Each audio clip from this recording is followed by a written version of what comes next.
go back.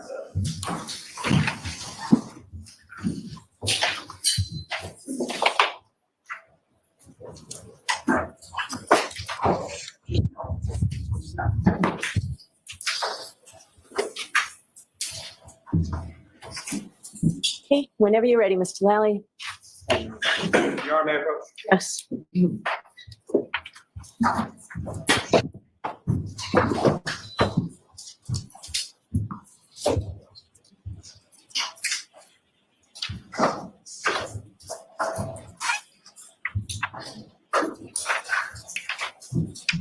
Start showing you another document. You Thank recognize you. that? I do, yes. What do you recognize that? This is the entire Google URL that was found on the browser state record. So broken down into each of its important sections. May I approach, Your Honor? Yes. Almost 62, so there is a next exhibit. Okay. Same objection as before. So I don't know. Okay, there are a couple of different objections. I need to see if I don't know what you're talking about.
You are unmuted. That will be the next exhibit.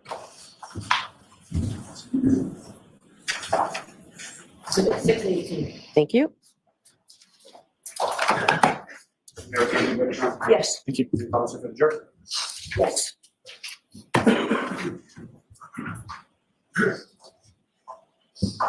Now, Mr. Whitman, what's up on the screen now? Is that what you have for you? It's 618. It says yes. And if you could again, using the laser pointer, direct the jury's attention to what are we looking at in exhibit 618? Okay, so the left side of the table is the entire URL that was recovered from the browser state record. What I've done is broken it down into each of its individual components and explained what each of those components means. So the very first row is google.com/search. That just tells the browser that we're going to the Google website and that we want to run a search. The second part, the Q equals, is telling the browser what the query term is. So the query term here is hot, long to dying cold. The little plus symbols in between is in place of a space because spaces can't be part of a URL. Next, we have the input encoding and the output encoding. Just explains what kind of characters to use and what language to use when you're accepting the search query and giving it back to the user. And finally, the important part is the and client equals Safari. This is something that just tells Google that this query is being done using the Safari client. Again, if I was to use Safari and just visit the Google webpage and type that in, or type a search in, that part of the string wouldn't be there. That's only there because I used the Safari search bar as part of the Safari application to do that search. Thanks, sir. Mr. Gilman, you can take that now. Now, sir, with reference to that, what, if any, relationship does that have to the information you were discussing just prior to the break? Again, that confirms that this search was conducted via the Safari search bar feature that's part of the Safari browser application, the same one that caused the records to be recorded in the plist. Now, may I approach the witness again? Yes.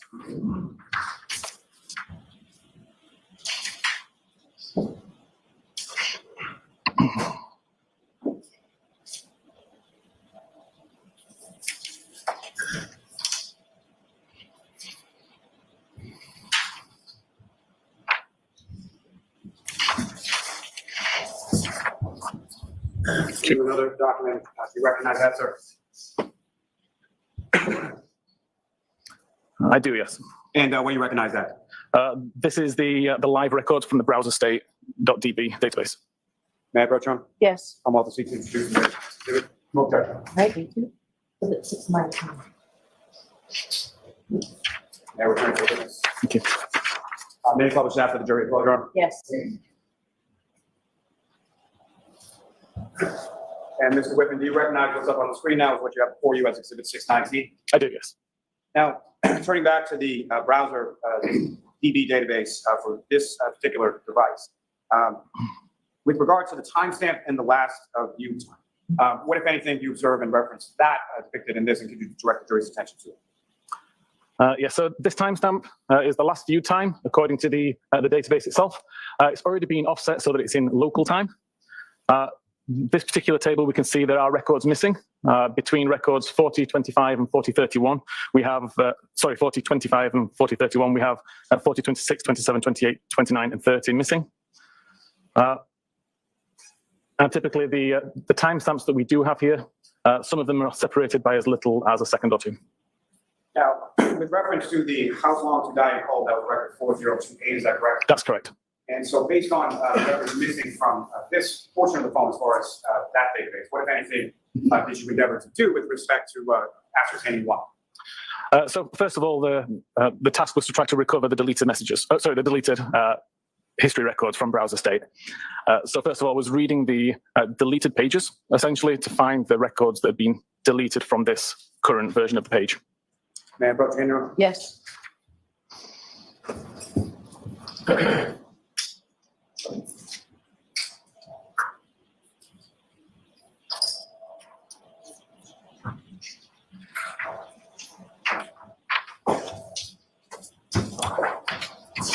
Sir, I'm showing you another document. I'll ask you to keep that document.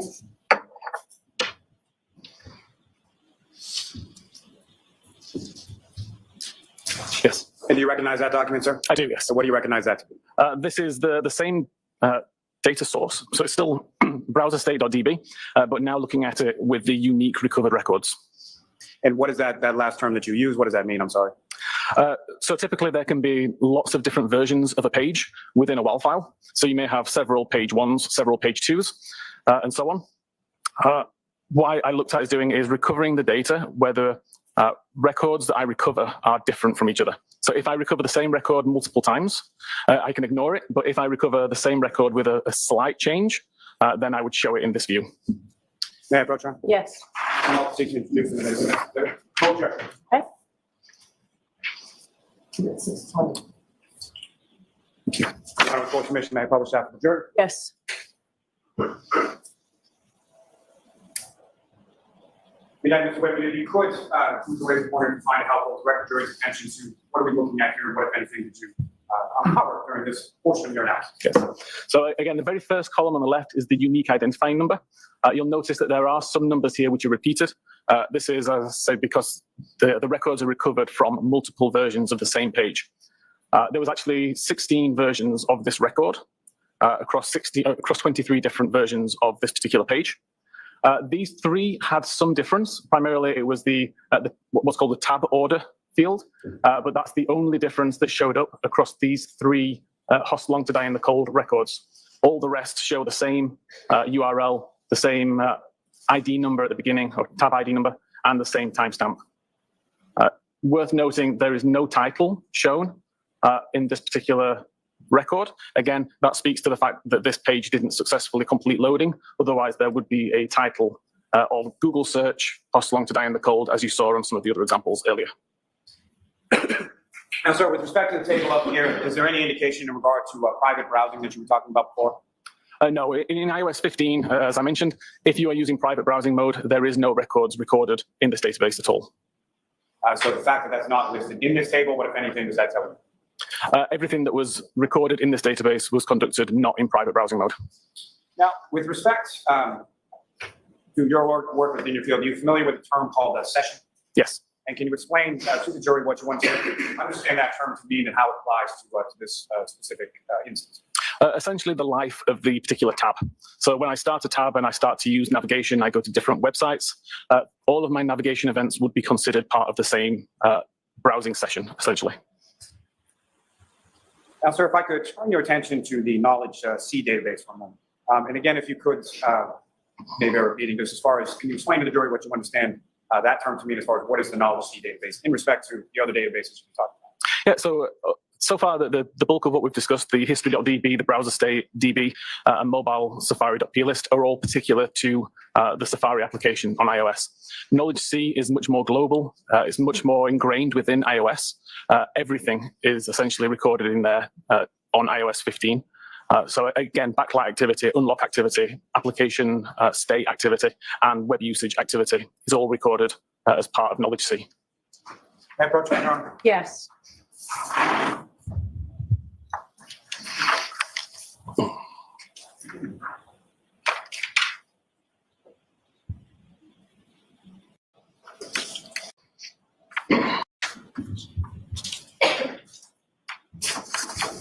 Another document, we can just do that.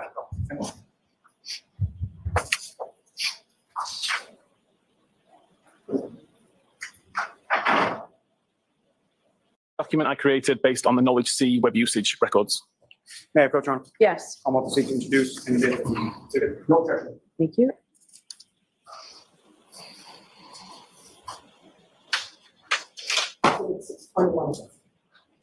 Thank you. Thank you. Your Honor, with the court's permission, may we publish that to the jury? Yes. Sir, again, what's up on the screen, do you recognize that as what's before you as the next exhibit? I do, yes. And if you could, again, Mr. Gilman, if I could ask you to scroll down to the green tabs. Okay.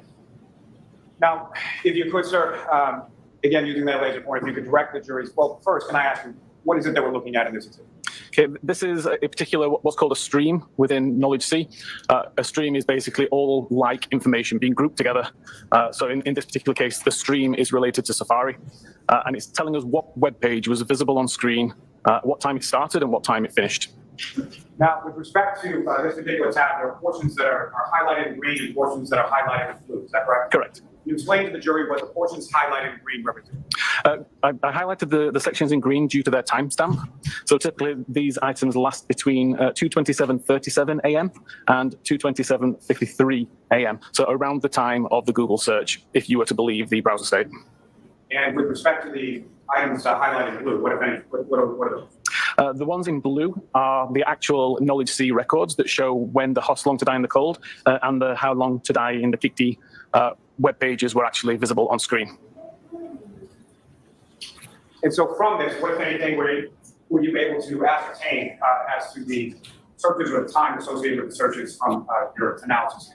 At 2:27:40, the only websites that were visible on screen were related to Ozone Basketball and Hockenmock Sports, and that the How Long to Die in the Kikdi first appeared on screen at 6:23:56, and How Long to Die in Cold first appeared on the screen at 10:33 a.m. So those two searches from your review of this extraction of this device never appeared on the screen prior to 6:23 in the morning, correct? Correct.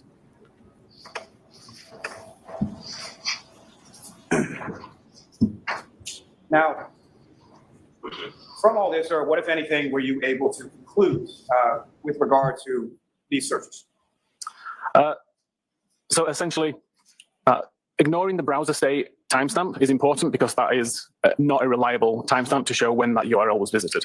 We have mobile Safari.plist record searches that show 6:23 and 6:24, and we show the same searches with very similar timestamps within half a second as showing up on screen in Knowledge C for the How Long to Die in the Kikdi. And the How Long to Die in the Cold was actually several hours later, which took a little bit more explaining, looking at Knowledge C and when the applications were opened up. Now, with respect to your view of the extraction of the device around these times, were you able to ascertain as to what time this particular device connected to a Wi-Fi sometime after 2 a.m.? I actually didn't look at any Wi-Fi connection information.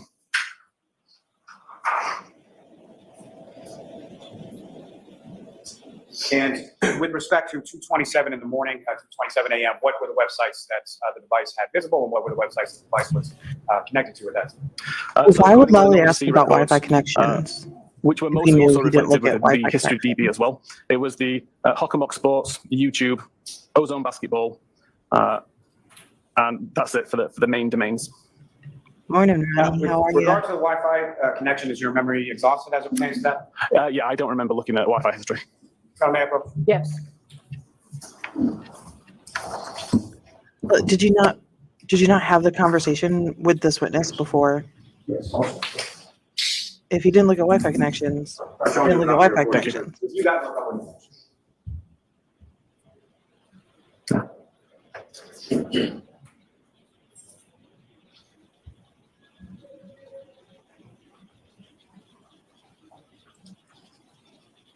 Maybe he did and he forgot, but doesn't seem like a guy who forgets things at all, ever. Okay. And sir, I'm sorry. In the interest of time, if I could ask you just to look at the next page as well, just briefly.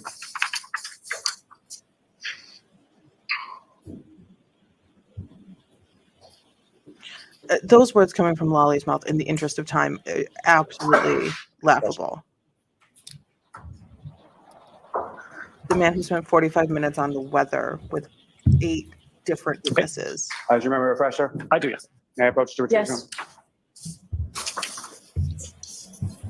So, Mr. Whitman, from your review of the extraction report in regard to this device of Mr. McCabe's, about what time was the connected to a Wi-Fi network called McCabe? I believe it was 0207. I didn't actually remember the timestamp just then. And with respect to the disconnection from that, you know when that was? I can't recall. Your Honor, if I may approach? Yes. I mean, if there's a time, Your Honor, may the witness. Yes. Thank you.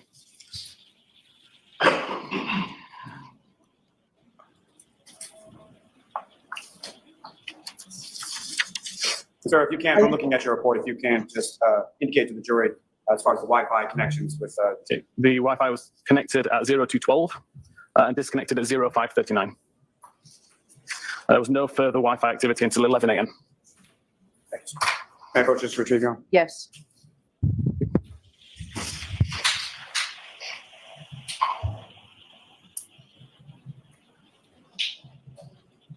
Now, sir, are you familiar with something called a write-ahead log or a wall file? I am, yes. And if you could explain to the jury what your understanding of that term is and how it applies in this specific case. Yes. So a write-ahead log is essentially a temporary store for database pages. When I'm talking about database pages, it's not something that the user ever sees. It's part of the structure of SQLite databases. Just as chapters in a book can span multiple pages, data in a database can span multiple pages also. And it's not necessarily in the expected order. It's up to the database application to find those pages and order them correctly in order to display the data to the user. The WAL file, on the other hand, it still contains pages, but they're organized in frames, essentially. And a frame is the same as a page, but with additional information at the top that identifies what page it is. So I mentioned earlier that it's possible to have multiple versions of the same page within the WAL file. That's because every time I write a record to the database, a new frame is created and the page is updated. So for example, if I was to have a new database, create a record, a new frame is created with page 1, and it adds my record. As soon as I add a second record to that database, a new frame is created again. So I now have frame 1 and frame 2. Both of those frames would contain a version of page 1. The first frame would contain only record 1, the second frame would contain records 1 and 2, and so on. Forensically, where it gets interesting is on the edit or deletion of a record, because the same process is applied. So now a new frame is created, the page number is the same as previously, so we'd still have a page 1, but now only the records that I don't want to delete are copied across. So I could end up in a situation where I have 4 versions of page 1. One has record 1, one has records 1 and 2, one has records 1, 2, and 3, but the most recent version of the page only has record 1 and 3, for example. Now, a normal piece of database software will only look for the most recent version of the page, so you would only see records 1 and 3. The forensic software can look at all previous versions of the page as well, and that's how we're able to recover record 2 in that instance. And that's essentially how we were able to recover the browser state record from WAL. So turning to that issue as far as deletion, what, if anything, let me ask you this first just before we leave the WAL file. So with regard to the WAL file, what, if any, relevance is there that certain data only exists within the WAL file? So again, if I create a record that's in the WAL and delete it before it gets committed, which means when it gets merged into the main database, then it exists only in the WAL. It could be that it's a brand new record that just hasn't been written yet, or it could be one which was deleted from the database prior to the commit occurring. When you say commit, what exactly is, what does that mean? Commit's a process where essentially the database looks at all of the most recent versions of each page in the WAL file, copies them out from WAL and puts it into the main database, and then deletes the WAL file altogether. So at that point, we lose the ability to recover data from WAL because the WAL doesn't exist, but we have all the most recent versions of the page. Now, so turning to the concept of the topic of deletion of data, what, if anything, did you find with regard to deletion of data with respect to this search as applied to the P list that you discussed before? Recovering data that's been deleted from the P list is not really possible. So all we can say is if this record exists within the P list, it hasn't been deleted. Now, same question with regard to issues of deleted data with regard to the history DB. There was no records of any, so there's no evidence of any records being deleted from history.db since early January. I think it was like the 3rd of January up to February 2nd. And how were you able to tell that with regard to the history DB? Again, every record is given a unique number, and there'd be a gap in that numbering system if a file or if a record had been deleted. The fact that there was no gaps indicates that nothing had been deleted.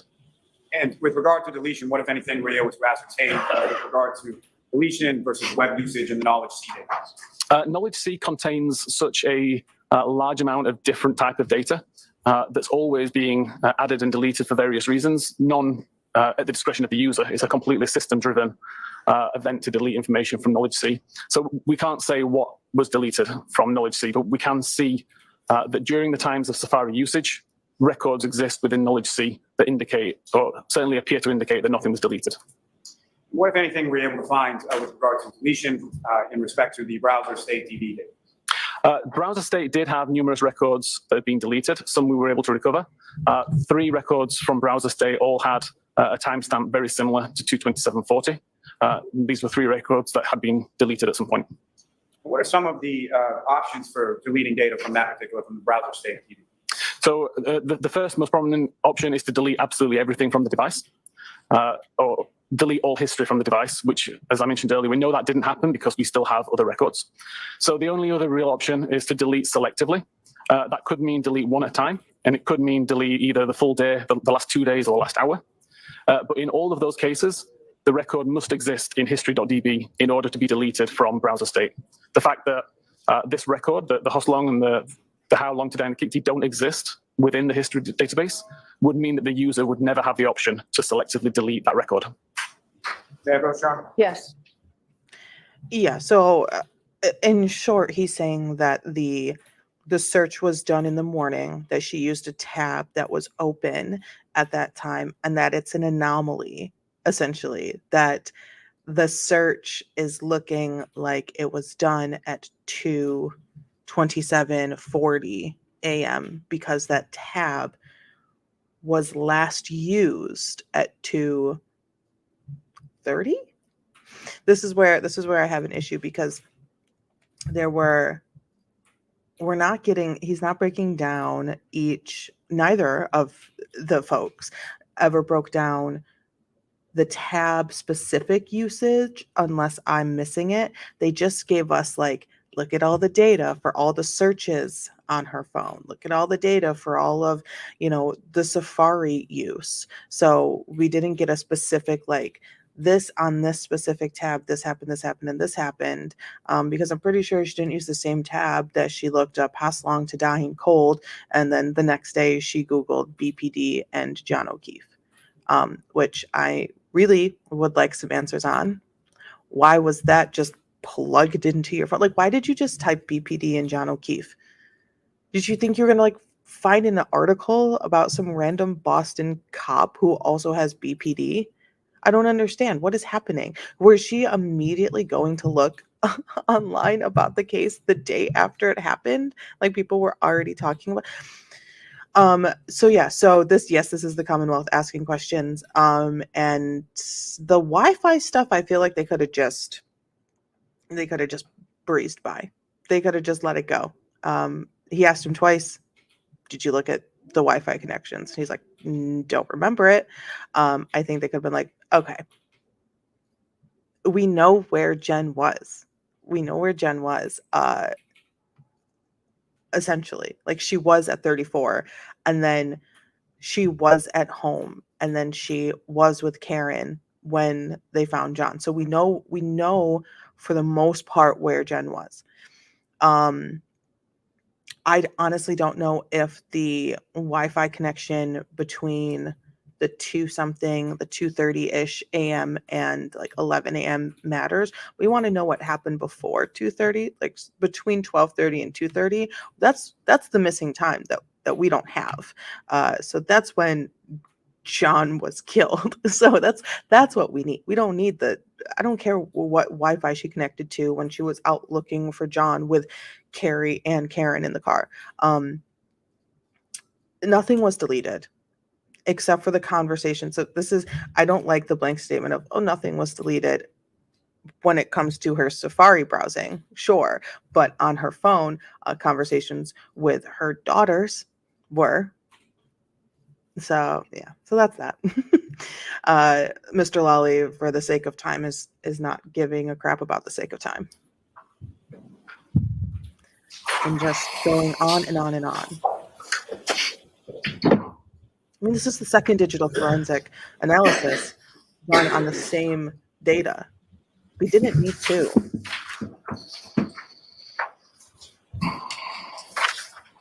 It's everyone for the Commonwealth. We've never done Not- either. We can look at that.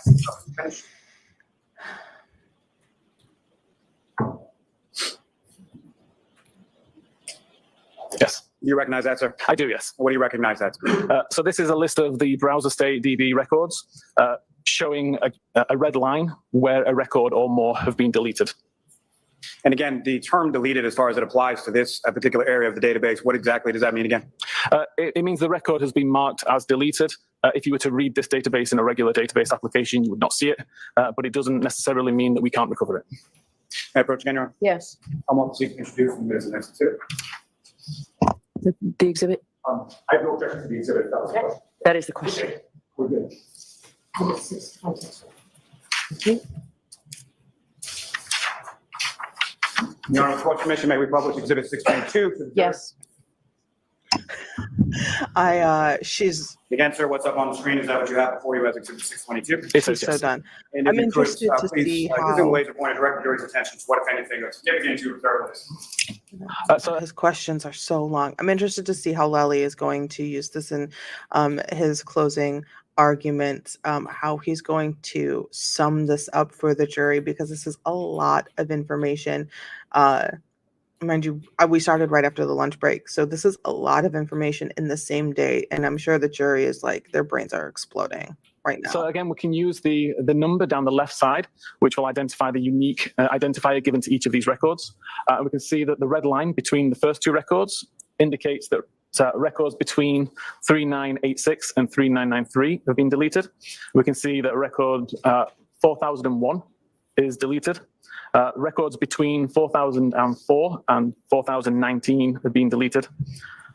Record 4020 was deleted. And then finally, records between 4025 and 4031 had been deleted also. Now, sir, as far as records 4024 and 4025, what, if anything, were you able to ascertain as far as the dates and times associated with those?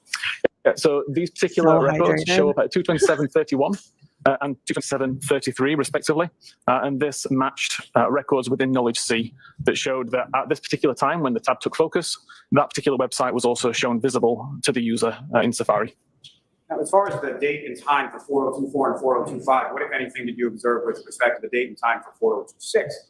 And what can you tell about that?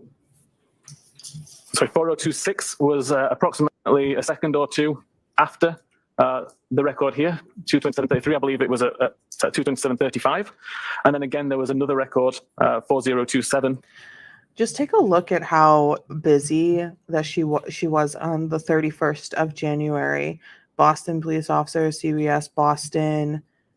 She was very interested in like being as into this case as possible. I I want to see everything that she did on her phone. I want to see like her YouTube history from that like first week. Like, how many videos was Which again was another 2 or 3 seconds this? after Is that time. blasphemy. So I within a agree. 9-second period between Coffee doesn't hydrate you. 227.31 and 227.40, there were 5 records within Browser State DB that had a timestamp within that 9 seconds, all with completely different types of website, ranging from PayPal, banking, YouTube, and the House Steiner code. I've So with heard respect it to, both are you ways. familiar with the term called spontaneous deletion? I believe so. And can you explain to the jury what that is? It's not a term I would use, but essentially a cleanup operation would occur on the device where it would look for orphaned records, records that are old enough to not be required anymore, and they would just be deleted by the system without any direction from the user. Now, during the testing that occurred, your testing, which occurred with respect to this device, what, if anything, did you observe with regard to spontaneous deletion? I wasn't able to replicate the spontaneous deletion. I was able to replicate completely orphaned records. So a record that existed in browser state without a corresponding record in history.db. And it meant that there was no way for me to delete that record manually without deleting everything from the device regarding history. May I approach on? Yes. This is what I was. Like, I don't understand the spontaneous deletion. If it's old enough to be deleted, like, wouldn't it just like eat away from the bottom, and not like one randomly from yesterday? I don't understand. Okay, could you I don't turn the lights on, understand. please, Tony? Thank you. Side note for coffee drinkers: coffee doesn't hydrate you. Oh, the sass. I've heard it doesn't, and I've read some things that it's not as. No, it doesn't. Drink your water.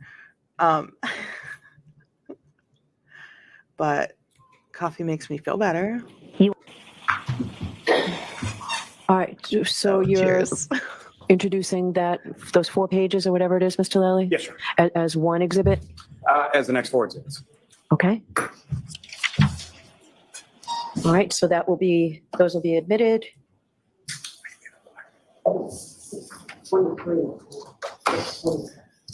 It keeps people alive, not me. Everyone else, yes. That's fair. That's so fair. Were you going to public? Yeah, that's fine. Yeah, great. That team is working so hard, putting up with all of Lolly's just junk. Your Honor, if I Right can't take now. them just one by one, I think that might be. Okay. Why? Recognize that? I do, yes. What do you recognize that to be? This is a report from my Artex tool showing the history database at 21:39:34 on the 27th of January and 22:55:09 on the 27th of January. May I approach again, Your Honor? Yes. I'm off to introduce the next exhibit. All right, so all 4 are in. Okay, so you don't need to, you already marked them? They have nothing marked. So you don't need to keep saying it, just do it. She's like, 623. May I have one moment, Your Honor?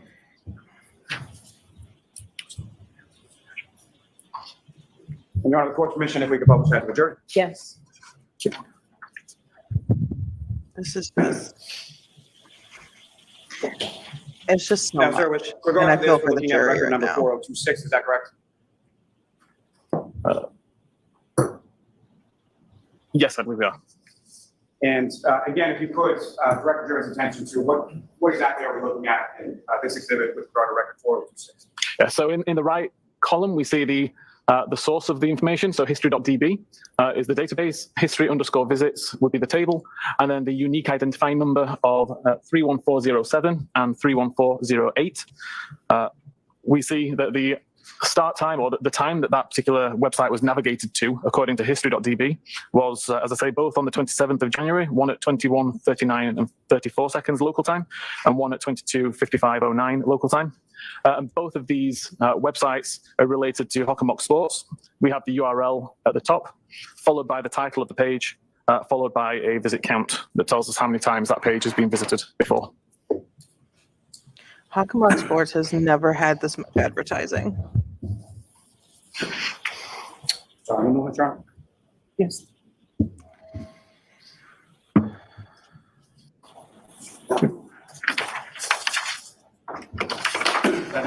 you recognize that, sir? I do, yes. What do you recognize that to be? This is the same kind of report. This is related to the YouTube record that was part of the browser state database, related to It's Raining Men on YouTube. Is that the record number 4027, is that correct? It is, yes. Your Honor, may I approach again? Yes. That's the mark. Okay. 624. Your Honor, very briefly, may I approach that? as Yes. well?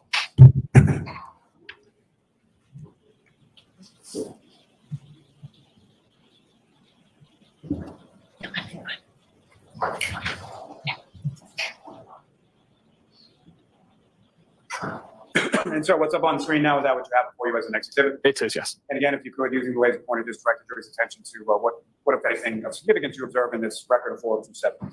Yeah, so again, we have 5 records related to the YouTube video, It's Raining Men, starting at record 31398, 31399, 31400, 31401, and 31402. These were all Why? accessed on the afternoon of the 27th of January 2022.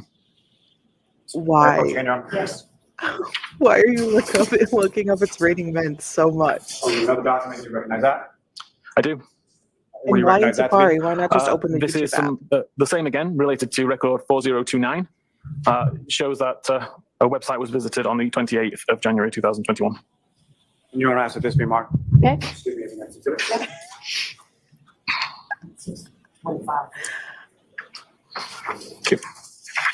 And Your Honor, with the court's permission, may I So approach that? true. Yes. So true. I want her full YouTube history. Sir, what's up Give on me the screen is that what you your have before you YouTube as the next history. exhibit in regards to record 4029? It is, yes. And again, if you could explain to the jury what we're looking at. Yeah, so this URL, cantonma.org, relates to the URL that was provided in record 4029 of the browser state database. It shows that this web page was accessed at 1 p.m. And 17 minutes and 0 seconds, and 1 p.m. 17 minutes and 8 seconds on the 28th of January 2022. So Jen was a Yes. karaoke queen. I love that for her. Another document, sir, do you recognize that? I do. What do you recognize that? Again, the same kind of report. Again, this time for record 4030 from browser state, and it shows access to Ozone Basketball. And with regard to that report, as far as the same kind of report, that's from your tool, the ArtX tool, is that correct? Correct. And that ArtX tool, is that a widely available tool used within the field of forensic investigators? Yeah, it's something that I say I've worked on for around 5 years. I've given it away free to the digital forensics community for 5 years. There's approximately 600 users globally, and it's taught as part of the SANS digital forensics training courses. May I approach you just to retrieve your? Yes. Aaron's like, I'm Yes. sleeping. 626. Thank you. Maybe close that for the. Yes. Regards to this exhibit up on the screen. record That's just 4030, cutting him off. Like, just there is attention directed. Say you're doing it. What if anything is? Just stop asking. Yeah, so again, we have records from the history database related to Ozone Basketball, and it shows that this website was accessed at 11 a.m. and 26 minutes on the 25th of January 2022. May I approach you? Yes. It's going to be.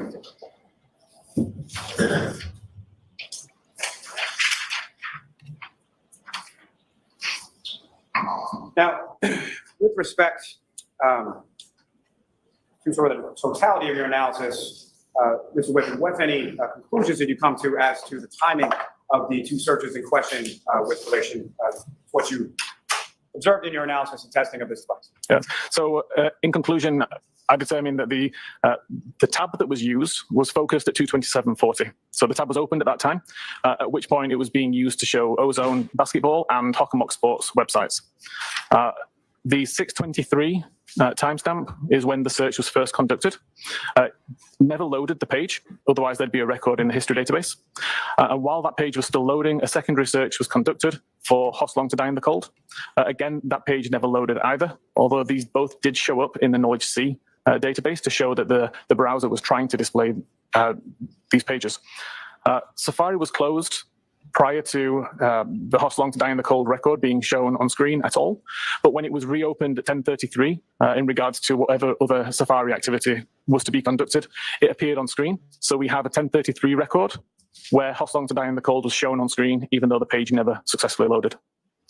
And with respect to your analysis and your testing here, what, if any, opinion do you have as to whether or not any of the data marked as deleted was actually user deleted, or a user actually actively went through the process of deleting it? Yeah. So again, we know that we know that nobody deleted the entire history. So that leaves the only option to be selectively deleting records.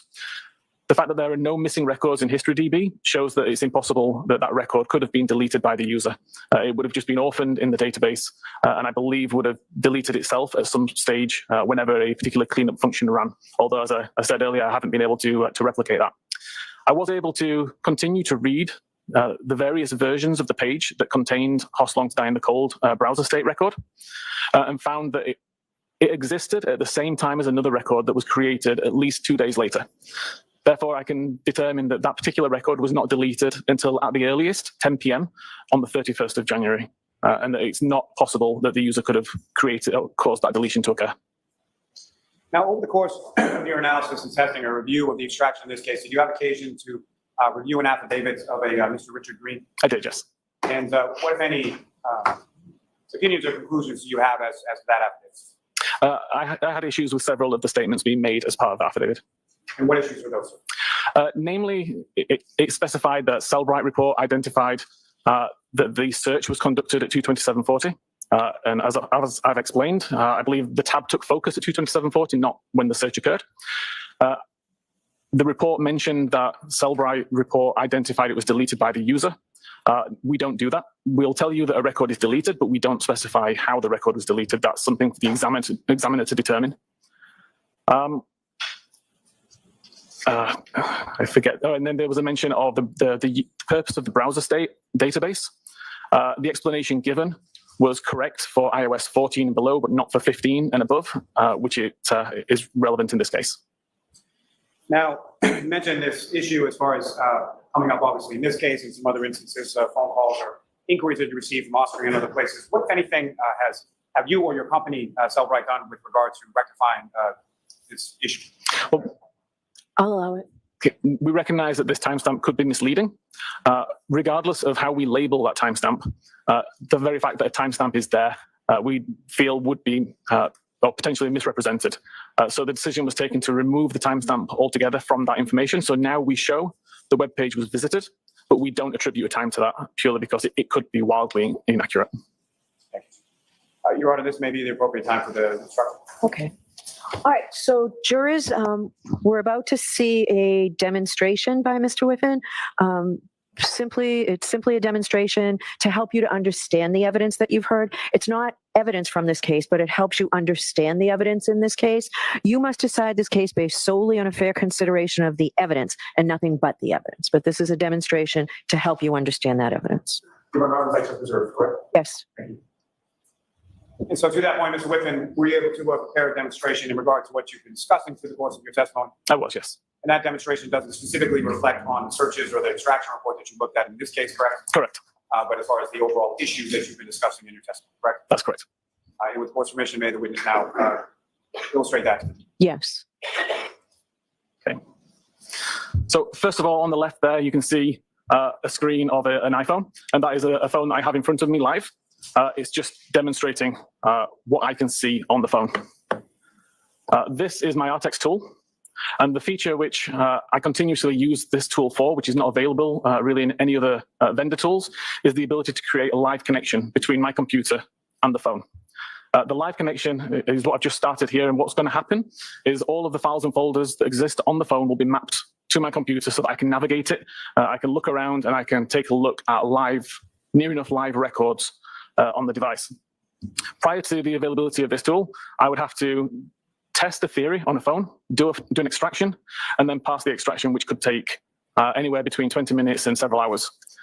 The reason that I'm using this tool today is because I can do those same tests within 10 or 20 seconds, typically. So I just need to wait for this section to do. So it's already mapped out all the files and folders. It's now asking for a few important pieces of information, which it will then populate on the screen. So information such as the device, serial number, etc. What we're interested in, though, is the browser state record. So I can go to the browser state database and take a look at that and open that up. And you can see that at this moment in time, I have no records in the database at all. if I go back into the live view of the phone, you can see I have Safari open from last night. So it's been sat in the background overnight and not doing anything. But at 10 past 8 last night, I performed this search in a brand new window. So started Safari, opened up a new tab, immediately searched for a new tab at 2010 on the 16th of June. If I now search for the time right now, 1442, what I can do is go back to my Artex tool and press this reload button. That's going to delete the database from my computer only and copy the most recent copy of the database and WAL file from my phone back to my computer, where it shows me I still have no records. That's expected behavior because at the moment I've not closed the tab. So if this again was iOS 14, there would be a record there to say what tab I had open, but iOS 15 doesn't work that way. If I now go back to my tabs and actually just close this window, I can go back into Artex and hit reload again. And we now see we have some records.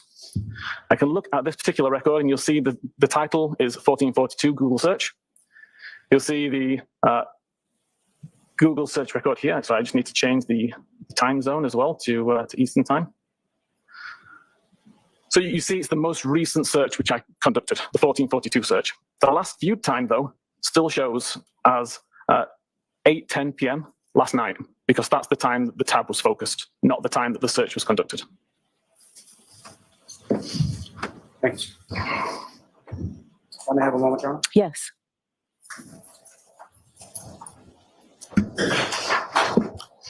Thank you, sir. I have no further questions.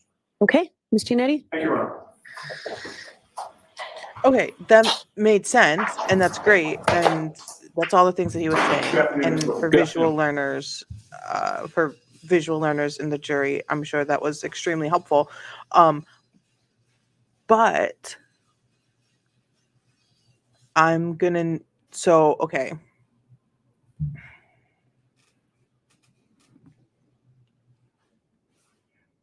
So, so she searched How Long to Die in the Cold on an old tab. And then it didn't work. She didn't come up with anything. And then she opened a new tab and did it again. Is that what we're saying? Is that what's happening? I think that's what's happening.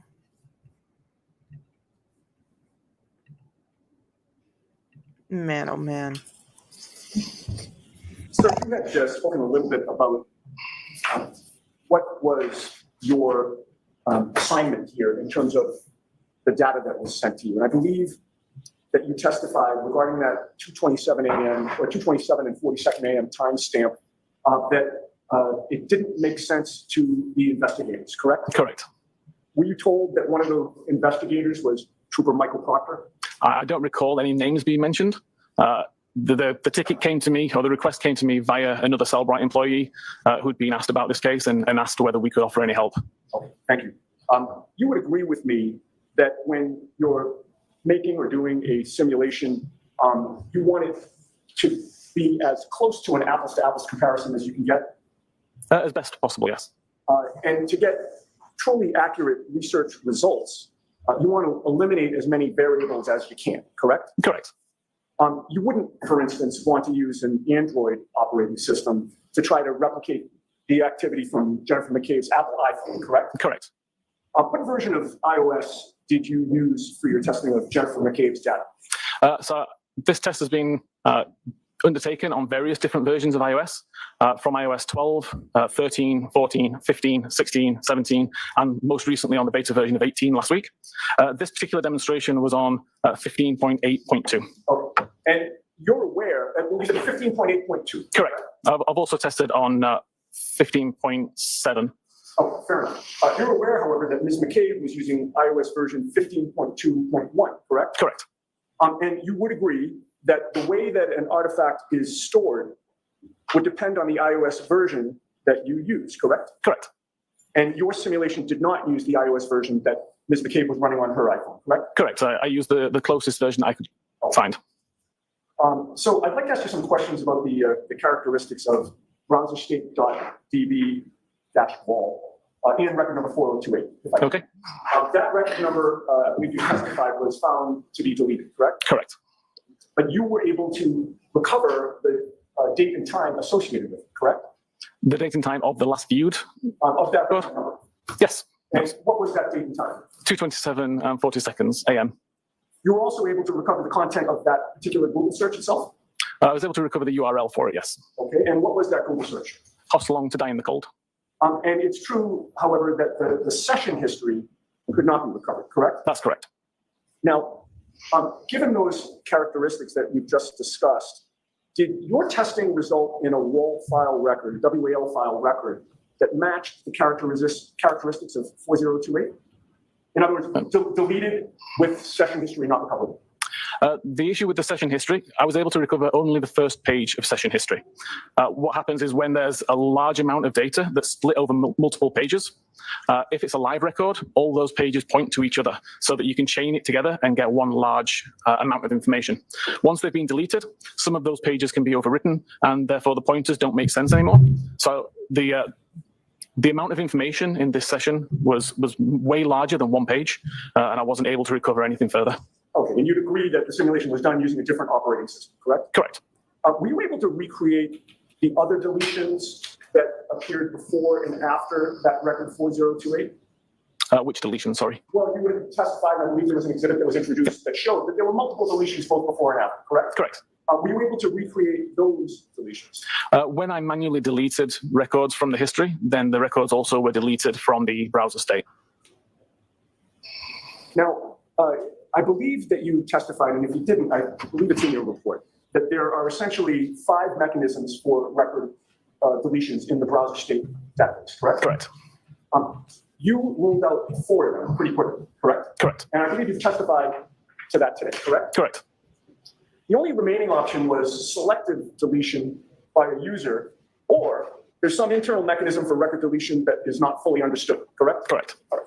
And you know of, as you testified today, you know of no internal mechanism for record deletion that's not fully understood, correct? I've not been able to replicate that function, no. All right. If there is no unknown internal mechanism for record deletion that's not fully understood, that would leave selective deletion by a user, correct? Not in this case, no. All right. Well, selective deletion, you would agree, means that a user selects what to delete, correct? Correct. And regarding the user, the term user, what is that? Who is that? Whoever's using the phone at the time. Okay, so it's actually somebody who is using the actual iPhone itself, correct? Correct. Not necessarily a computer expert, correct? Correct.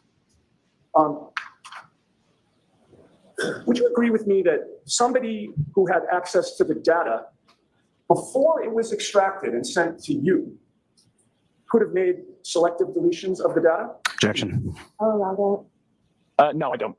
Are you aware of an app called MySQL? Yes. What is MySQL? MySQL is just a method for viewing SQLite databases. All right.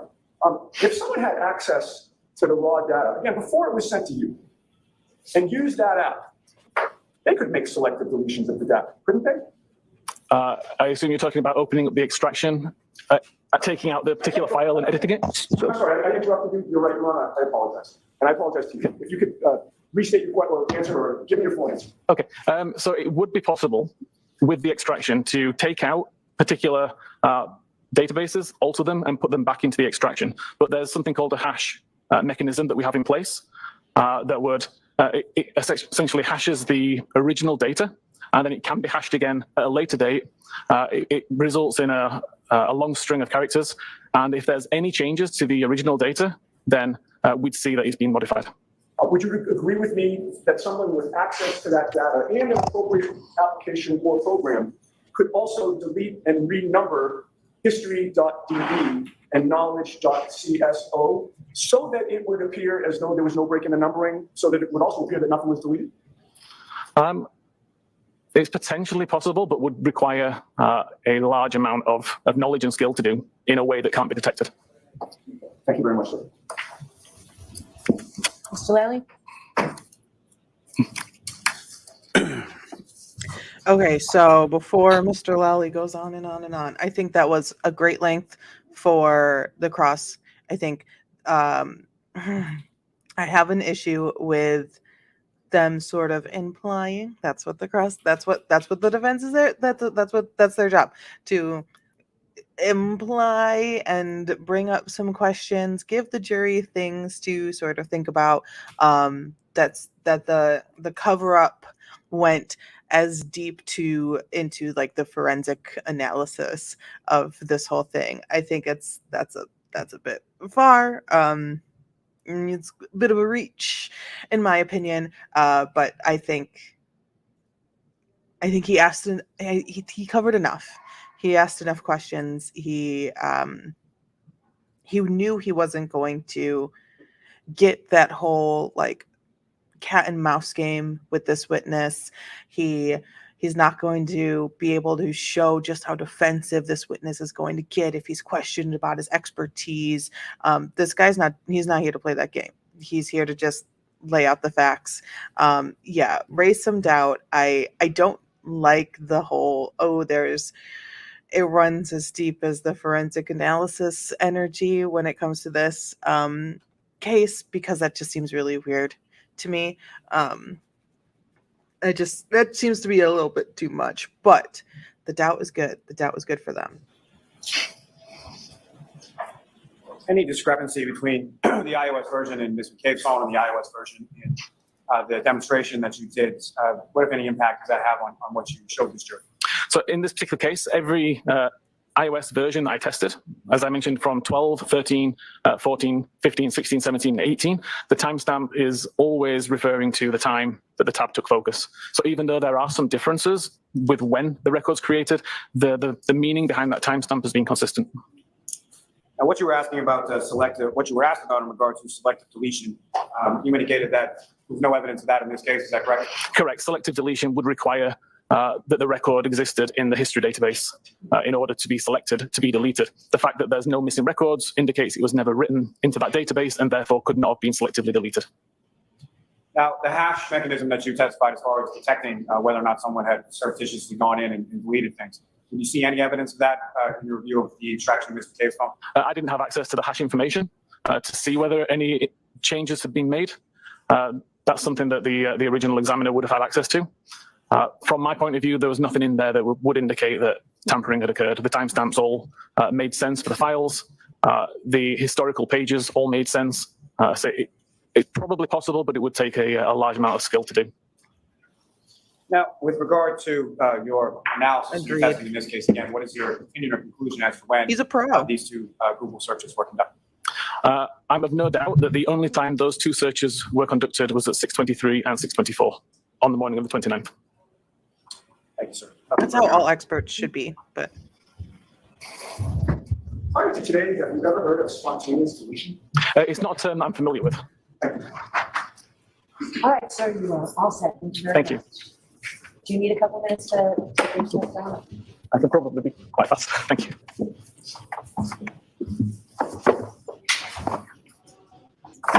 all right, on to the next. We'll skedaddle through.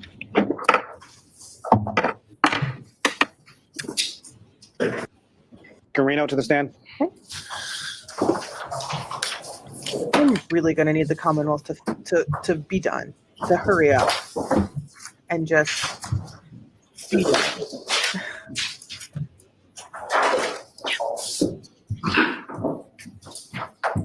I can see it.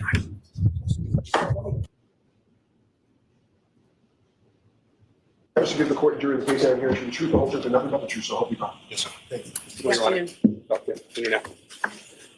Good afternoon.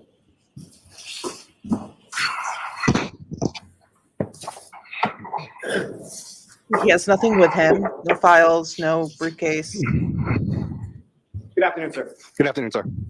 Could you please state your name and spell your last name for the jury?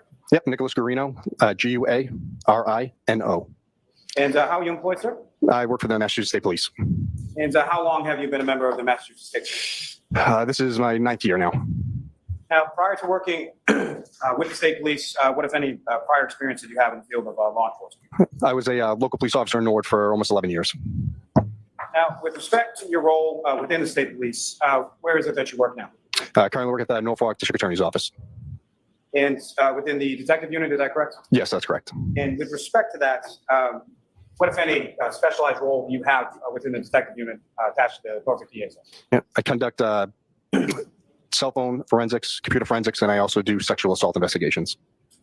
Now, with regard to the electronic forensics, what, if any, specialized training have you received in that particular area? I have about 300 or so hours at Cellbrite, CCO, CCPA, cell phone repair forensics, Berlin motor vehicle forensics, Axiom magnet cell phone and computer forensics, X-Ways.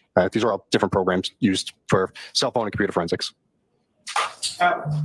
Sir, at some point, did you become involved in the investigation If we're still on Long to Die in the Cold, I'm gonna lose it. This had better be about something else. involving the defendant Karen? Yes. And with respect to that, let me just ask you, at what point did you become aware of an affidavit from a defense expert named Richard Green? Yes, I have. And sometime following that, did you have occasion to reach out to Cellbrite with regard to what had been posited by Mr. Green in regard to two Google searches contained within Jennifer McCabe's phone? Yes, I did. And eventually, at some point, did you have occasion to speak with the gentleman who came in here right before you, Mr. Green, with it? Yes, I did. So that wasn't Trooper Proctor that had reached out to Mr. Whiffen or had any communication that you're aware of with Mr. Whiffen, correct? No, I reached out after the defense experts' findings were released, and I read his report. And did you also have occasion to review a report Well, from Ms. what's the Jessica Hyde? weather Yes, I like did. that night? And with respect to those two reports, what, if any, conclusions or opinions did you come to independently I in can't relation to believe those it. opinions of Ms. Hyde? Objection. Sustained. Now, Trooper Garino, you had mentioned that you've had specialized training in regards to something called BURLA, correct? Yes. Could you please explain to the jury what BURLA is and how is it used in criminal investigations in your line? So Berla is a specialized hardware and software used to download the infotainment and telematics modules in a vehicle. So telematics module is basically like the SIM card for the car, and the infotainment system is your radio head unit that enables you to have Apple Play, CarPlay, or Android or Google Play for the vehicle. And at some point, were you made aware of a search warrant that was authored in regards to seizing the infotainment system from Ms. Reed's vehicle? Yes, sir. And just so the record is clear, can you describe Ms. Reed's vehicle as far as what type of vehicle we're talking about? Yes, it's a Lexus LX 570 SUV. And specifically on February 2nd, 2022, did you have occasion to remove that infotainment system from the vehicle pursuant to that search? Yes, I did. And once that item was removed from the defendant's vehicle, what, if anything, did you do with it? After we removed it from the vehicle, it was brought back to Norfolk DA's office for data extraction, or attempt to. And that data extraction, if you know, based on your training experience, sort of how is that conducted, or what is the process of extracting data using BURLA? So depending on the system, it's dismantled.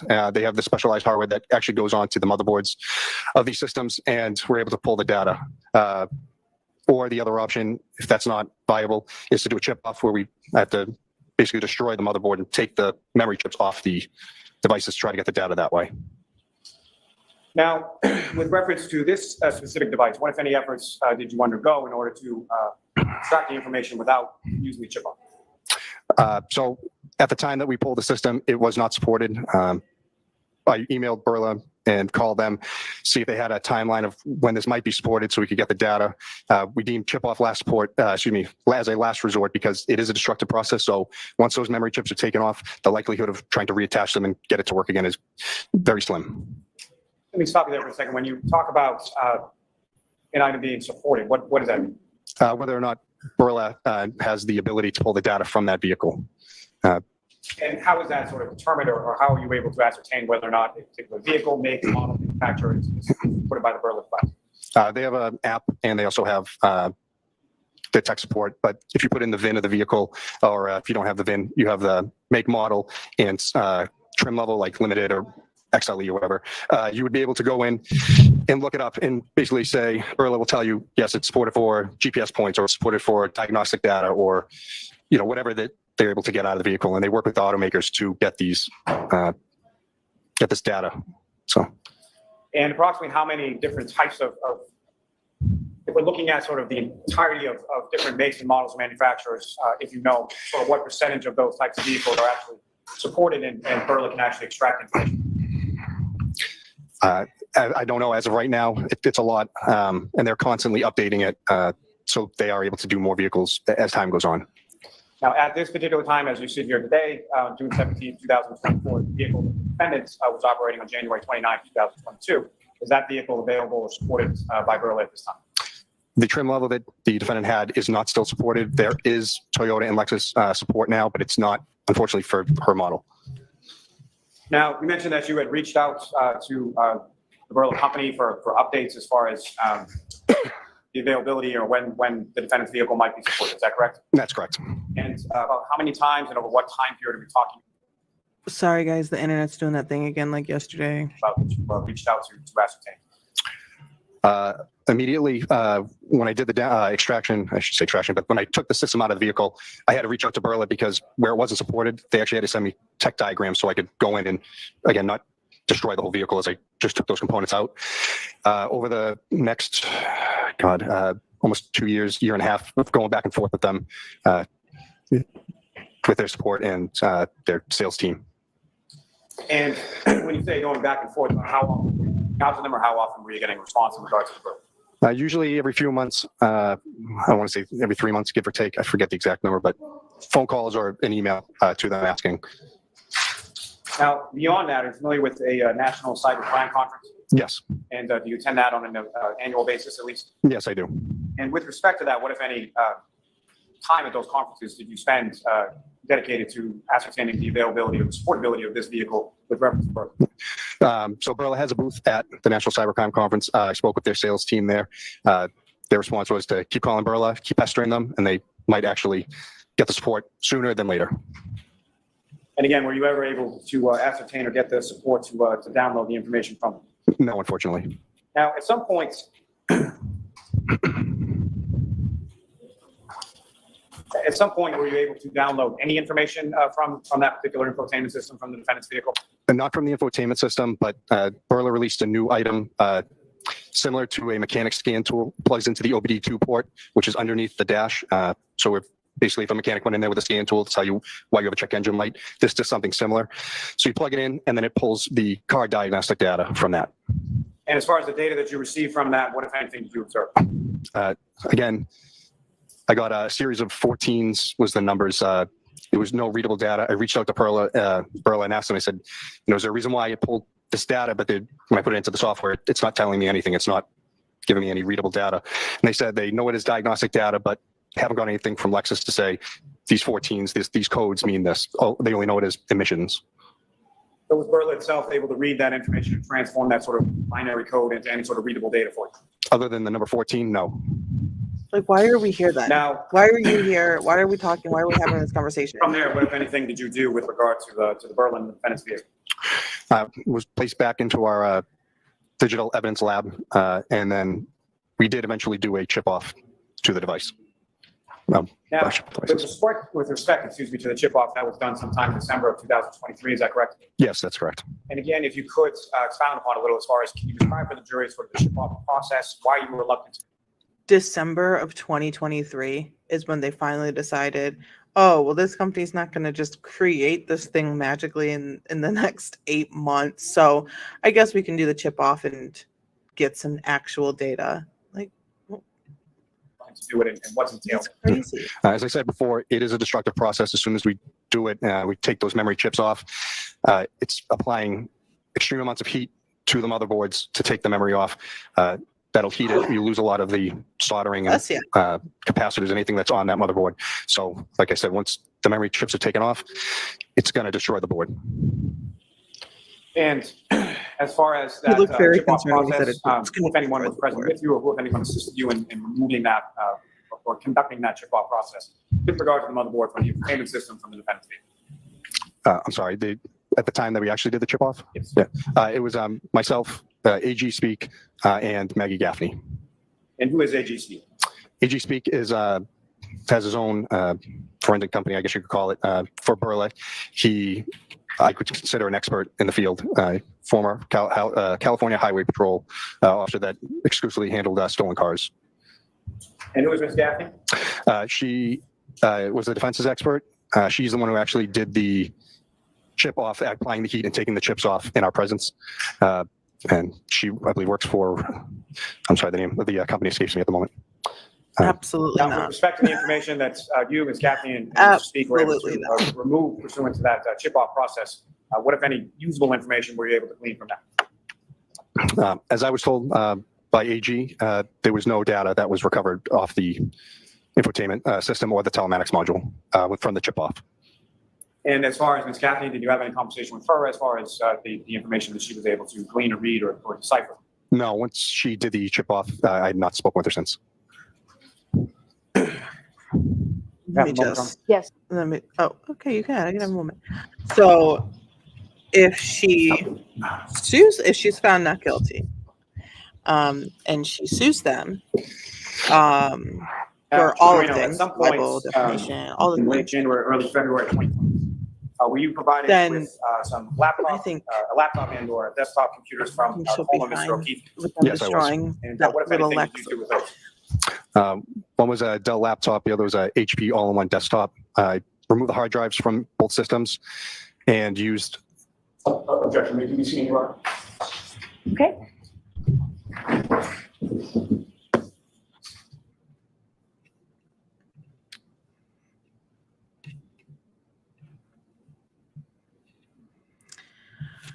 All right. What is happening?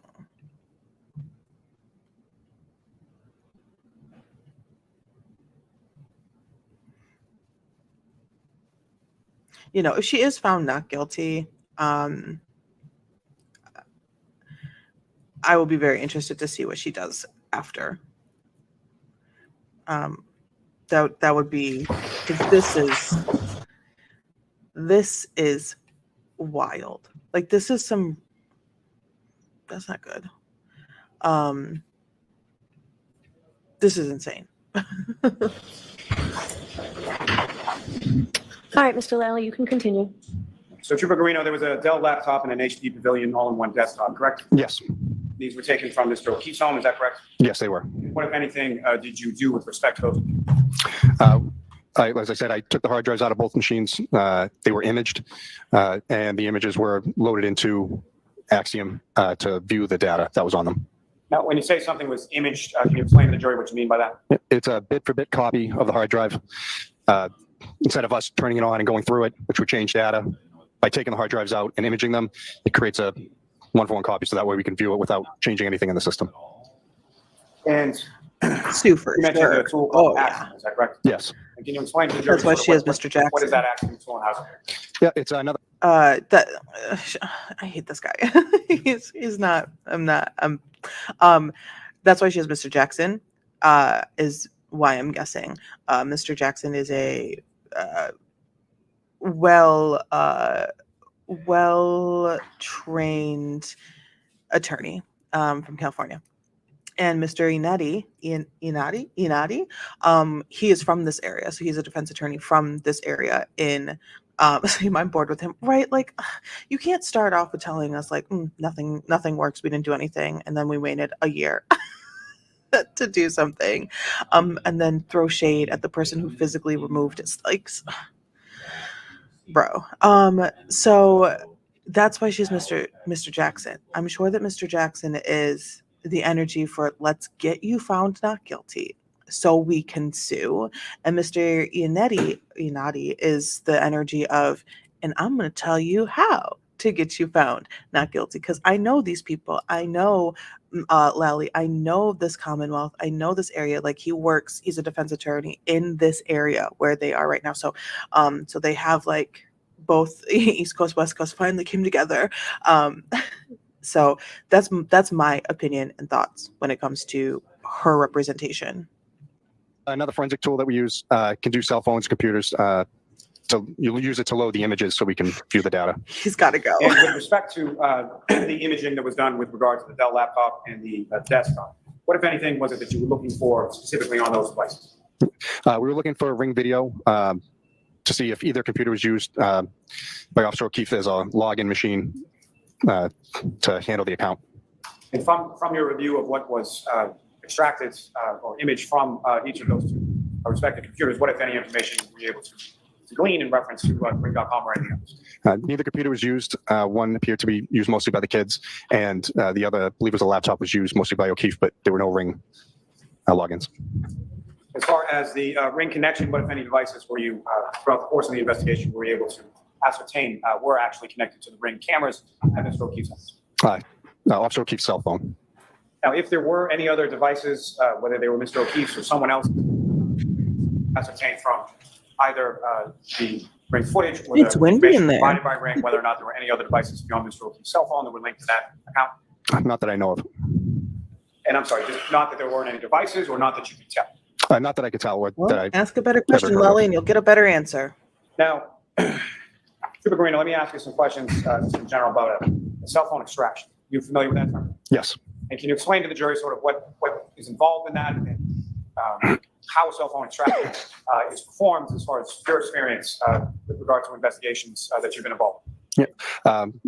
So most investigations, we get the cell phones from the scene, from a suspect, from a victim.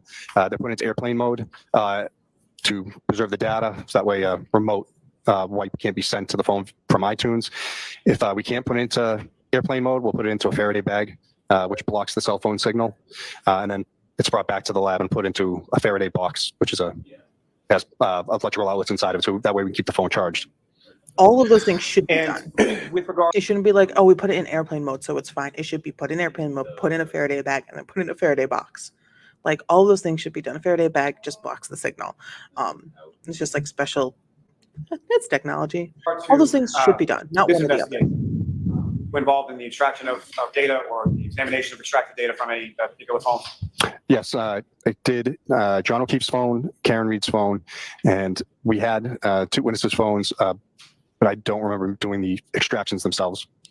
But as far as the data from those phones, have you had a look at that data? Specifically, I'm asking about both Jennifer McCabe's phone and Ms. Carrie Roberts' phone. Yes, I have. Now, were you also at some point provided with some material from Brian Higgins' phone? Yes, I saw screenshots of text messages. And We from don't have the material data that you from were Brian's provided phone. with reference to Mr. Higgins' phone, were you then able to cross-reference that eventually at some point with respect to the information in both Ms. Reed's phone and Mr. O'Keefe's phone? Yes, I was. From what you reviewed, was the information contained within the material provided by Mr. Higgins, was that consistent with what you observed in Ms. Reed's phone as well? Yes, I didn't see any differences in those messages. Okay. Now, with respect to, starting Well, with you Ms. don't Reed's have- phone, that was His phone. received by you on January 29th, 2022, is that correct? That's correct. And do you recall about what time it was and where you were when you received that phone? I want to say 6 or 7 o'clock at night at the Norfolk DA's office. And who did you receive that phone from? Trooper Proctor. And with reference to that phone, what condition was it in at the time, as far as you referenced airplane mode, Faraday bag, things of that nature? How was it sort of when you received it? I believe it was in airplane mode. The phone was in good working order. And it was placed downstairs in our lab plugged in to keep the phone battery charged. Now, the same with respect to Mr. O'Keefe's phone. When and from whom did you receive that, and what kind of condition was that in when you received it? I also got that from Trooper Proctor the same time as Miss Reed's phone. Same condition. Now, with respect to the defendant's phone, the time that you received it, did you have any passcode or any way to get into the phone? I'm sorry, whose phone? Ms. Reed's phone. Oh, no. The defense. The software we use to try to bypass passwords to be able to extract the evidence, or I should say the extraction of the data to look for evidence, with her phone at that time was not supported. Now, what, if anything, did you do with your phone in regard to that? Again, made sure it was in airplane mode and just kept it plugged in until such time as the phone was supported, and then we could download it. Familiar with the You're device really called Reiki? lagging on technology there. Can you explain to the jury what that is and what, if anything, you did with regard to the defendant's phone and the Reiki device? Yep. So Gray Key is, again, specialized hardware and software used to plug in the phones, can do Apple or Android phones to bypass passwords. And how does that sort of function, or how does that work as far as when you hook something, a cell phone or a cellular device, up to a Gray Key tool? What is it doing and how does it work? If I knew that, I'd be a millionaire. But it basically installs software onto it, and instead of when you put in 10 passcodes to an iPhone, on the 10th one, if it's wrong, it kills the phone forever.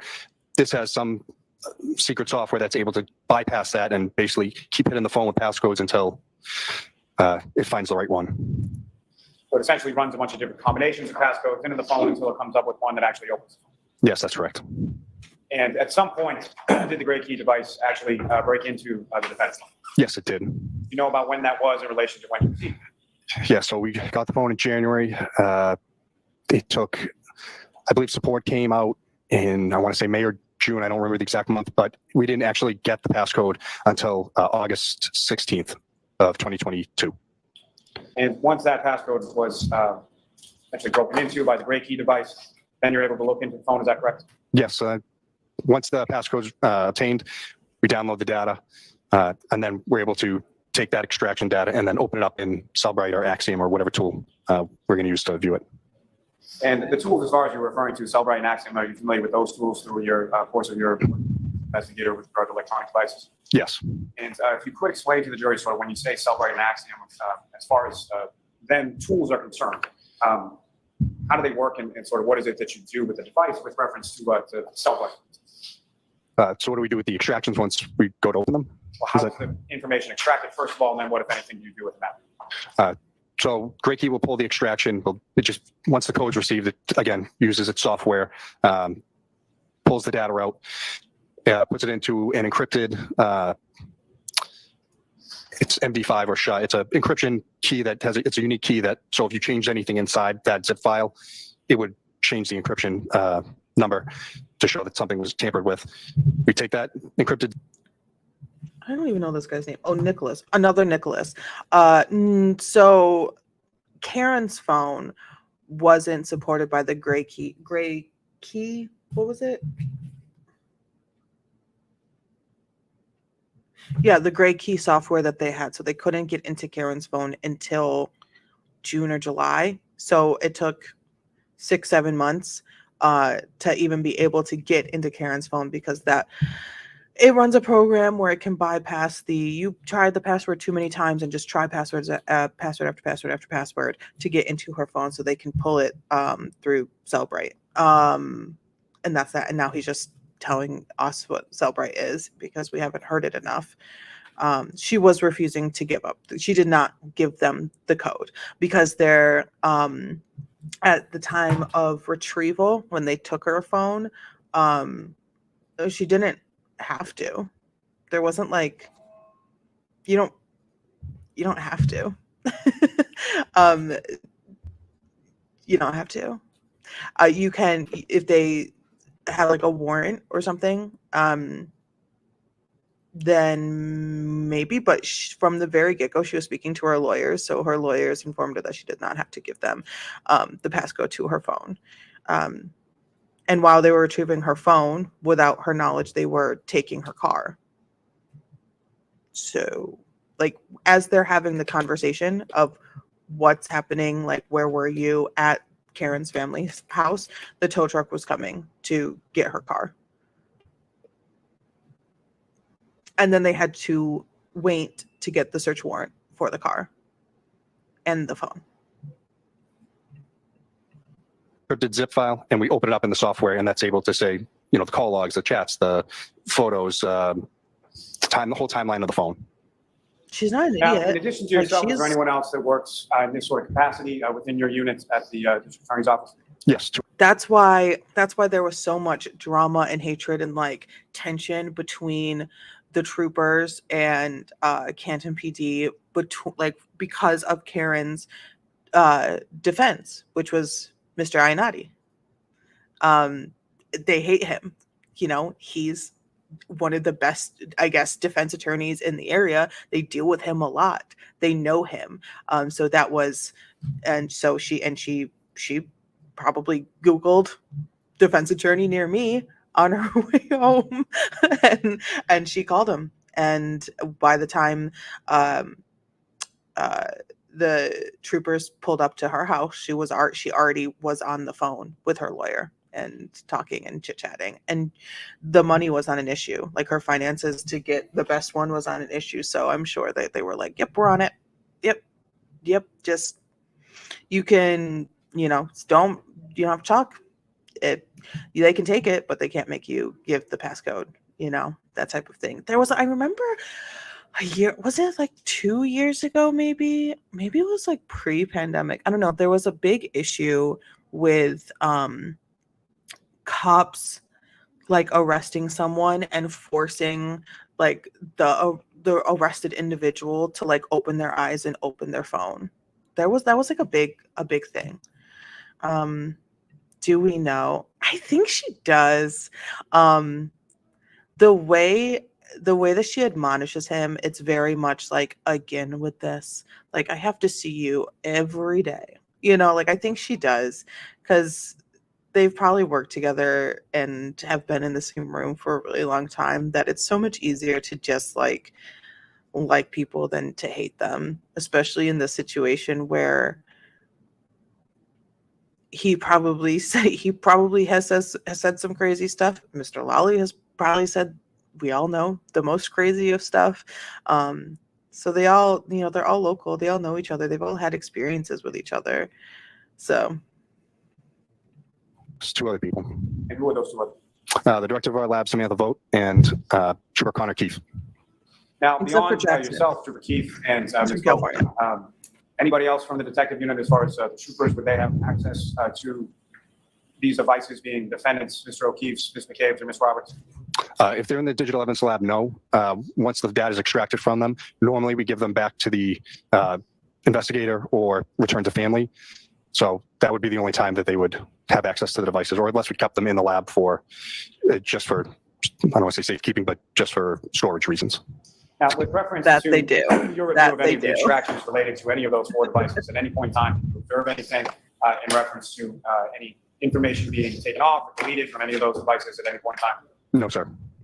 Now, with respect to Ms. Reed's device, the defendant's device, it was sometime in August of 2022 that the Great Key was able to break into the passcode and get into the device, correct? That's correct. And so then, once an extraction is done, that's then subsequently reviewed by someone within your unit, is that correct?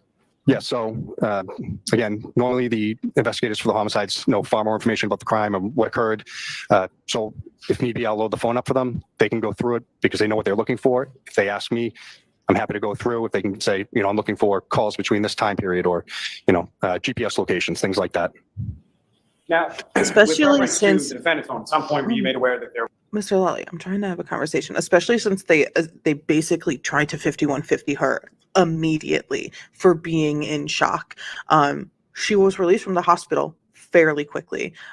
She probably was only like section 12 for maybe 2.5 hours to get all of the testing that they needed for like the blood alcohol and all that stuff.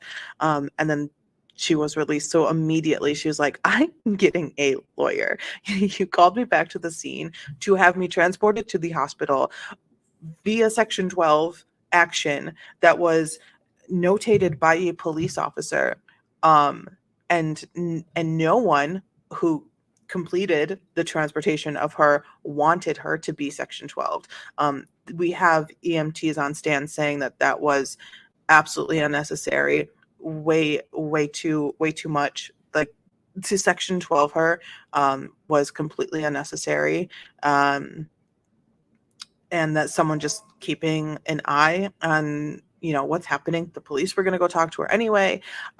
So I think that was one of the biggest motivators for her to be like, holy shit, I need an attorney ASAP.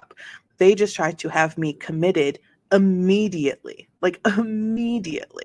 So there was some privileged information contained within her phone. Yes, I was. So as a result of that, what, if anything, happened with the phone? I notified our supervisors, and we did not look at her extraction until the privileged communications could be removed, and then we could, again, go back and re-inspect the data. Now, as far as that whole process that was undertaken in regard to that, how long a time period, or when was it that you were able to have the privileged information extracted and then actually get to look at the defense phone? It took months. I don't think we got it back from the AG's office until later, I don't know, springtime of 2023-ish. Now, with respect to the extraction from each of these 4 respective devices, that being the defendants, Mr. O'Keefe, Mr. Case, and Ms. Roberts, What kind of tools were used to conduct those extractions? Gray key, Windows 10, and then Cellware Physical Analyzer and Axiom, their program, Magnets program. And so as far as, I guess my question is, as far as the different devices that are used, why are there different devices and what is it that say one does versus the other? So they both do great work with, decoding the data. I've noticed that Axiom does a better job at pulling GPS spots because it gives a speed and a estimated range of how strong the GPS signals are, as opposed to Cellbrite, they give native locations, but they don't have that extra data with it. So I like to look at both tools and make sure that I'm seeing everything that I need to. Now, with respect to the defendant's phone, you at some point reviewed the extraction from the defendant's phone, correct? Yes, I did. And with respect to that phone, what, if anything, did you observe with regard to GPS locations associated with that device? I didn't see that many, maybe a handful, showing different spots in Canton, but nothing that stood out to me. Now, with respect to your review of the phone, what, if anything, were you able to ascertain as to whether or not those GPS locations were allowed or permitted or turned off or on by you? I can't say. I didn't see anything, like I said, that stuck out to me. Normally, if the GPS points aren't there, then location services are probably turned off. But what I'm asking, though, is the device itself was capable of retaining that data as far as GPS locations, correct? Yes, if it's turned on. And there were no real GPS locations to speak of that you observed in your review of the extraction of the defendant, correct? That's correct. Now, with regard to Mr. O'Keefe's phone, what, if anything, were you able to ascertain from that as far as GPS locations were concerned? There's quite a bit, especially on January 29th. Now, sir, before we get into that, if I could ask you some questions in regards to Mr. Cave's phone extraction. You had occasion to Lolly review is that, falling correct? apart. Yes, sir. And so, in regard to that, also, you had mentioned that you had reviewed an affidavit from a defense expert or defense witness named Mr. Richard Green, correct? That's correct. And based on your review of that, what, if anything, based on your review of what Mr. Green said or did, what, if anything, did you then do with regard to Mr. Cave's phone? Ask. So I basically went point by point through his report asking to questions. confirm or deny if what he was placing in there was true. And what, if anything, were you able to ascertain or learn from going through Mr. Cave's phone with reference to what Mr. Green said? Objection. I'll allow that. It was mostly incorrect. And when you say mostly incorrect, what was mostly incorrect? So he states that there's a Google search that's done at 2:27 in the morning. That immediately stuck out to me because when I went back and looked, that file that was parsed was not from the database that should have showed searches.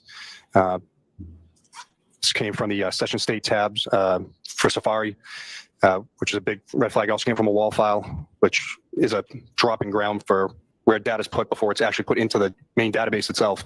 And then once it reaches a certain point, that data is automatically deleted by the device, not by a user, which Mr. Green had stated that a search was done and it was purposely deleted. There was also items regarding phone calls being deleted. Again, they came from a wall file. Looking at it, again, it's stored in the knowledge seed, the main database. It was all stored in the biome, showing in the extraction, which is another storage area that Apple is using. Again, nothing, most of the stuff that I was reading in his report was either incorrectly, written down or he's interpreted it incorrectly. Now, with regard to... Do we really need 3 people to say this, though? With regard to the phone calls or the contacts that Mr. Green indicated were user deleted or deleted by the user, what, if any, information did you look in regard to that? What, if any, did you ascertain it from? Yeah, so he stated that Ms. McCabe had deleted 18 phone calls from the morning after John O'Keefe's body was found. Looking at the data from her call log, those calls, while they do show marked as deleted, again, they come from the wall file and they're also located in 2 other parts of the database. Again, as a user of an iPhone, you can't go in and just delete these files. They're handled by the operating system. It's impossible. So as far as, what, if any, opinion do you, well, let me ask you this first. As far as a wall or a writing log file, can you explain that, what you understand that term to mean to the jury as it pertains to these particular Yeah, so as I said, these files are dropping ground. So when you're using your apps, using the phone, it takes that data, puts it into this WAL file until you either close the app or you shut down the phone, or it reaches a certain number of data in the phone. That WAL file will automatically delete from the phone. So this can be on a first in, first out basis. Again, like I said, it could be when data reaches a certain level, but those calls that are being marked as deleted, Cellbright's saying it doesn't mean the user deleted them. It just means they're being removed from the WAL file. And you indicated that from your review of the phone extraction, there were other areas or other databases, within the phone that contain that same information. Yes. So the main database of the iPhones is the Knowledge C database. They're also using Biome, and then if you're using the newer software now, it's another area I won't bore you with, but depending on the iOS you're using for the phone, To not it's going to bore depend on us. where that data is being stored. Now, specifically with respect to Ms. McCabe's phone, one of the contentions Mr. Green had was in regard to a contact for Brian Albert. Is that correct? Yes, that was another one. With respect to that, what, if anything, were you able to find within Ms. McCabe's phone in regard to contact information for Brian Albert? Yeah, so Mr. Green's report said that he located a deleted screenshot of Brian Albert's contact. That was in her phone. The contact for Brian Albert was still in her phone, not deleted. So I don't know, maybe she just deleted the screenshot. Now, with respect to Ms. McCabe's phone, what, if anything, did you do with regard to the call log history in Ms. McCabe's phone? I The defense is going exported to it have all a hard time. out to a PDF so I could view it. And again, like I said, there's, I think, 1,104 Their forensic phone guy. calls digital from going forensic all the way back to October of 2020, I want to say. And phone calls, FaceTime, the calls are there, all the records, and they're all stored in different areas of the phone.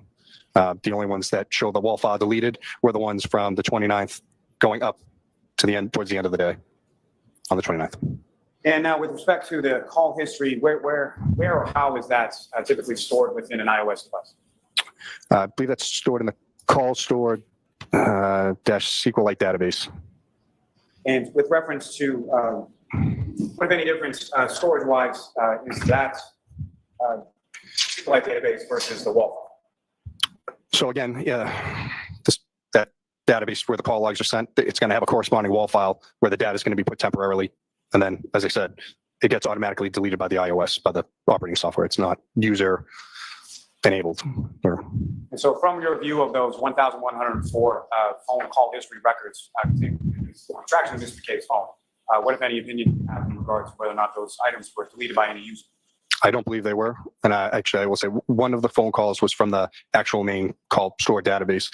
That could have been user deleted but again, it's in 2 other spots in the operating system. So I don't know how or why the iOS stores it the way it does. And then marks what.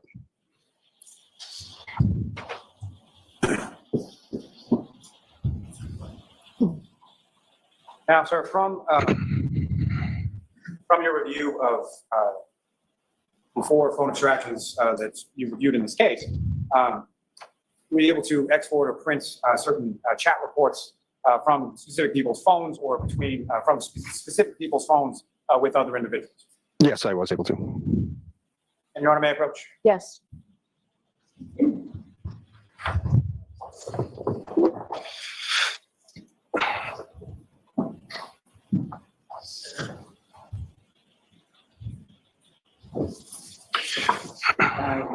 Yes.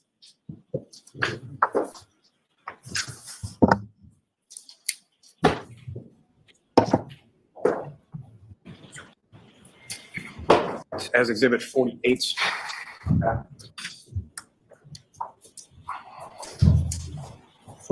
You recognize? Excuse me. Do you recognize that, sir? Yes. And what do you recognize? Poor There? Lolly.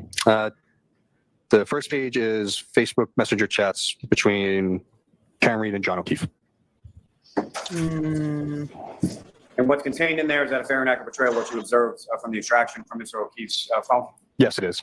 And specifically with reference to those chats between Mr. O'Keefe and the defendant, you also reviewed that material from the defendant's phone as well? Yes, I did. Material that you reviewed from the defendant's phone, is that consistent with what you observed from Mr. O'Keefe's? Yes, it is. it sucks. It sucks. Discovery sucks.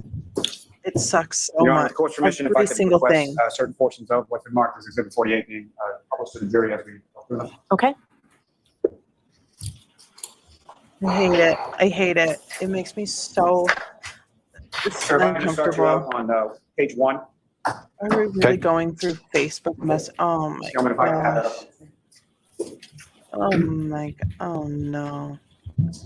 Now, Right, our with numbers respect to redacted? what's up on the screen, the portion that you can see, do you recognize it, sir? Yes, I do.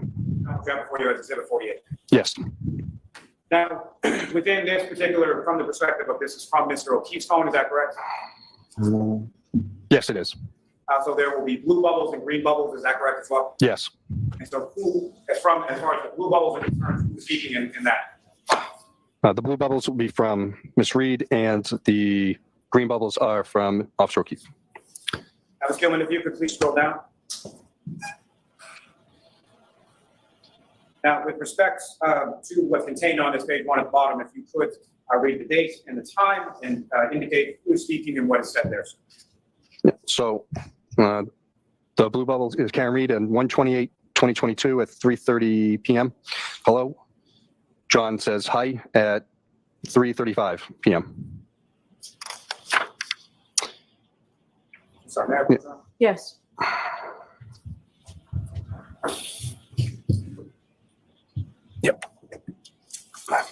Those are the Facebook ones.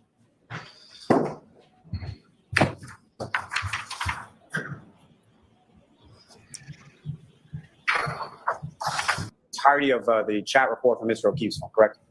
Yes, I believe so. May I approach, Your Honor? Yes. I apologize. Showing you another document. Recognize that. Yes. What do you recognize that to be, sir? These are the native chats, native messages from John O'Keefe and Karen Reed. So these are just specifically broken down as far as the chats between Mr. O'Keefe's phone and Ms. Reed's phone, correct? Correct. And as far as your review of both of the extractions from both of those phones, the material contained within Mr. O'Keefe's phone is consistent with the material contained in the defendant's phone, correct? Yes, that's correct. Your Honor, may I approach? Yes. I will seek to introduce the witness next exhibit. Okay. Exhibit 620. 627. Yes. If that could be returned to the witness, Your Honor, if we could, with court's permission, if we could publish that. Yes.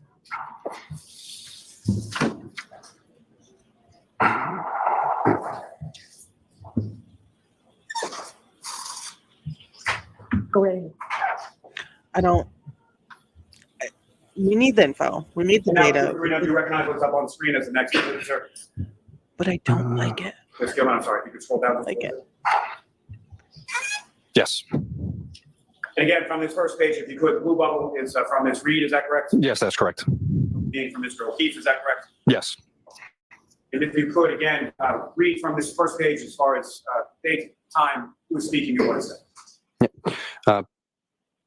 At 9:49 a.m., Karen says, "You've really hurt me this time." 10:02 a.m., "I'm sorry. This is, sorry, it's kind of agreed. I'm sorry, this has been an issue with me for 8 years. It physically hurts me to see everyone else in their life do things for them, and I'm forced to always be the bad guy."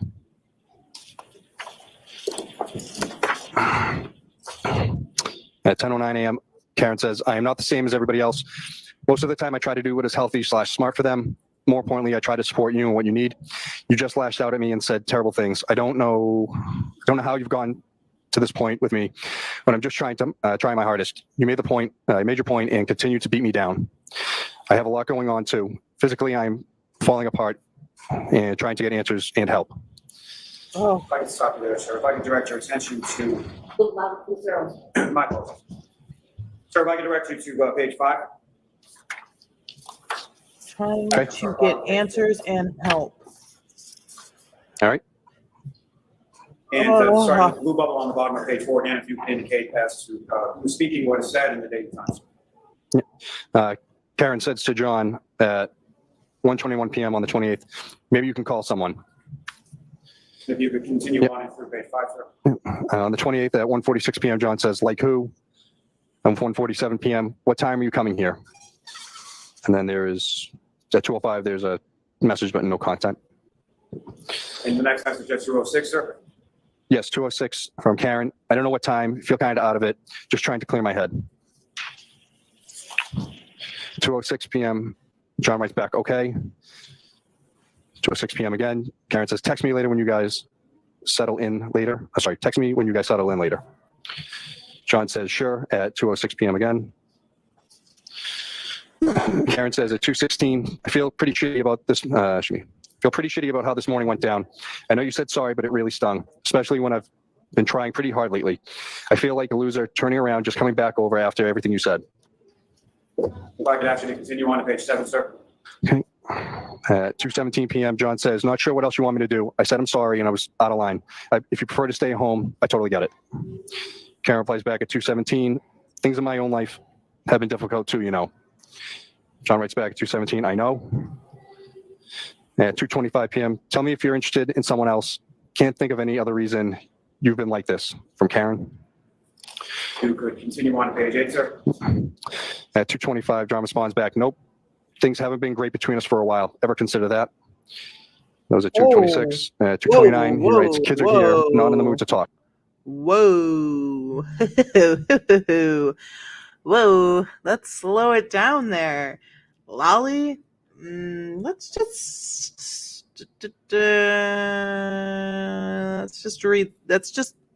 bear with me and let's just go. We're getting it, so let's get it, right? You know? Have been difficult too, you know. God. John writes back at 2:17, I know. At 2:25 p.m., tell me if you're interested in someone else. Can't think of any other reason you've been like this. From Karen. You could continue on to page 8, sir. At 2:25, John responds back, nope. Things haven't been great between us for a while. Ever consider that? That was at 2:26. At 2:29, he writes, kids are here, not in the mood to talk. And how does the defendant respond to that at the bottom of page 8? So you're not into it anymore. That's fine, but I don't want to keep trying, and you keep treating me like this. At 2:29 p.m. If I could direct you to the next page 9. Yep. Mr. Reed says, I'm trying to hug and kiss you this morning, and you whack me in the face with a pillow. At 2:29. At 2:30, she says, last night you're basically like, yeah, what about? When we talk about the future. So why don't you just admit you're not into it so much anymore? 2:30. Oh, sorry. Go ahead. I was at 2:30. John says, not how it went down, but okay. Oh, yikes. Now, does Ms. Reed respond to that? Can you please admit your head is out of the game with us? If you could, sir, please continue on to the top of page 10. Okay. At 2:32 p.m., sick of always arguing and fighting. It's been weekly for several months now. So yeah, I'm not as quick to jump back into being lovey-dovey as you apparently. From John. And then John again at 2:32. Oh my God, stop calling. Okay, stop you there for just a moment, sir. With regard to January 28th, OMG. you were also able to extract a report specifically in regard to calls received by Mr. O'Keefe on that date. Yes, I was. I mean, on that date into the next date of January 29th. Yes. I approach Your Honor. Yes. Major ouch.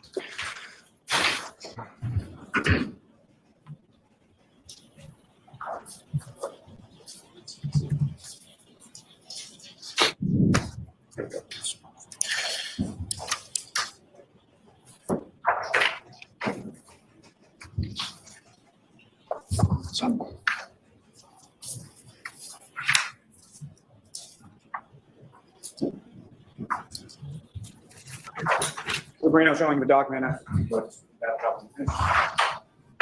I'm just like I'm processing. I'm taking it in. I'm processing. You recognize that, sir? Yes, it's John O'Keefe's call log. And that's the entirety of the call log from January 28th into 29th. Is that correct? Is it? Because I've heard Yes, things are from missing from 20th it. at 9:19 a.m. to Or- the 29th at 6:03 a.m. It Yeah, is. approach, Your Honor. It should be Yes. the full call log because calls were missing from other people's phones to John that showed on John's call log. And I'm really gonna need my upload speeds to like get back to it.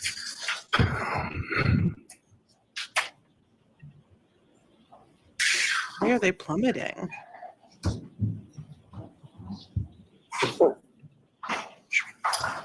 May I approach again, Your Honor? Yes. Showing you another document. Just ask you to do that. Look up when you finish.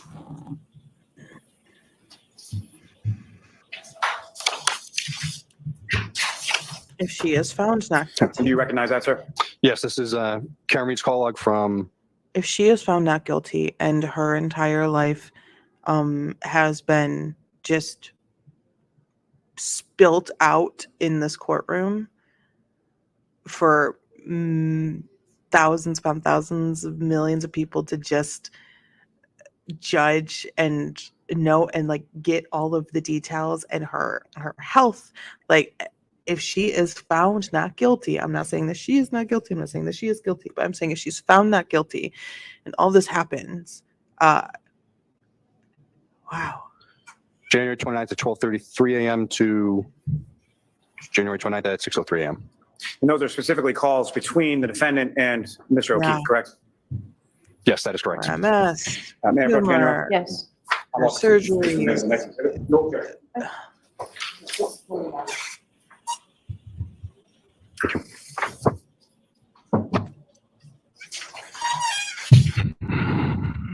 Okay, I just want to tell you guys what's going on.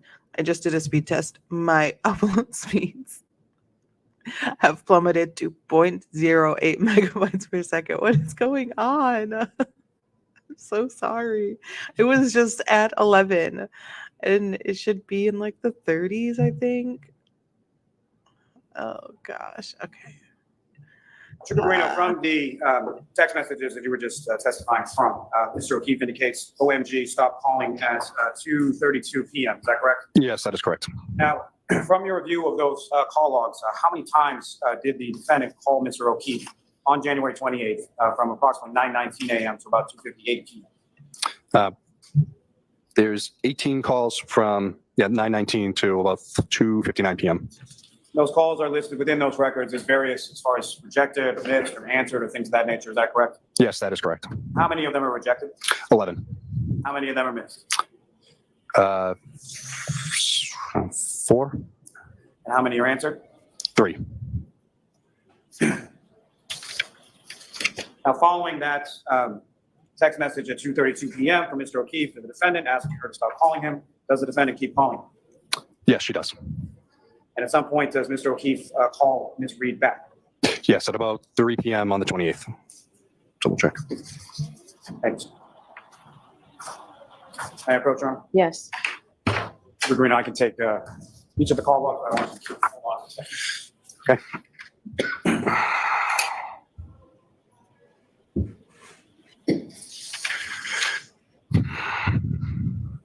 Now, sir, if I can turn your attention back to page 10 on the text messages. What are we doing, So, camera? Mr. Lally, when you put your head down and when you walk away, we can't hear you. And so there won't be a record of this. So you have to keep your voice up. I will do, Your Honor. My apologies. Well, you just said, you just put your head down and your voice went down. So keep your voice up. It's really important you do so. Trooper Guarino, turning your attention back She to shouldn't page have to 10 keep of telling these you text this. messages. Let's read from Ms. Reed's response to Mr. O'Keefe at 2:32. Yes, so 2:32 p.m. She says, "Why would you start with me this morning?" And then followed up by 2:33, "You're setting me up to fail." If I could turn your attention to page 11 and ask you to continue from there. Ms. Reed says, "You started a number of fights from your end."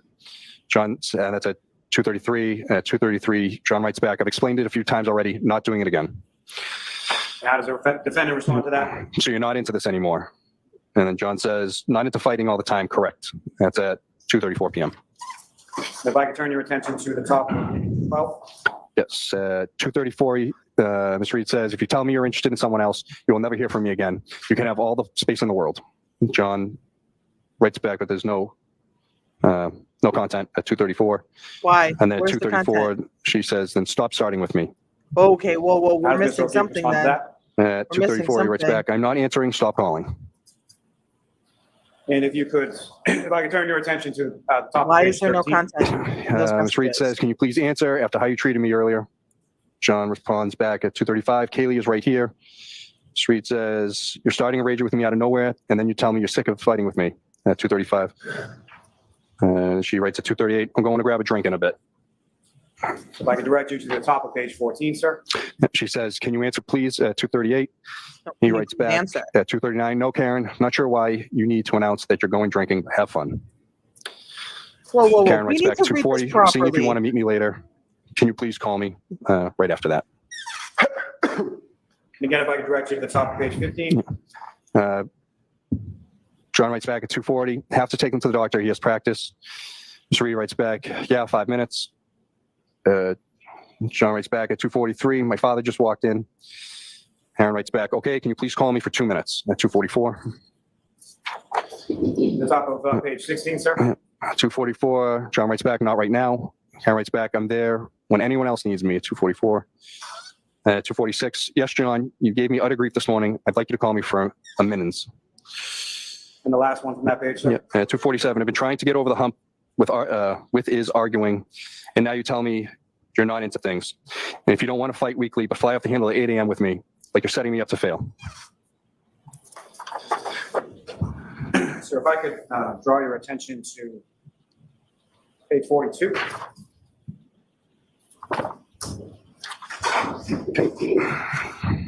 And sir, if I could ask you to start reading from the top of page 42. But I want to know At what 7:41 p.m., Karen writes, okay, let me know if you end up leaving. John writes back at 7:42, why? Now you're not coming? Karen writes back, I'm waiting for the plumber. Actually think he's in the driveway. 7:42. John says 7:43, we're taking Mike's car, so I'm relying on you for a ride home if he leaves. Karen writes back at 7:43, he's not going home after. John writes back at 7:43, 8 on a Friday. He may have to get Michael. And you have a plumber coming over at 8. Knowing me and Papa could have handled it. Good luck. And that was at 7:44. Oh, they're Thank you, just sir. they're feisty with each If I could direct your other. attention to page 49. Sorry? If I could ask you to start from the page 49, sir. 8:29 p.m. Yeah, but he lives right down the road. John writes back at 8:30. Karen, the storm is going to be intense. Can't drive. 8:30. She writes back, okay, well, if he can't, he can't. John writes back, I'll do it Monday. Karen responds at 8:31. Ha, I better not still have this problem on Monday. John writes back, plan on being there. Karen writes back at 8:32. I'd like to know, I could take a hot Nope, shower here if I need to. John writes back, figured you'd be in Kansas until Monday. If I could direct you to the top of next page 51. John, I'm getting off my phone. Let me know what you're doing. Karen writes back at 8:33. I think the four of us together is toxic to this relationship. Would like to limit it. And then says, you've said so yourself for probably a year now. And John writes back at 8:33. Blizzard tomorrow. Nobody is going anywhere. Sir, if I could direct you to the top of page 52. Karen says, maybe I'll come back late tonight. Bad snow is in the early AM. That's at 8:35. And again, 8:35. I'll head up there in a few minutes. Let me know if you leave. John replies back, sure. And then the next one's not until 12:55 a.m. on the 29th. I'm going home.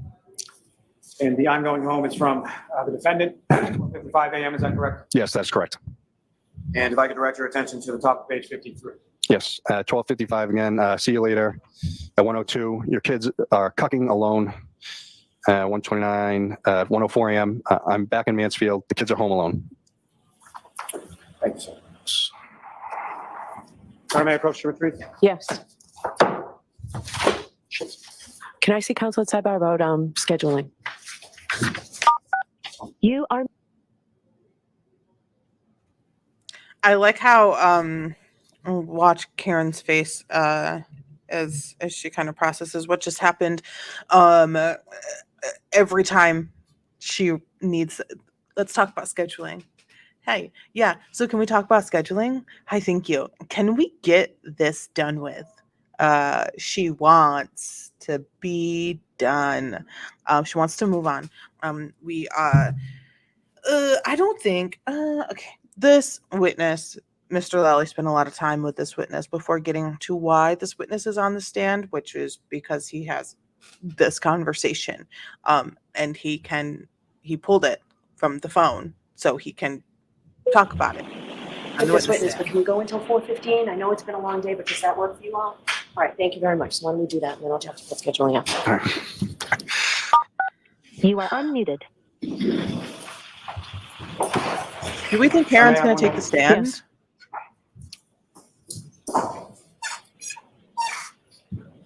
I don't know if she's going to. You think she wants to explain this? Yes.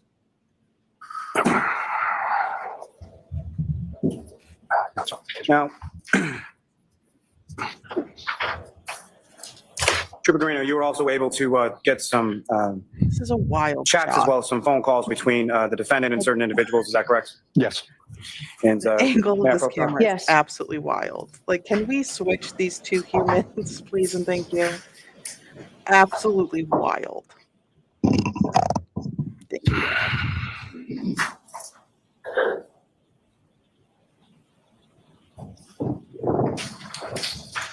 Oh, don't stand like that, Mr. Lally, like he's taking his sweet time.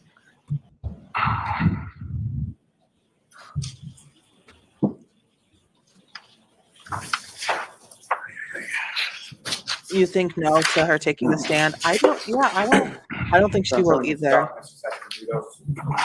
I don't think she will. Okay. She probably wants to for specific things, but overall, I do not think it'll be beneficial. And, do you recognize those, sir? Yes, I do. And what do you recognize those? The single page is Karen Reed to Laura Sullivan phone calls, or I should say, calls from Laura Sullivan to Karen Reed. And the other one is Karen Reed and Laura Sullivan's chat messages. What's contained in those documents, is that a fair and accurate portrayal of what you were able to extract from the defendant's phone? Yes, sir. Approach again, Your Honor. Yes. I'm about to seek to introduce the minutes and exhibits. No objection. Okay.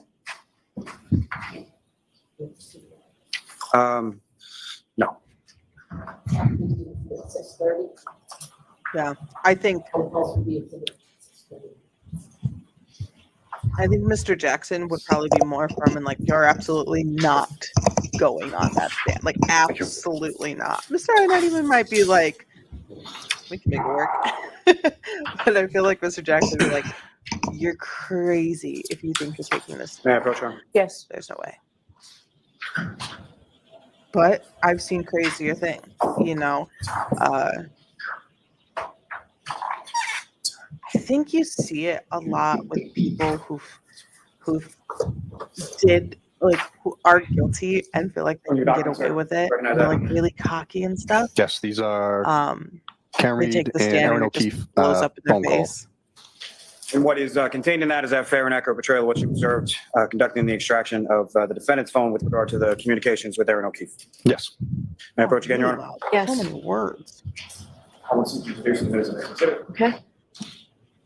There's no objection, Mr. United. So hungry.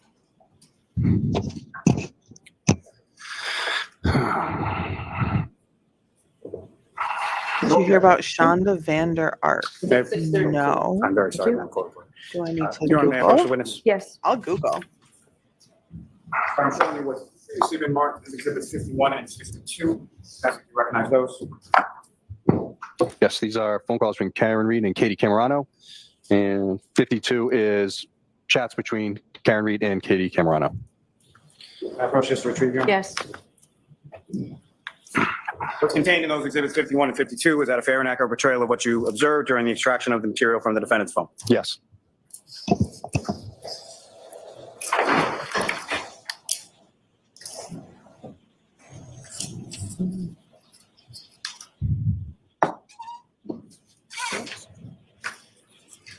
May I approach again, Your Honor? Yes. Sir, showing you what's marked as exhibits 94 and then 95. Yes. I'm sorry. They are chats between Karen Reed and Jen McCabe, text messages. And 95 is Karen Reed and Jen McCabe phone calls. And again, what's contained in those records before you is that a fair and accurate portrayal of what you observed in the defendant's phone during the course of your extraction of materials from her phone. Yes. May I approach the retrieve, Your Honor? Yes. So these are already in evidence, Mr. Lally, so that you don't need the fair and accurate depiction.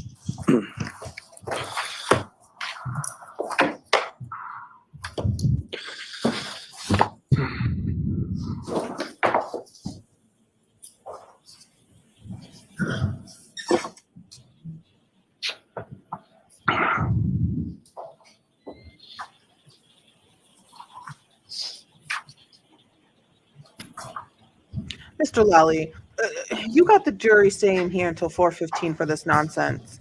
Get it together.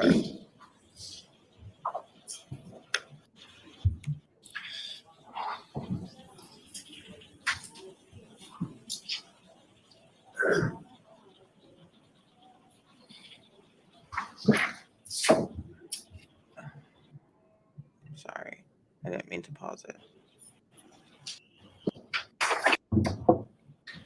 Jurors, you know, figure out the next 2 days. You are muted. Mr. Lollygag, just lollygagging around. Damn, everyone in the courtroom looks over it. Yeah, so the defense needs to know what evidence the prosecution is introducing to the court and will possibly be showing to the jury on the screen in front of everyone. And the defense does the same to the prosecution with their introduction of evidences as well. They know what's happening. When it comes to like the text messages and stuff like that, they're just double checking that things have been redacted. I almost forgot the word. Redacted properly, especially because the first time text messages that were pulled from Cellbrite were put in front of the jury and on camera for millions of people to see. Phone numbers were not redacted. Phone numbers are not redacted. So they are talking about. I am reading this article about Chandra Jurors. Vander Ark. We will You be are on TV unmuted. tomorrow, but you won't be. All right. So it's very important that you don't watch TV or listen to anything, or read about anything. So we will be here tomorrow. Wednesday is the federal holiday, so we're not in session. You know, there's supposed to be some big heat wave this week. I really appreciate that everybody dresses respectfully for court. I suggest you come in comfortably. It's an old building. The air conditioning's been great today. I don't know that will hold up when really pushed. So feel free to dress comfortably. We'll plan on seeing you on Thursday. If that changes, the court officers have your contact information. But we're planning on seeing you on Thursday. All right. So please, those 3 cautions: do not discuss this case with anyone. Don't do any independent research or investigation into this case. If you happen to see, hear, or read anything about this case, please disregard it. Let us know. We'll see you Thursday. All rise for the court, please.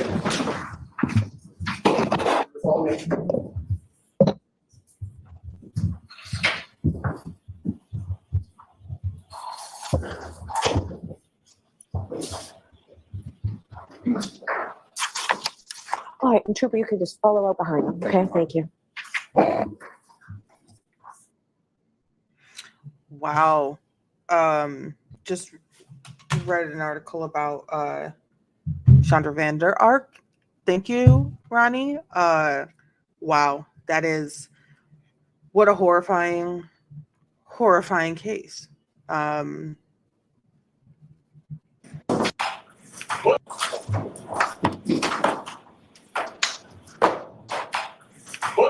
I don't know how it goes.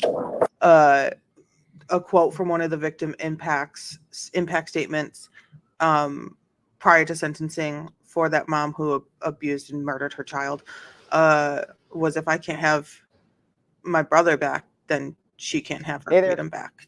And that's powerful. And she thought she could explain it away on the stand. I'm sure she did. And that's that energy. That's that BS that just makes it easier for judges and juries to say, "Ooh," it's that Alex Murdoch effect. Let me pull up the next day of court. Let me do it now. Let me pull up the next day of court. What do we want day 27, right? Oh my gosh, we are so behind. We are so behind. We have to catch up. Day 27. Here we go. The deliberation for her case was like 2 hours. I believe that. And that was probably just because they were waiting for people to show up. It probably took way less time than that. Now today in court, day 27 in court is going to be a little different. There is no jury. This is all voir dire. They are scheduling it to get it done with and to not waste the jury's time, which we love. Don't waste the jury's time because ew, gross. Like, who do you think you are wasting the jury's time? All right, this is going to be a little funky for a second. Get that.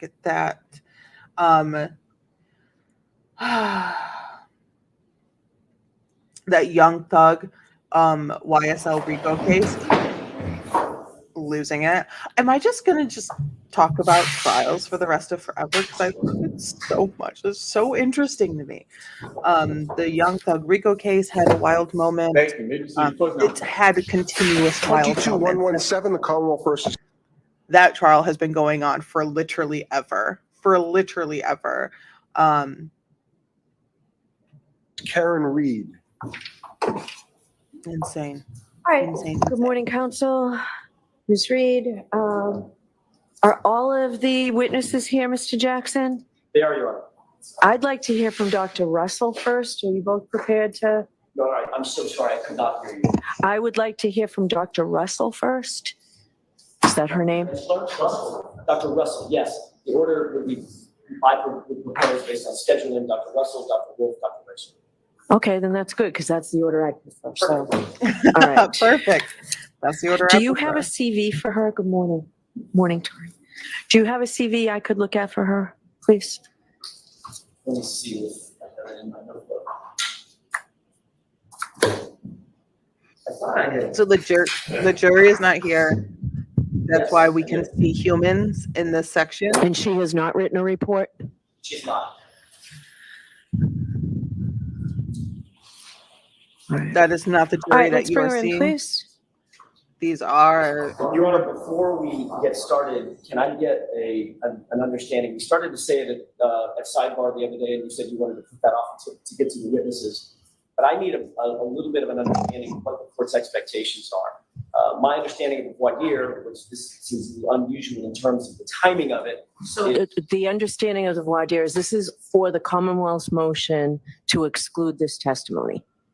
All right, that's what we're here for, the Rule 14 violation. Is that the same with Dr. Wolf and Dr. Rachel? Well, I thought that would help both of you. The Commonwealth has nothing on that, and you say you haven't been able to even talk to them at all about this case. That's correct. So I want to find out if they have any credible, competent evidence to put forward. So we'll have a voir dire on them as well. But So for that- Dr. Russell, what we're doing here today is there's an alleged well, there's appears to me to be a violation of the reciprocal discovery obligations of defense counsel regarding Dr. Russell. So let's hear from her today to see what the appropriate remedy is for this violation. So my intention is to ask her so I have, the court understands my sort of guardrails. My intention is to ask her what her qualifications are. This is that's the basis for voir dire. And that's where I'm going to stop. I'm not intending to ask her what her opinions are, conclusions. I'm going to ask her if she's come to opinions and conclusions, but I don't want to have to examine her concerning her full opinions, her full conclusions, what she's based those conclusions on. It's unfair. We've provided the defense everything that the prosecution, everything that we need to provide to them in terms of disclosure. They've got the equivalent of a report. They've got a summary of what she's going to testify to. When was that provided? My order was 1 week from the start of trial, right? But we didn't, Your Honor, in fairness, they didn't even finish their discovery 1 week before the start of trial. So it's a little unfair for us to be put on the stand. 1 week from the filing of the certificate of compliance. Well, I don't know when I can't remember. My co-counsel indications the day before trial. Okay. So during the course of, look, trial is a dynamic thing. During the course of the trial, I did not know who Dr. Marie Russell was at the time that they filed their certificate of compliance. We then attempted to and did give them the reciprocal discovery that we were obligated to do after they filed their certificate of compliance. When? Within 3 days of that. We had been giving them information prior to that, but at least within 3 days of that. We've continued, so the record's clear, we've continued to get additional discovery from the Commonwealth in notices of discovery throughout the trial. They have not finished. In fact, during the trial, they interviewed Jen McCabe, apparently, had a full interview with her. Lieutenant Tully took a report, dated the report, and then they held on to that report until after she testified. The interview, the report, and the completion of the report were all done before her testimony. Do you need to call her again? Your Honor, that's not my, and I think the court understands, that's not my point. My point is not, I need to call Jennifer McCabe back. I've done the damage that needs to be done on Jennifer McCabe. The point is, I'm sorry, I missed that. You've what? I've done the damage that needed to be done on Jennifer McCabe. I don't need to call it back. The point is that That was a what's question good I for the had. goose is good What's for the going on? gander. The Commonwealth doesn't get to stand in the position of piecemealing and feeding us information, reports, discovery throughout the course of the trial. And by the way, when we then got seminal information about an expert that we did not know about, never met, never heard of, within 3 days of that, we provide everything that we have about that witness to the Commonwealth. They can't then turn around and say, oh, well, it's all the defense's fault. So we want to have a voir dire, which means that the euphemism for that voir dire is we want to have two bites at the apple. Okay. We want to be able to completely cross-examine her, then go back to our expert. And if she testifies, cross-examine her again after consulting with our expert. That's 2 bites at the apple, and that's not fair. If the court wants to hear whether or not Dr. Marie Russell is qualified to testify about the arm injuries, that, I believe, is the parameters, the proper parameters of the voir dire, and that's what I'm prepared to do today. But I wasn't planning on getting into the substance of her testimony because that's been provided. And I don't think Mr. Lally should be able to get into the substance of her testimony because he knows what the substance is because, like I said, that's been provided. All right, so I disagree. I'm going to hear from the Commonwealth on this. Is it Ms. McLaughlin or Mr. Lally? Wow. Okay. Your Honor, just briefly in regard to what counsel was referencing with Just Ms. start. McCabe, it was not a full interview by Lieutenant Tully. It was and I don't have it on me at this moment, but I can give the court a copy of that report. But essentially it was Ms. McCabe met with Lieutenant Tully, looked at some video, and was asked a single question. That report wasn't available. I didn't have it until after Ms. McCabe testified, but it was given to counsel prior to Lieutenant Tully testifying, and there were no questions asked of Lieutenant Tully in regard to that. My issue, and I wasn't asking for a voir dire as it relates to Dr. Russell, is that we first heard of Dr. Russell on May 21st, which was, I think, 6 weeks into trial. Right, so that's what I asked, and you told me it was 3 days after the beginning of trial, Mr. No, Jackson. Your Honor, I said this at sidebar the other day, and I just said it again today. I let the Commonwealth and the court know about Dr. Marie Russell 3 days after I learned about her, which was the 17th of May. I think it was the 17th. I had never heard of her. I didn't know who she was. We made contact. I determined that she would be useful for the jury in terms of specifically the injuries to John O'Keefe's arm. I then had one conversation with her, then immediately, within 3 days of that, turned that information over to the prosecution. So I didn't say that I gave this over 3 days into trial. That's not what I said. All right, but you were ordered to do it. Ms. Giannetti, what was the date? You had 1 week from when? The day before trial. So it would have been, I believe, April 15th. So what we knew as of that day, we were required to turn over. All right, I need to take a quick recess. What? All right.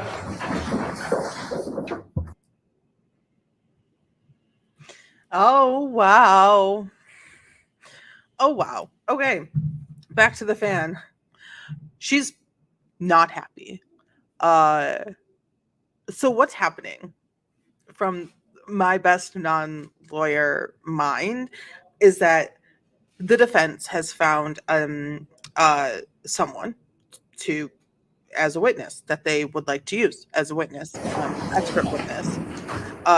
And they told the Commonwealth 3 days after they've discovered this human being that could be a expert witness for them, that they would believe to be good for their case, and is worthy of calling them as whatever.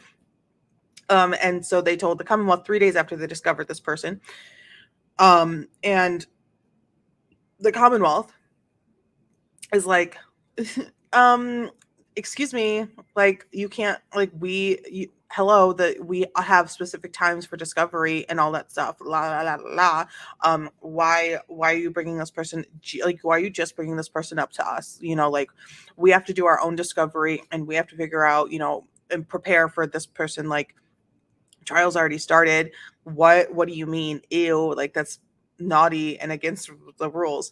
And so there's the discussion of that. And then there's also the discussion from the judge who's like, you had a specific date to hand over all of your discovery. And what Mr. Iannetti just said is like, we had a specific date the day before trial to hand over all of our discovery of what we knew at that time. We have come across some new information, a new witness and a new expert that we would like to use. And within 3 days, we gave that information over to the Commonwealth. So what's the issue? So the judge is coming back, and let's see what she has to say. She went to go get her law books, her legal information. This is so interesting to me. I'm not a lawyer. I don't know these books. I don't know how she would be able to just find something so fast. I mean, I know how. She's a judge and has been doing this forever, and she is brilliant and prepared. But this is so interesting. The jury is not here. But there is still a full house.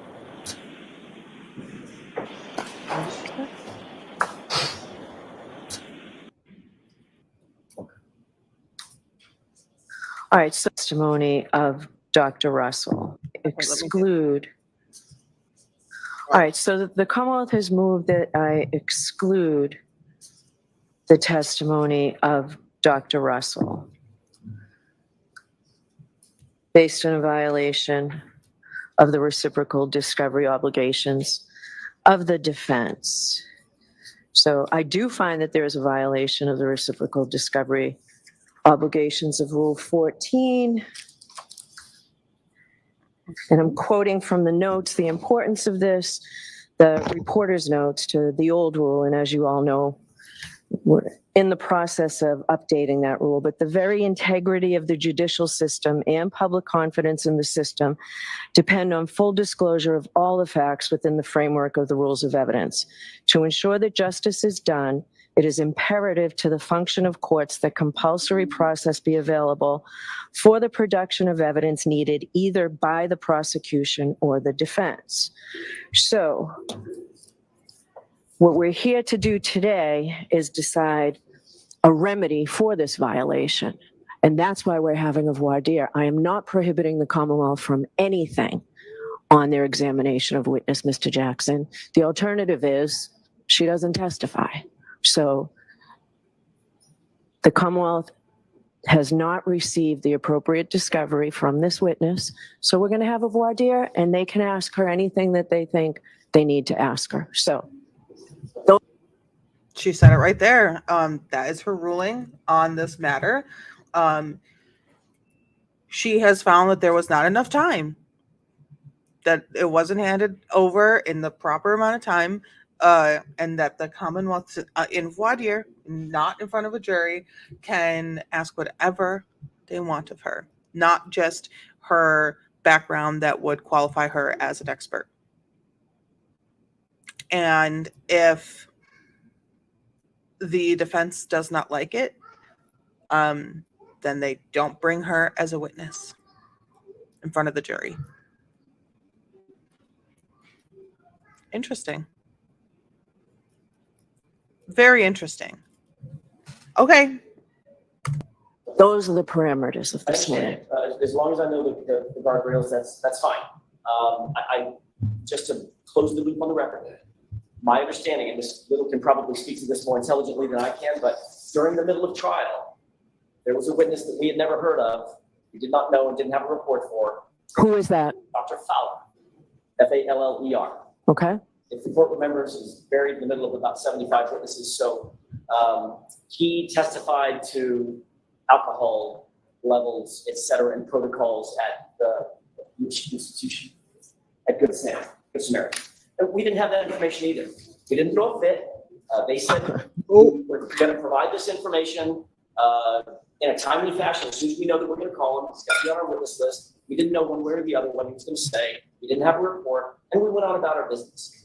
That's what we were doing as well. And by the way, I would note that the notes and report under Rule 14 require disclosure of information you have. I just don't want the court to think that we were sitting on information that we didn't turn over. No, I'm not saying that. It's just, this isn't as if it was something that the Commonwealth brought up and you needed to scramble. This is entirely of the defense position. So, I understand. all right, so that's the big difference. So why don't you go ahead and call her? Okay, may I be excused to call her? Yes. Okay. She has, her foot is down. He was just saying, he wanted to clarify that on the record. And I think that's perfectly acceptable, and necessary for him to close, like they said, close that loop on the record of, just so you know, they did this to us in a completely different way. And we didn't even know what was happening when it happened. And so, due to the nature of it being for the defense, there's a different requirement that the judge is settling on. Commissioner, thank you so much for the understood the court, the case now here, and the truth, the whole truth, and nothing but the truth, so help you God. I do. It's good to see. Morning. All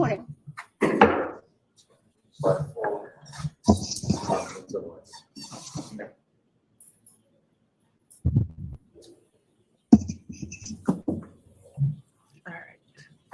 Am I in 1.25? No, I'm in normal. All right, we're gonna jump up to 1.25. I'm going to ask you to keep your voice up, speak right into that microphone, doctor, okay? Yes. Thank you. All right, go ahead, Mr. Jackson. Thank you, Your Honor. Good morning. Could you please state your name? Let's just pause for this. As far as I have learned, they are allowed to continue looking for evidence during trial. I could be wrong, is what I've heard from other specific trials. Obviously, they have to show the other side, but 3 days seems reasonable to me, a non-lawyer. Yes, a non-lawyer here as well. I do think I do think it's reasonable. I personally, from a non-legal standpoint,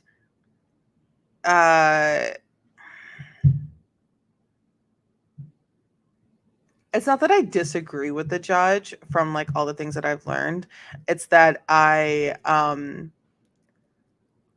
think if the conclusions, the opinions, the expert findings have been given to the Commonwealth of this said expert, and the Commonwealth has problems with the conclusion and the findings of this expert, then I think that I think that's fine. Like, handle it in front of the jury, ask your questions, ask better questions, Lolly, and make people agree with you. Make the jury agree with you. It'll be interesting to see what Lolly asks during the voir dire, and what path he's going to take with this witness, and if it is even going to make the defense shaky about putting her in front of the jury. We'll see. I gotta pee and I gotta go get something to eat. I am starving. My stomach is growling. State your name and spell your last name for the record. So I'll be listening. Yes. Marie Russell, Russell. And I'm going to echo what the court just indicated. The air conditioners are on, so please keep your voice as elevated as possible and speak. Maneuver the microphone however you need to. Okay. Okay. Dr. Russell, what do you do for a living? I am a retired emergency physician and forensic pathologist. And tell me what education you have, going all the way back to the beginning, that qualifies you as an emergency physician and former pathologist before you retired. Okay. Well, I've had about at least 16 years of formal education beyond high school. Initially, I started at MIT, where I did my pre-med courses. I had always wanted to be a physician. And so I went to MIT for a year, took pre-med courses. And then I had an unusual life event in that my mother came down with cancer, and she subsequently passed away. During the time away, so I took some time off from school. During that period of time, I decided to explore another interest of mine, which was law enforcement. And so I took some courses in law enforcement, and I became a full-time police officer here in Massachusetts. What years were you at MIT? That was 1972 to 1974. Did you go to the police academy? I did. Once I became a police officer here in Massachusetts, I attended the Boston Police Academy where I graduated. What year was that? That was in 1977. During the course of your training as a police officer, did you have any specialized training in hit and run accidents and investigations? Yes, I did. And which agency did you work for as a sworn peace officer? I worked for the city of Malden full-time for 7 years. That would be from 1977 to 1984, approximately. Correct. During that time, did you continue your education in any way? I did. I took as many courses as I could from the Massachusetts Criminal Justice Training Council, which included a several-day course in hit-and-run accident investigation. I took courses in forensic photography and numerous other things. And I also at the same time continued to go to college, and I did that part-time, where I eventually got a bachelor's degree of science in psychology with highest honors. What institution was that from? That was from Northeastern University. And that was a Bachelor of Arts in Psychology? I think it was a Bachelor of Science. Got it. Subsequent to your Bachelor of Science degree from Northeastern, did you also advance your education further, formally? Subsequent to, so I decided that I did want to pursue a medical career. And so I then attended medical school, University of Massachusetts Medical School full-time for 4 years. Did you ultimately get a degree, an MD degree from UMass? Yes, a Doctor of Medicine degree in 1987. So you were there from 1983 to 1987, is that right? That is correct. And did you do a residency? I did. I did 2 residencies, actually. Most people do 1, but I did 2. I did my first residency was a combined internship and residency for 4 years, and I did that in Los Angeles at Los Angeles County Medical Center, which is a very big trauma center, and what I would consider the Bellevue of the West Coast. Very busy. You say that just because of the volume at USC Medical Center? That is correct. Is it one of the busiest medical trauma centers in the country? Yes. You were there from 1987 to 1991, is that right? I did my ER internship and residency during those years. Yes, there. During that time, were you seeing patients? Oh, yes. You were treating patients? Lots of them. You were attending to patients? I was a trainee, so I was seeing as many patients as we could. There was always a waiting room full of patients, and so I saw many patients during that time period. Did you indicated a second residency? Tell me about that. Okay, so I still realized I had an interest in forensics, and so I decided that I wanted to also train in forensic pathology. So I did a second residency in anatomic pathology, 2 years, followed by forensic pathology fellowship at the Los Angeles County Coroner's Office for 2 years. And the years, if that's 4 years, that would be from 1991 to 1995 approximately? That is correct. Tell me what your experience was as a fellow at the Los Angeles Coroner's Office, Los Angeles County Coroner's Office. Yes, well, it also was a very busy coroner's office. And so every day there would be cases. I probably did at least 2 cases a day, most days, and plus conferences and educational opportunities. But the interesting thing about being a fellow is they try to give you a wide assortment of cases. So, for instance, I not only saw numerous victims of gunshot violence and stabbings, but I saw numerous victims of motor vehicle accidents and natural death, overdoses. And then if there was an unusual case, it usually went to the fellow, because the fellow was also being supervised. So, did any of those unusual cases, and we'll get more into this in just a second, but did any of those unusual cases include animal attacks? Yes. Did you become a professor, an educator at any point? Yes. So during my 29 years at LA County Hospital, during the last 25 of those, I was a assistant professor or an instructor, but mostly an assistant professor. And what that meant is that I was responsible for overseeing the care that was provided by the interns and residents. So when a patient would come into the hospital, the emergency room, were oftentimes usually seen by the intern or resident, and then I would go and subsequently see that patient also. So, and that was in addition to my own cases. So I'd see my cases and their cases. And that was at LAUSC, correct? That is correct. And Can I ask a quick question? yes. LAUSC, for those of us who are not necessarily familiar with it, is that associated with the University of Southern California Medical Center? Yes. That's the school, in other words, the site. Yes. So it stands for Los Angeles County / University of Southern California Medical Center. And that's where you were an assistant professor for the majority of the rest of your career. Correct. Were you also an assistant or an adjunct professor at Cal State Los Angeles? Yes. Okay. For how long were you an adjunct professor there? I believe that was 4 or 5 years. And I taught criminalistics, forensic medicine there. As an attending physician in the ER, in other words, a supervising physician in ER, can you tell us what some of your duties and responsibilities included, especially as it pertains to trauma? And then I'll get more specific in just a second. Okay. Well, so I would oversee the care of all the patients that came in during a particular shift. And that would include medical patients and trauma patients. And as I mentioned, it was a very busy trauma center. So we had lots of trauma patients, including the types of violence I described earlier that I saw at the coroner's office, but lots of motor vehicle accident victims, because there was a highway there right nearby. There were a couple of highways. So a wide variety of accidents. Did your supervision include assessing, diagnosing, and treating patients? Correct. In terms of the middle part of that, diagnosis, was part of your job to determine the cause of injuries, or to at least assess the cause of injuries? Yes, and I took that on a little bit more because I was interested in the forensics aspect of the injuries. The forensic aspect? Yes. Okay. During your time at LAUSC, even after you left the Los Angeles coroner's office as a fellow, did you continue to stay in contact with the coroner's office and have a relationship with the coroner's office as a supervising physician? I continued to stay in contact with the coroner's office, and I used to attend their conferences as often as I could, not as a supervising physician, but as a physician and a graduate of their program. During your tenure at LAUSC, did you ever become the director of any programs at LAUSC? Yes.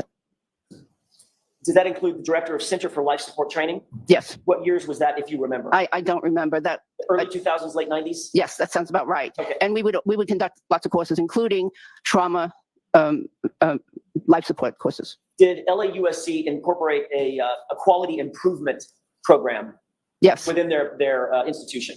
Yes. Did you become a director of that as well? Yes. So you were director of Center for Life Support Training and director of LAUSC Medical Center Quality Improvement. Was that right? The quality improvement was for the emergency department. All Yes. And did you also become the director for jail medical services? Yes. What is the association between LAUSC and the very, very expansive jail system in Los Angeles County? So LA County Hospital was unique in that they many, many years ago developed a jail, what they called a jail ward, which was a combined inpatient, outpatient, and ER. So there was a dedicated jail ER. And that has been in existence for probably about 70 years now. And patients that were placed under arrest by either LA sheriffs, LAPD, California Highway Patrol, or any of the municipal agencies in the area, and I think there were about 70 or more municipal agencies, could bring their patients to the LA County jail ward where the patients would get treatment. Ultimately, you became the director of that entire program, correct? Yes. Did you also work with the State Medical Board of California in any capacity? Yes. Tell us about that. For about 7 years, I worked part-time for the California Medical Board as a physician assigned to one of their enforcement teams. And I did that 1 day a week, and I did my other job at the county hospital the other 40 hours a week. So you didn't take off time from your duties as an ER physician, as an emergency physician. This was in addition to you being an emergency physician. That is correct. Did you hold the title of Chief Medical Executive for the California State Prison System, specifically at Corcoran? Yes. Tell us about that. So I retired from LA County Hospital, and I went on to move on to the the California Department of Corrections and Rehabilitation. And what year was that? Did you make that transition? So 2018 is when I started for the state prison system. Okay. And I worked there for 5 years as director of their medical service So in Corcoran. I'm sorry. So for that prison, within that system, you were the chief medical executive for the entire agency, correct? That is correct. All right. For the entire prison. Understood. Are you board certified in emergency medicine? Yes. Are you a member of the National Association of Medical Examiners? Yes. Are you a member of the American Academy of Forensic Science? Yes. Do you have any publications in the area? And I'm going to be very specific because you've been relatively widely published. Is that right? Some people would say yes. Some people would say no. More than a couple of publications Correct. and peer-reviewed journals, correct? Yes. I want to focus your attention on animal injuries. Have you been published in the area of animal injuries specifically? Yes. Do you recall those publications? Yes, they had to do with law enforcement dog bites. Did you draft an article or co-author an article called Managing Law Enforcement Dog Bites in the ER? Yes, I was a co-author. 1996? Sounds right. And that was a peer-reviewed article, Yes. ultimately published Yes. and ultimately available to be cited by other doctors and studied by other doctors, correct? Correct. Did you also author or co-author an article entitled Law Enforcement Canine Dog Bites, Injuries, Complications, and Trends? Yes, I did. Is that in 1997? Sounds right. Was that also peer-reviewed? Yes. And that publication was also available for other physicians throughout California and throughout the country to refer to for the study of animal bites and dog bites, correct? Dog bites. Yes. Dog bites. Concerning animal injuries, during the course of your professional experience, how many patients have you seen, diagnosed, and or treated with animal injuries, including dog bites and scratches, if you had to estimate? Many hundreds. Would you say it's over or under 1,000? I would say it's over 500. I don't know because we didn't keep really good records back in the earlier days. But it's safe to say you've seen hundreds and hundreds and hundreds of dog bites and scratches. Yes, in my 29 years at LA County Hospital, yes. And my dog bites I took care of and dog bites that the residents took care of. Yes. And you've even published articles and studied, not just seen them, but studied dog bites and dog wounds, correct? Yes. Have you qualified as an expert previously in other courts as in emergency medicine? Yes. Have you qualified as an expert in other courts in forensic pathology and wounds? Yes. Has that been in both state and federal court? Yes. Doctor, were you asked to review certain materials related to this case? Yes. And that was in furtherance of coming to, if you could, come to an opinion or a conclusion about injuries to the victim in this case, a person by the name of John O'Keefe. Yes. What did you review in anticipation of your determining whether or not you could come to an opinion or a conclusion? So I reviewed hospital photographs, autopsy photographs, an autopsy report, grand jury testimony from the medical examiner in this case. There may be some other. Based on I just want to ask about that. Do you have notes with you as to what you reviewed? No. Okay, so when you say there might be other, you don't. Well, If he tells you what you reviewed, you'd know it. I would recognize it. All right, but I want to hear it from you. You don't know of anything else that you've reviewed? This is sort of important, Mr. Jackson. Okay. Can you think of anything else, Doctor, The besides autopsy. these? Autopsy photographs, autopsy report, neuropathology report, toxicology report, and the grand jury testimony. Okay, so as you recall, the items that you reviewed include an autopsy report by Dr. Scortibello, correct? Yes. A neuropathology report by a doctor named Stonebridge, correct? Yes. Toxicological reports associated with the autopsy, Yes. grand jury transcripts from Dr. Scortibello, Yes. photographs of evidence items, including a gray sweatshirt, Oh, yes. Yes. and autopsy photos that were taken attendant to the actual autopsy. Yes. And photographs that were taken in the hospital. And I reviewed the hospital ER record also.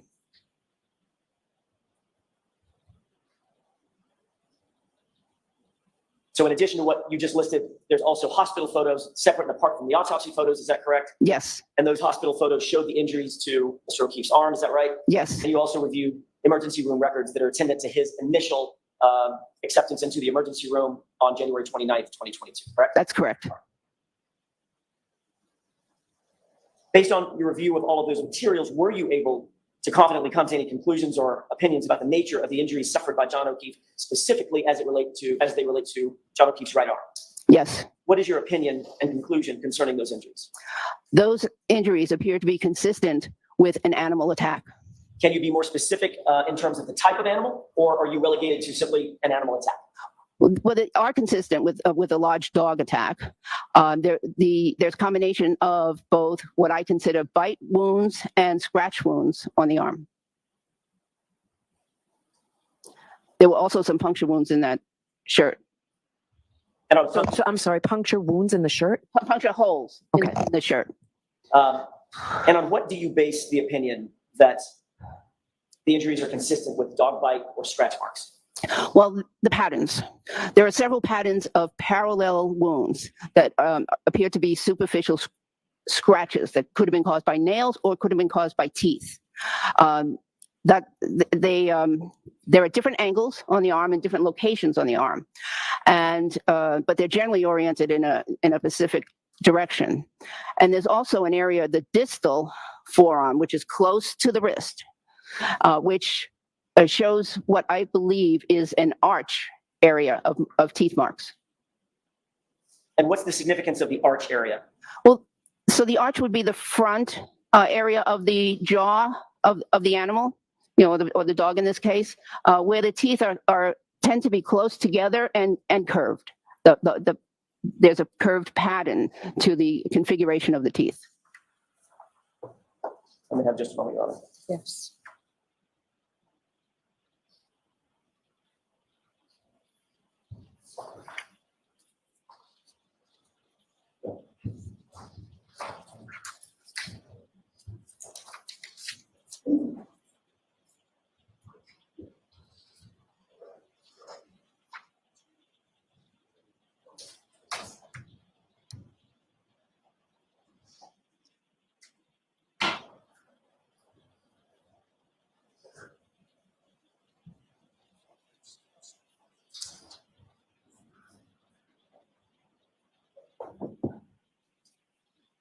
Doctor, I'm showing you a series of photographs.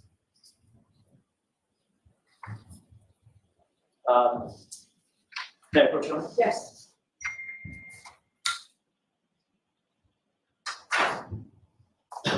First, can you describe whether or not you recognize what's depicted in that photograph? Have you seen that photograph before?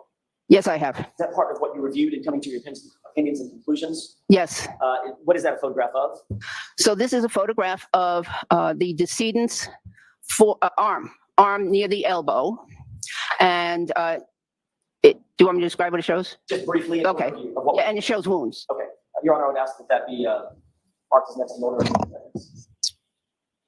All right, so for this voir dire, we'll have separate evidence, right? Is this an exhibit number in the trial It already? has not been marked yet, so I'm fine with starting over for the purposes of what your process are. So this will be a separate voir dire with separate exhibit, yes, So it's going to be exhibit one. yes.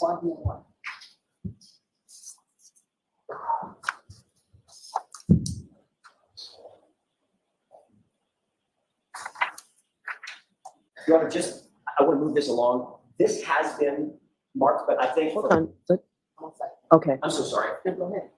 This one of the three has already been marked, but if, just for consistency, I'd rather mark it additionally for voir dire. you need a separate record for voir dire, May I approach? yes.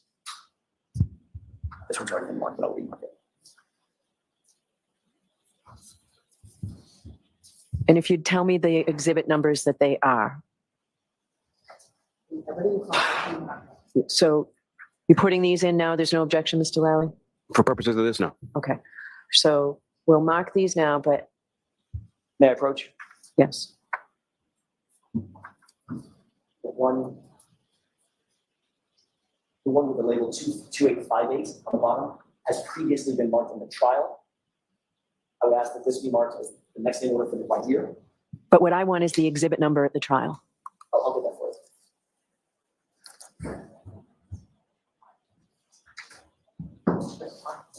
I believe it's exhibit 19.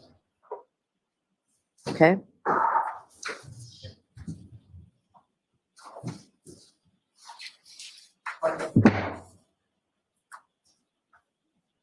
The 19? That's correct. It's 19. okay. And is the third one also in evidence, you said? Two of the three have not been marked. I'll as soon as that court report is ready. She's ready, I'm ready. May I just establish the foundation? yes. The following two photographs that I just showed you, Doctor, do you recognize those? Yes. Did you also review those in terms of, in furtherance of coming to your opinions and conclusions? Yes. Do they also appear to be different photographs of John O'Keefe's arm? Yes. I would move for the admission of both of those, Your Honor, for purposes of voir dire. There's been no objection to them, so they're in, they're already marked. I just need to know which one's two and which one's three. May I approach? Yes. Okay, that's. With board permission, may I publish Yes. exhibit 2 for 1 year? Yes.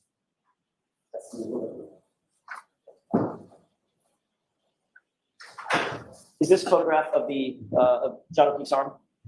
Yes, Is this one of the several photographs that you reviewed and coming to your opinions and conclusions? yes. I want to ask you a couple of questions about this. There should be a laser pointer on the desk. Okay. Can you explain for the jurors what it is about the injuries that assisted you in coming to your opinion and conclusion that this is from an animal attack? Okay, there's several patterns here. So for instance, let's look here right near the elbow, the exterior part of the elbow. There's these 2 linear marks, which appear to be from upper teeth, and 2 punctures below those, which are superficial, meaning they didn't go very deep into the skin, but they appear from the lower teeth. So that's one pattern.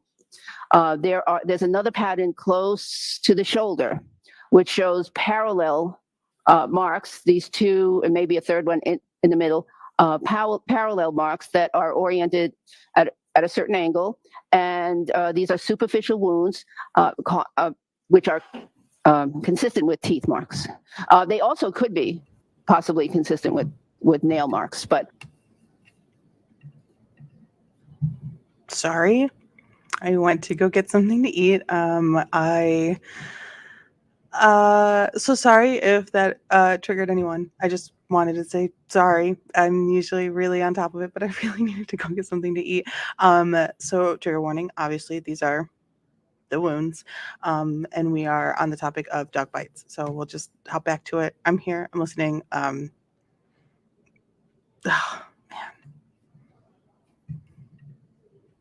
But With what? nails from Claws. claw, yes.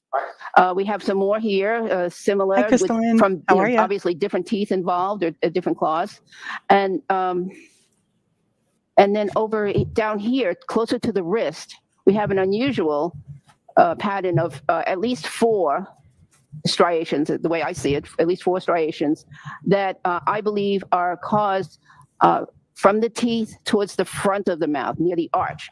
It appears that there's an arch pattern here. So, In a dog attack or in an animal attack, in your experience, this one down.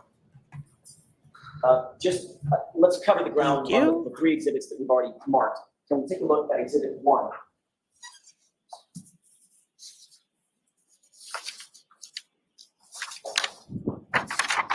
Is this just may I publish, Your Honor? Yes, I apologize. Is this just a close-up of the same injuries? yes, And these appear to be consistent with what you just testified to in terms of either teeth or claw marks, especially as it relates to the area closest to the elbow. yes, And then looking at exhibit 3.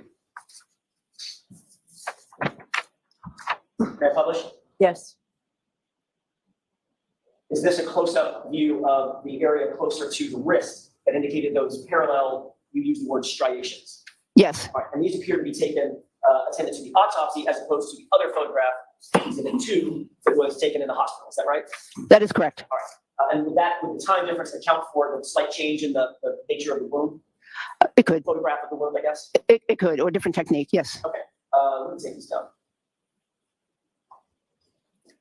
Did you take into consideration the lack, in coming to your opinion and conclusion, the lack of other injuries, for instance, fractures, broken bones, or deep bruising, soft tissue injuries? Oh, yes. How did that play into your opinion? Well, so of course I considered, what else could have caused these wounds, before coming to my conclusion. And so I wanted to rule out other things. And there were no significant major bodily injuries that, outside the head. There was nothing, there were no fractures of the long bones, the chest, the pelvis, the arms. So yeah, so having seen hundreds and hundreds of car accident victims and people hit by cars, I ruled that out very quickly. Okay. And in terms of the injuries that you did see, especially as they're attended to the arm, based on everything that we've discussed today, is it your opinion, based on a reasonable degree of scientific certainty, that those injuries are consistent with an animal attack as opposed to a motor vehicular pedestrian incident? Yes. Thank you. That's all I have. All right, Mr. Lally.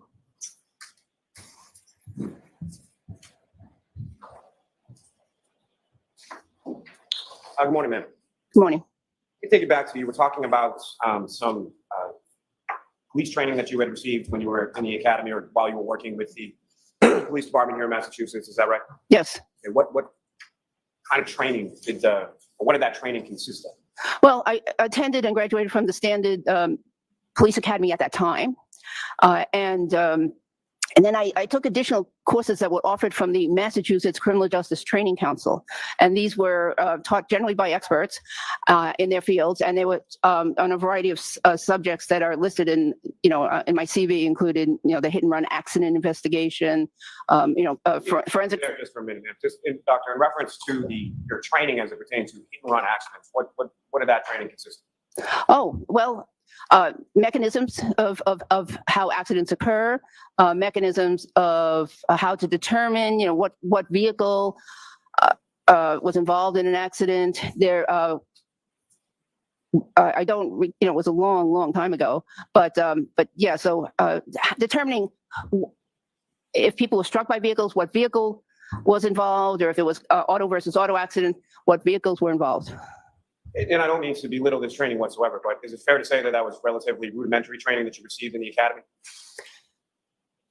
Probably, I would not. Yes, okay, probably. If You don't have any training in crash reconstruction or anything like that, correct? that is correct. And am I correct? And you indicated that you're board certified in emergency medicine, is that right? That's correct. And so you're not board certified in forensic pathology or anatomical pathology or any kind of pathology? That's correct. And the last time that you worked as a coroner, when was that? The last time was in 1995 when I was doing autopsies for the coroner's office. I have since, though, consulted on some cases from the LA coroner's office. What, about 30 years ago? Is that about right? For autopsy, yes. Now, have you ever testified in a case in which either Mr. Jackson or Attorney Little were counsel? Not that I'm aware of, no. And when was it that you first were contacted in reference to this case? The first contact was May 15th. May 15th of what? May 17th, excuse me, of this year, 2024. Yes. And you went through a list of things that you were provided and you reviewed, and you mentioned hospital photos, correct? Yes. Autopsy photos, is that correct? Yes. An autopsy report, is that correct? Yes. Grand jury testimony from the medical examiner, is that correct? Yes. A neuropathology report, is that correct? Yes. Toxicology report, is that correct? Yes. And I think you also remember some photos of some clothing items, is that correct as well? Yes, a shirt. And Anything else? yeah, hospital ER record. Hospital ER. Yeah, yes. Anything else that you can think of? No. Did you ask for anything else to review? No. Were you told of any other material that was available for your review that you weren't then given? Well, I requested that that I focus in on the wounds, so I didn't ask for a lot of material in this case. But fair to say that you were looking for anything and everything, material to the wounds that you were asked to look at, correct? Please say that again. Sure. Fair to say that you would want to look at anything and everything that was related to the wounds that you were asked to look at, correct? Yes. And so, did you make any specific requests as to what material you were provided, or were you just handed some material or forwarded some material and you looked at what you were given? No, I requested that I have the autopsy photographs, the ER records, the ER photographs. I requested those. Now, you mentioned some articles that you had written that were published back in 1996 and 1997 related to dog bites, is that right? Yes. Are those publicly available articles? Yes. And in those articles that you wrote, you were talking about law enforcement bites, correct? Yes. So law enforcement canine bites typically involve what you call sort of a bite and hold technique, is that correct? Yes. Yes. So is there a difference between, through your experience and the hundreds of dog bites that you've seen, is there a difference between what you would observe from a dog bite from a law enforcement canine versus just your domesticated dog? Well, yes. Now, the study, one of those studies was over 700 dog bite wounds, and there were two techniques used at that time: bite and hold, and later on, bark and hold, or bark and alert, or something of that nature. So there are different techniques, but yes, to specifically answer that question, which was, are they generally different from regular domestic dog bites? Yes. Now, did you write a report in regard to your opinion that you testified to here today? No, Why not?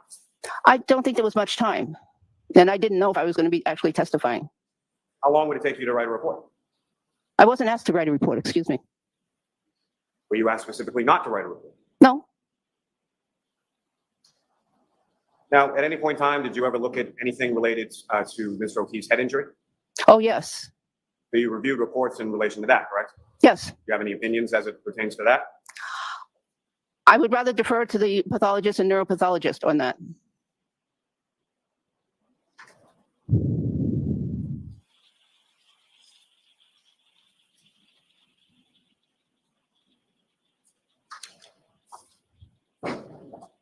So who contacted you about this case? I contacted a district attorney that I had worked with in the past. We were discussing a different case, a case that I autopsied in 1995. And I mentioned that I heard that there was a case in Massachusetts that might have been being handled by one of his colleagues, his former colleagues, and that there was an issue of whether something was a dog bite, and that I might be able to help in that case, to clarify. And so when you were provided this material, what is it that you were specifically asked to do? To look at the wounds and the reports and the materials that were sent to me and render an opinion. And so before you had even been provided any material, before you had even looked at anything, you had already heard information related to there being a dog bite involved in this case, correct? I had heard that there was a controversy, that some certain wounds could have been a dog bite versus perhaps inflicted by a motor vehicle. That's what I had heard. So what I'm really trying to get at, Doctor, is sort of the timeline. Okay, so you hear about this, when was that? Sometime just before May 17th. So sometime just prior to that, you hear about some controversy in a case in Massachusetts involving a dog bite. On May 17th, you get reached out to by who specifically? His name is John Lewin. He's an attorney in the LA District Attorney's Office. And then who did you talk to after that? I reached out to him. I said I might be able to clarify. And then he reached out to Mr. Jackson, I believe, and then Mr. Jackson contacted me. And I'm not asking specifically anything you spoke about, but at some points, the discussion came specifically to dog bites, correct? He sent me the materials. He asked me my opinion. Mention the materials, ask your opinion. When did you provide that opinion? Probably the next day. Yes, I know it was the next day. The very next day on May 18th, you provided an opinion? Yes, And was that opinion provided in a written fashion, orally? How was that provided? orally. So you was reached out or to someone shortly before May 17th, spoke to Mr. Jackson on the 17th, received all the material, and then had an opinion by May 18th. Yes. But you didn't write any of that down. No.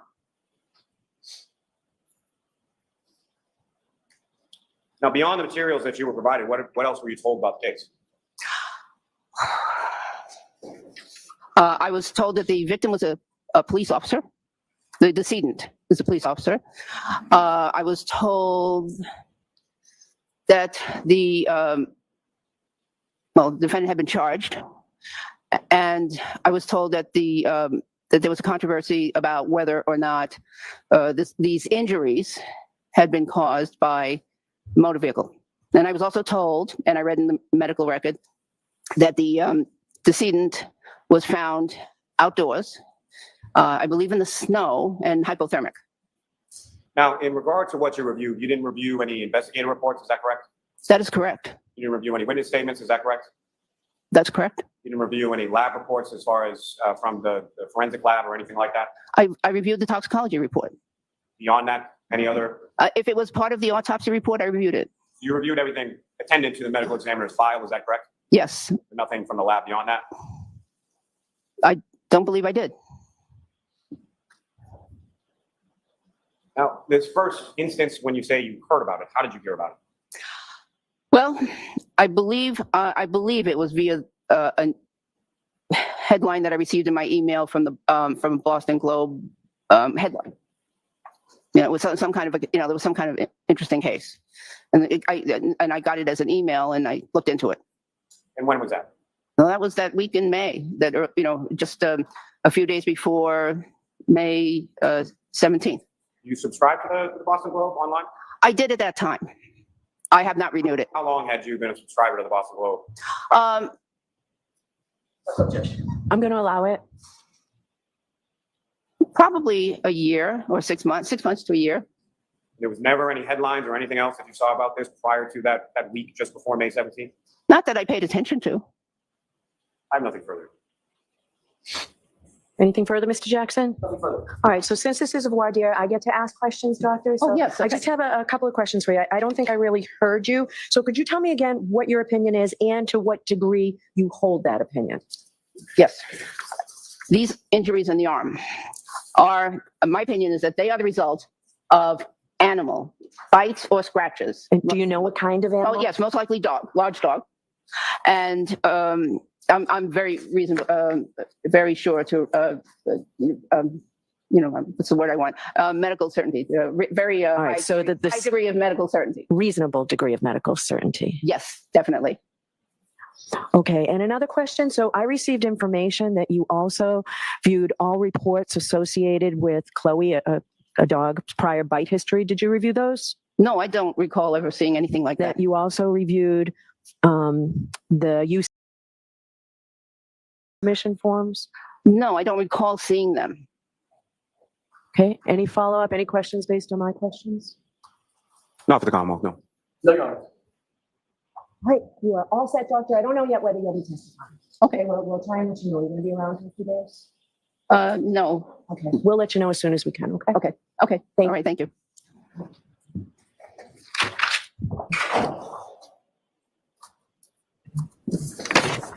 Dang it, I just changed my layout to work for it. So what do you think? How are you feeling after that? How are you feeling?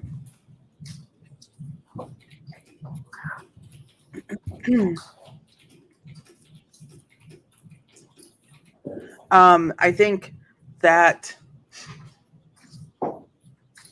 Mr. Lally could have probably asked some more questions.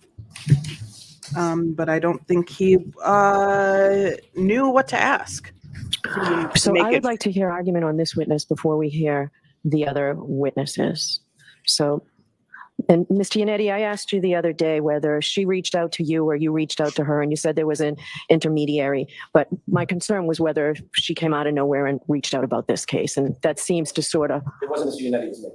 Okay, all right. So, Yeah. So the question I asked was answered pretty much by this witness, whether she saw something and decided she wanted to come forward.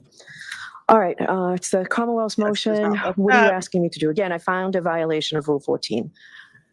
And there are two concerns here: the competency of the witness's testimony, how much she can testify to, whether she should testify at all.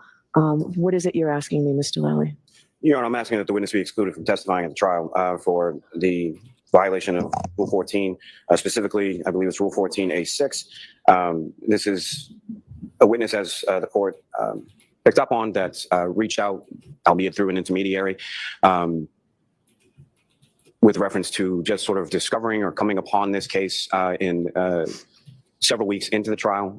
It is concerning given the fact that the witness represented that she had a subscription to the Globe Online, received word of this, and the first time that she had ever seen it or it had grabbed her attention was in that first week of May when, as the court is well aware, there's been widespread media coverage, particularly through the Boston Globe for years at this point.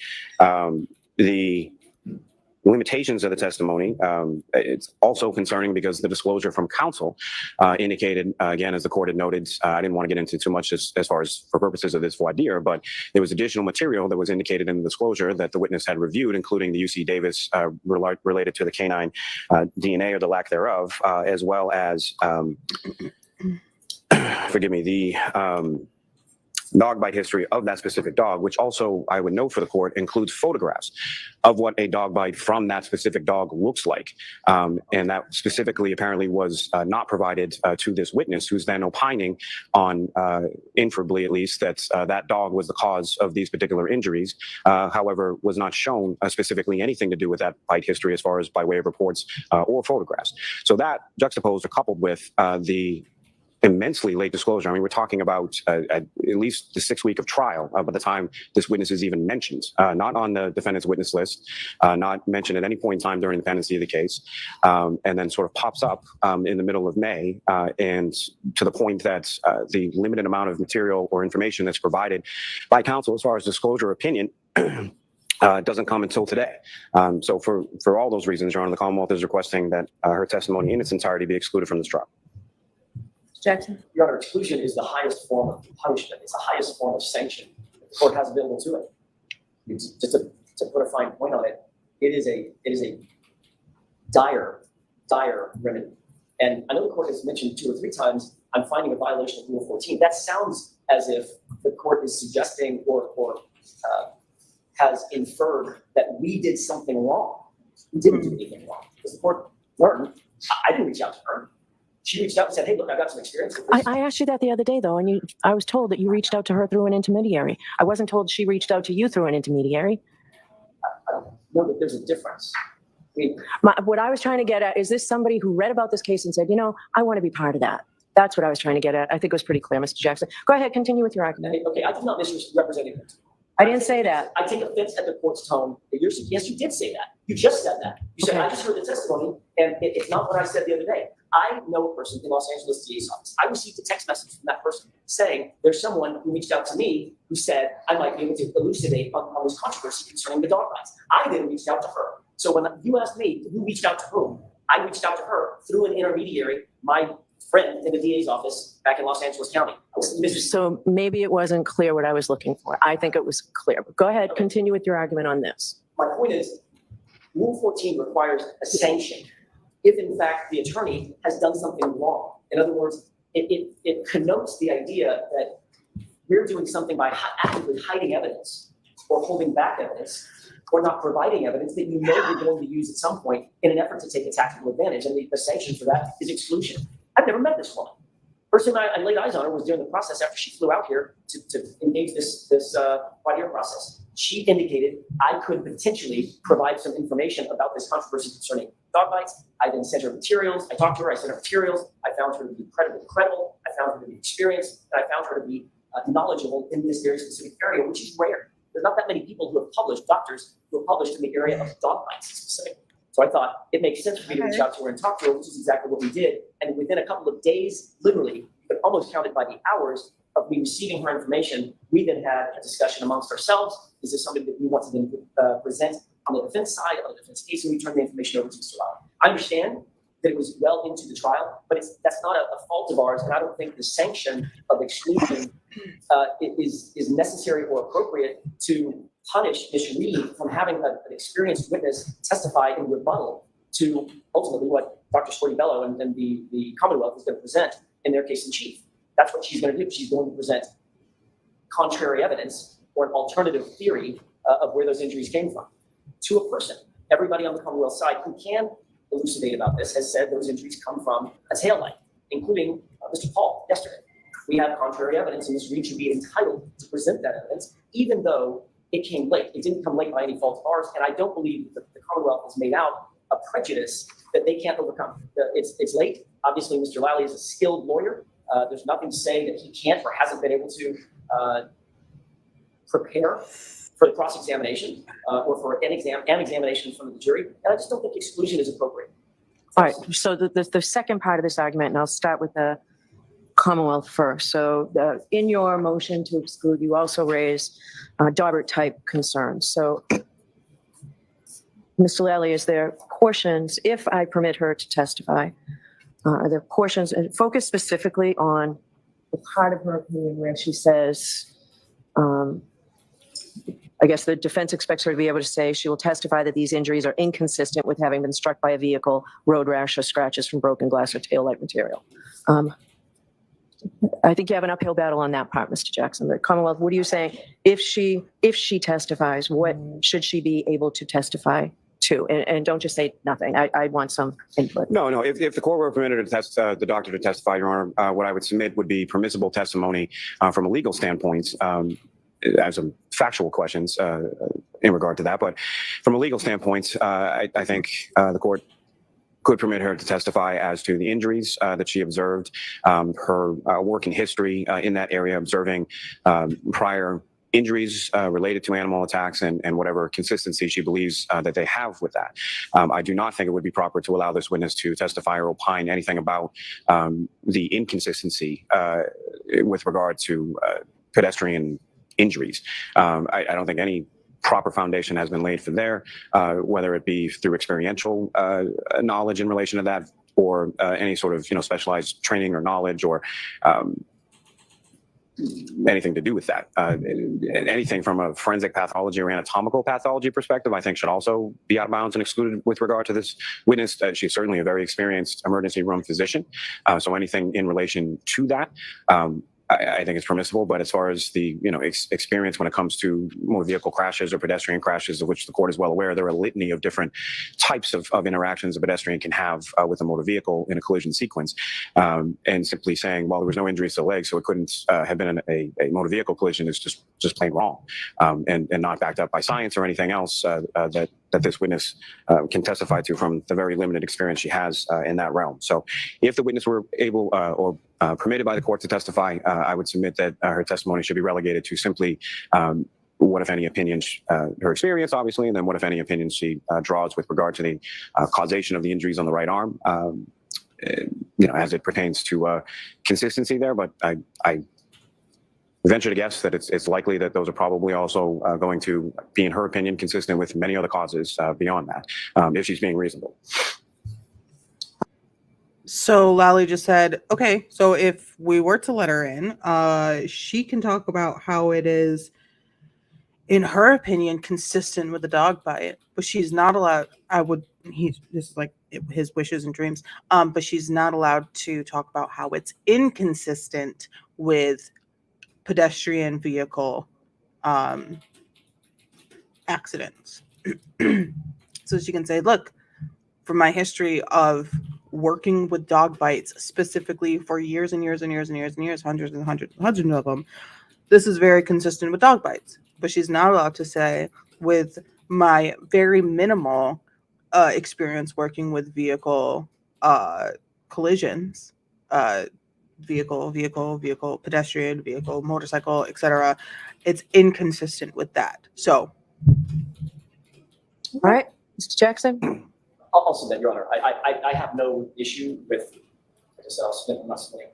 I have no issue with limiting her testimony to the animal attack issue, the dog attack issue. I didn't, as the court noted, I didn't spend any time. I think I may have asked one question that's consistent with the motor vehicle incident. I have no problem if almost limit her testimony to the dog bite aspect and not the motor vehicle aspect. I wasn't planning on going into that aspect anyway. I've got another pathologist who can do exactly that. But you did go through it with her, and it's on your disclosure. It is, but I have no problem editing. So why is it on the disclosure, or where the Commonwealth turned over, that she viewed all reports associated with Chloe's bite history and the UC Davis DNA testing? Why is that in there? Because we set that in a Dropbox. We set everything in a Dropbox, and I assumed that she reviewed it. She must not have seen it or opened it or reviewed it. But that's what was sent to her. Everything that's in the disclosure is what was sent to her. Right. If she's permitted to testify, you led her through quite a bit today. You won't be able to. I mean, she struggled with to what degree of certainty she held an opinion. She struggled to what she viewed. She didn't write a report. I have to consider all of these things too, as the gatekeeper, as to whether she can actually assist the jury. So I'm not deciding this right here. Mr. Lally, if I do permit her to testify, I will give you time to absorb this testimony and to find an expert in rebuttal for this. How long might something like that take? Not terribly long, Your Honor. As far as preparation, I can't give an exact time frame on that. As far as a rebuttal witness, I'd say a week at the most. A week from today? Yes. Why don't you start looking at least? All right. Well, I decide I won't know until Thursday. Sure. All right. All right. Anything else on this witness? She won't. All right.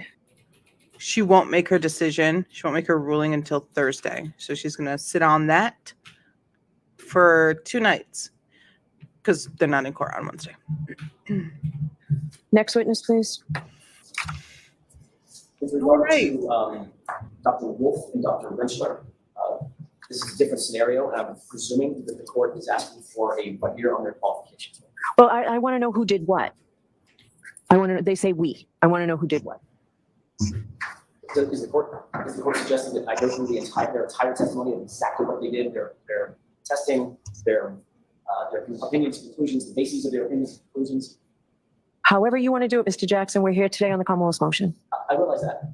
It's not the Commonwealth's motion to depose our experts. The Commonwealth's motion is they're not qualified as accident reconstructionists. I don't need to go, and I'm not inclined to give them a free bite of the apple to cross-examine these witnesses twice on the basis of their opinion. I will go through, I think, to the court's satisfaction. I don't think it's going to take long to figure out that they're extraordinarily qualified to render opinions, but I don't think it's incumbent upon me to walk through their entire testimony and give the Commonwealth a free bite of the apple like it's a deposition. Whatever you want to do.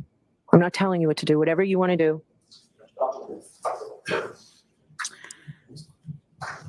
This is spicy. This is spicy today.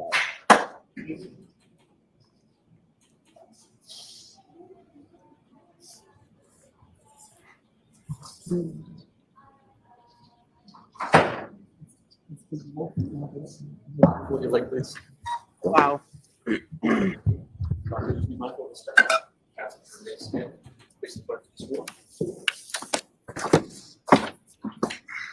So be able to see the court in case now here, the truth, the whole truth, and nothing but the truth, so help you God. Yes. Thank you. Very loudly.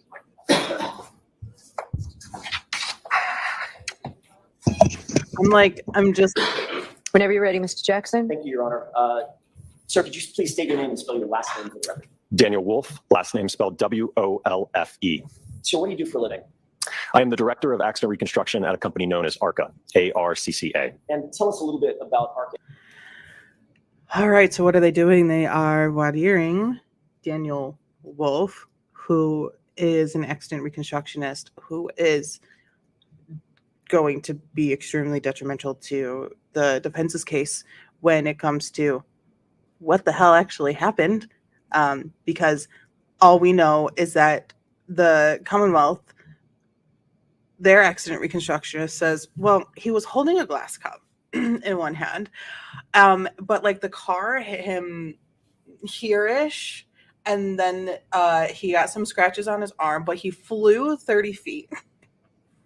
He flew 30 feet into the yard, and the back of his head and the front of his face smashed, bruised, swollen, but just like two little cuts, and no other injuries to the body from the back of a massive SUV. So this is going to be extremely detrimental to the defense's case to set up a really solid accident recreation, like just fully giving the jury actually something to just gnaw on, like giving them the most detailed, most like ingestible reconstruction of what actually happened based on all of the pieces of evidence found, based on how the car looks, based on where the glass was found, based on where the phone was found. Oh yeah, and the other guy was like, oh yeah, well, he might have held onto the glass, but he lost a shoe. He lost a shoe, but he was definitely he was really holding on to that glass cup. And his phone somehow left his back pocket. I'm assuming it was in his back pocket. We don't really know where it was. If it was in like the front, did the shirt have a front pocket? Ooh, I have to look that up. But if it was in like his back pocket, it also just came out. It didn't go in any direction except directly with his body, which did a spin. This is really important. This is really important. Don't piss the judge off with this guy. What ARCA is and what its primary mission is. So ARCA is a forensic consulting engineering company. We have a variety of disciplines that include biomechanics, failure analysis, human factors, premise liability, crashworthiness, and accident reconstruction. You said you were the director of accident reconstruction, correct? That is correct. Is that a specialty of ARCA specifically? Yes, sir. And what sort of contracts does ARCA routinely engage in? We typically work for law firms, insurance carriers. What about other clientele, for instance, maybe it's an insurance carrier or a law firm, but what about the ultimate client, the military, Department of Defense? Have you contracted with other entities or agencies, sporting agencies? Certainly, yes. We've done research for the military. We do player safety for the NHL. So yes, we are involved in a number of research projects as well. And in Player terms safety of for the NFL. ARCA and its commissions and consultation, is it known both nationally and internationally? Is it recognized as a leader in the area of accident reconstruction? Yes. As the director of accident reconstruction, do you specialize in not only accident reconstruction, but human factors as well? Yes, sir. Can you give me a synopsis of the professional discipline of accident reconstruction? What is accident reconstruction? Well, I think that's a very broad topic. I look at the cases that come across my desk. I've been involved with pedestrian impacts, and that can be pedestrians being the side of vehicles, fronts, backs, getting run over by vehicles, being struck by a vehicle, then projected into another vehicle. I've dealt with your simple fender bender collisions. I've dealt with collisions that involve 60-car pileups on a highway. So again, accident reconstruction in terms of the scope for a case, it can really vary case to case depending on the facts and circumstances of that case. And when you say dealt with, are you talking about literally going into, from an engineering and a scientific standpoint, trying to reconstruct what happened, what the causal effects were of that accident, and what the results were, the results of damage or injuries were? Absolutely. What about human factors? What does that discipline entail? What is human factors? Well, to give you an example of that, so I do a lot of nighttime visibility work where, for instance, let's say a pedestrian is coming out to the roadway at night. Maybe it's not a lit roadway and you're relying on your vehicle headlights to illuminate that pedestrian. So it's determining when would a driver recognize that individual on the roadway based upon the headlights, if there is any artificial lighting, their clothing. And then we look at how do drivers respond based upon that scenario that they're presented with. So we know that response times are different depending on the hazard that's presented to them. So if it's a pedestrian coming to the roadway, it's a vehicle stopping in front of you. So that's the application of human factors. And that might include everything from passenger vehicles, commercial vehicles, bicycle issues, motorcycle issues, things of that nature. Yes, sir. Okay. What education, training, and background qualifies you to perform the duties that you just described as director of accident reconstruction at ARCA? In terms of my educational background, I received a Bachelor of Science in Engineering from James Madison University back in 2012, along with a minor in mathematics. Some of my coursework while at James Madison included courses in physics, statics, dynamics, kinematics, material science, and your typical engineering sciences. Subsequent to my undergraduate degree, I then went on to the University of Delaware to pursue my PhD in electrical and computer engineering with a concentration in electromagnetics and photonics. Did your research area also include physics, in addition to electromagnetics? Yes, sir. Optics? Yes, sir. Photonics? Yes, sir. And lighting? Correct. Are you accredited as a traffic accident reconstructionist? Yes, sir. By whom? By an organization known as ACTAR, which is the Accreditation Commission for Traffic Accident Reconstructionists. Are you trained in photogrammetry to determine vehicle crash and map scene evidence from photographs? Yes, sir. In other words, looking at a photograph rather than being at the scene, that is a specialty or a specific area of training that you've engaged, correct? Yes, sir. Are you trained in Bosch crash data retrieval analysis? Yes, sir. Otherwise known as CDR analysis, right? Correct. In terms of professional associations and accreditations, are you certified by the Society of Automotive Engineers? Yes, I'm a member of that organization. What about being a member of Optical Society of America? Yes, sir. Illuminating Engineering Society? Yes, sir. And finally, the National Association of Professional Accident Reconstruction Specialists. Yes, sir. You're accredited by all of those organizations, is that right? I'm a member of all of those. Yes, sir. Have you authored peer-reviewed articles in the area that we just discussed? I've authored a number of papers in the field of physics, and one of my most recent publications was that dealing with Toyota and Lexus vehicle control history records. In 2021, did you author or co-author a peer-reviewed article known as Collision, the International Compendium for Crash Research Dealing with Vehicle Control History and Braking Issues? Yes, sir. Have you qualified in other courts to testify as an expert in the area of accident reconstruction? Yes, sir. Importantly, were you hired by the defense in this case? No, sir. Before this morning, you walked into court. You and I ever met face to face? No, sir. In terms of the commission that you were asked to undertake in this case, that have anything to do with the defense? No, sir. That have anything to do with the Commonwealth? No, sir. So a third-party agency hired you and commissioned you, or ARCA, with the responsibility of doing an accident reconstruction in this case, correct? Correct. Person to my left, the female to my left sitting here. You ever seen her before? Nope. You know who she is? Yes. How many times have you been qualified in other courts to testify as an expert in the area of accident reconstruction? I think that's around 20 times to date. In both federal and state court? Just state court. Multiple states? Yes, sir. Your analysis, conclusions, and opinions are completely independent, whatever they are. Those analysis, conclusions, and opinions in this case are completely independent of the defense and of the Commonwealth. Have I got that right? It's based on the evidence. That's correct. And you're not paid by either side here in this courtroom? Correct. You and your team were asked to undertake a review for purposes of accident reconstruction of the case that's now pending before the court. Is that right? That's correct. Who at ARCA was assigned to the team who ultimately would undertake that analysis? So it was myself, Dr. Andrew Rentschler, and Scott Klein. Scott Klein has a Master of Science, is that right? I believe he's got a Bachelor of Science in Mechanical Engineering, yes. In engineering? Correct. All right. And Dr. Rentschler is a PhD in what area? Biomechanical Engineering. Were you provided and did you review certain materials in furtherance of your consultation in this matter? Yes, sir. I can have just a moment, Your Honor. Yes.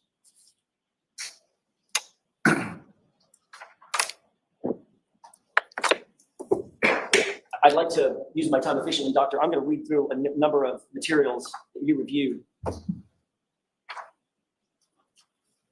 Before I do that, may I approach, Your Honor? Yes.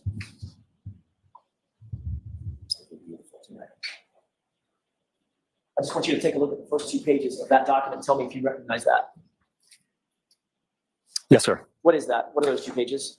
These are the first 2 pages from the report that ARCA issued in regards to this matter. Do you see a list of 14 items on those 2 pages? Yes, sir. Is that an accurate reflection of the items that you were provided by this other agency to review in terms of coming to your opinions and conclusions concerning this case? Yes, sir. May I approach, Your Honor? Yes.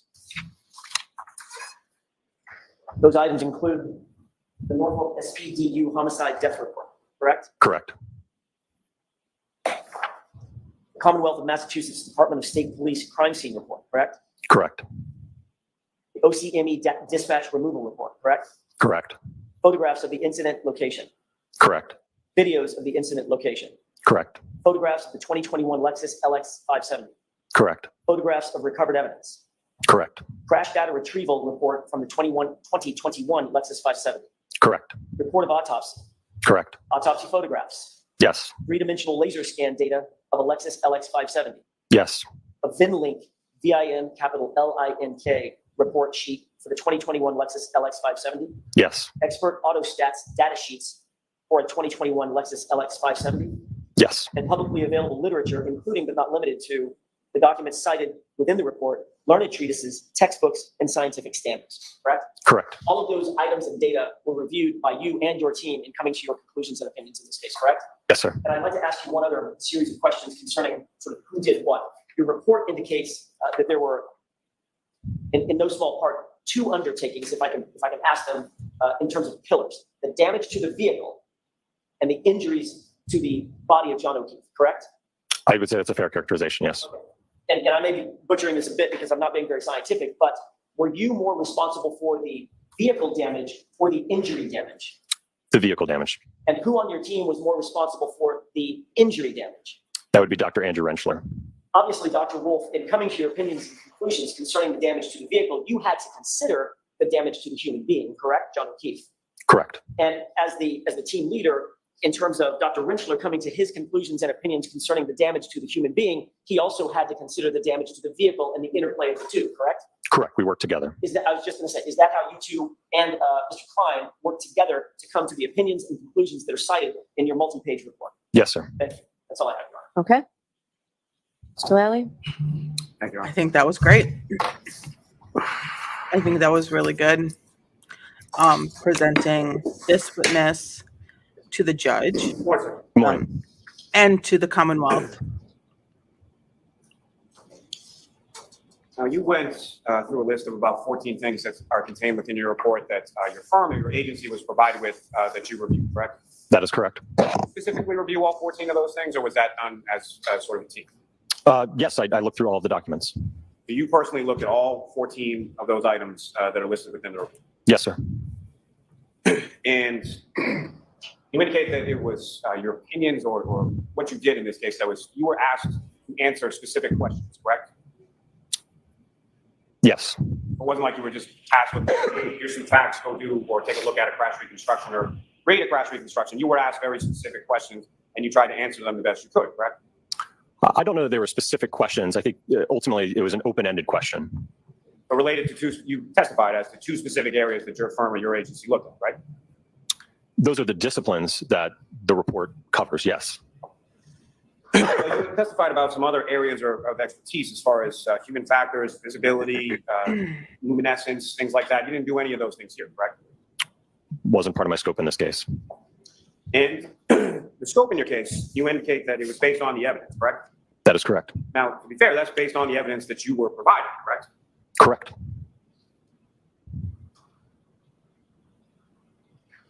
So what did Mr. Klein do? So as a part of the engagement with the entity that ultimately retained us in this, due to the confidentiality of it, only those who had access to the material to the file were allowed to review it and discuss it. And essentially, Scott Klein served as kind of another reconstruction expert to essentially bounce ideas off of and help with the review. So for lack of a better term, sort of provided, let's say, sort of technical review of your work and Dr. Rentschler's work, is that correct? I would say assist us with the analysis, yes.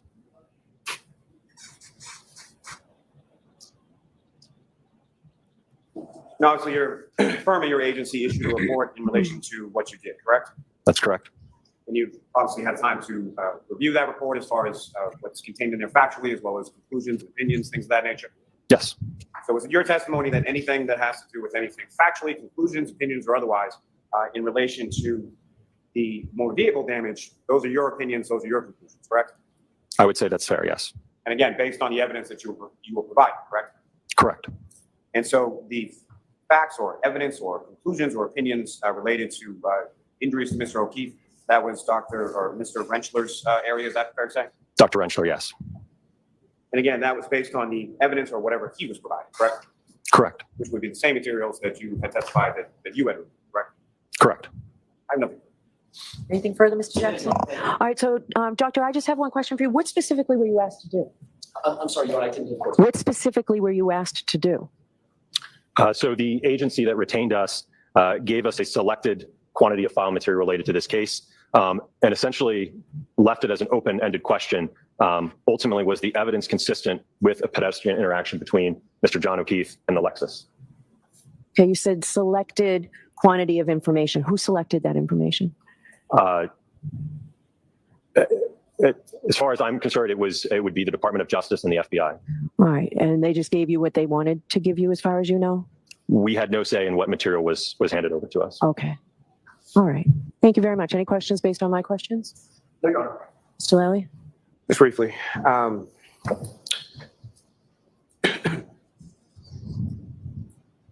And I apologize for this. I'm just unaware. Is it Mr. Wolf or Dr. Wolf? Dr. Wolf is fine.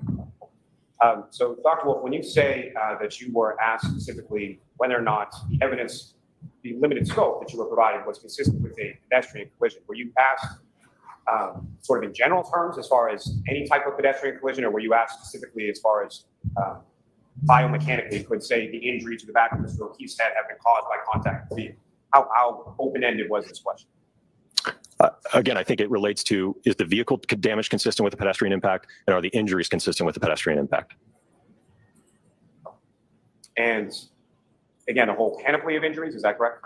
I'm sorry, what was your question? Let me rephrase. So did anybody specifically ask you to determine whether or not the injuries to the back of Mr. O'Keefe's head could have been caused by a motor vehicle? I don't know that they asked us specifically. Again, they basically asked us to perform an accident reconstruction and biomechanical analysis and basically tell them our findings, and these are our findings. And in the materials that you reviewed, did you see anything in there of any sort of statement, suggestion, intimation, anything at all that suggested that the injuries or the fracture to the back of Mr. O'Keefe's head was caused by a motor vehicle? In terms of direct contact? Yes. No, I don't believe so. Nothing further. Anything? Nothing. All right, Dr. Wolf, you are all set, sir. Thank you.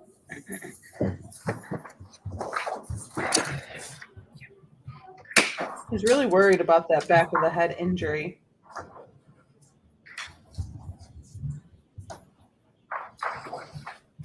Mr. Lally is really worried about the back of the head.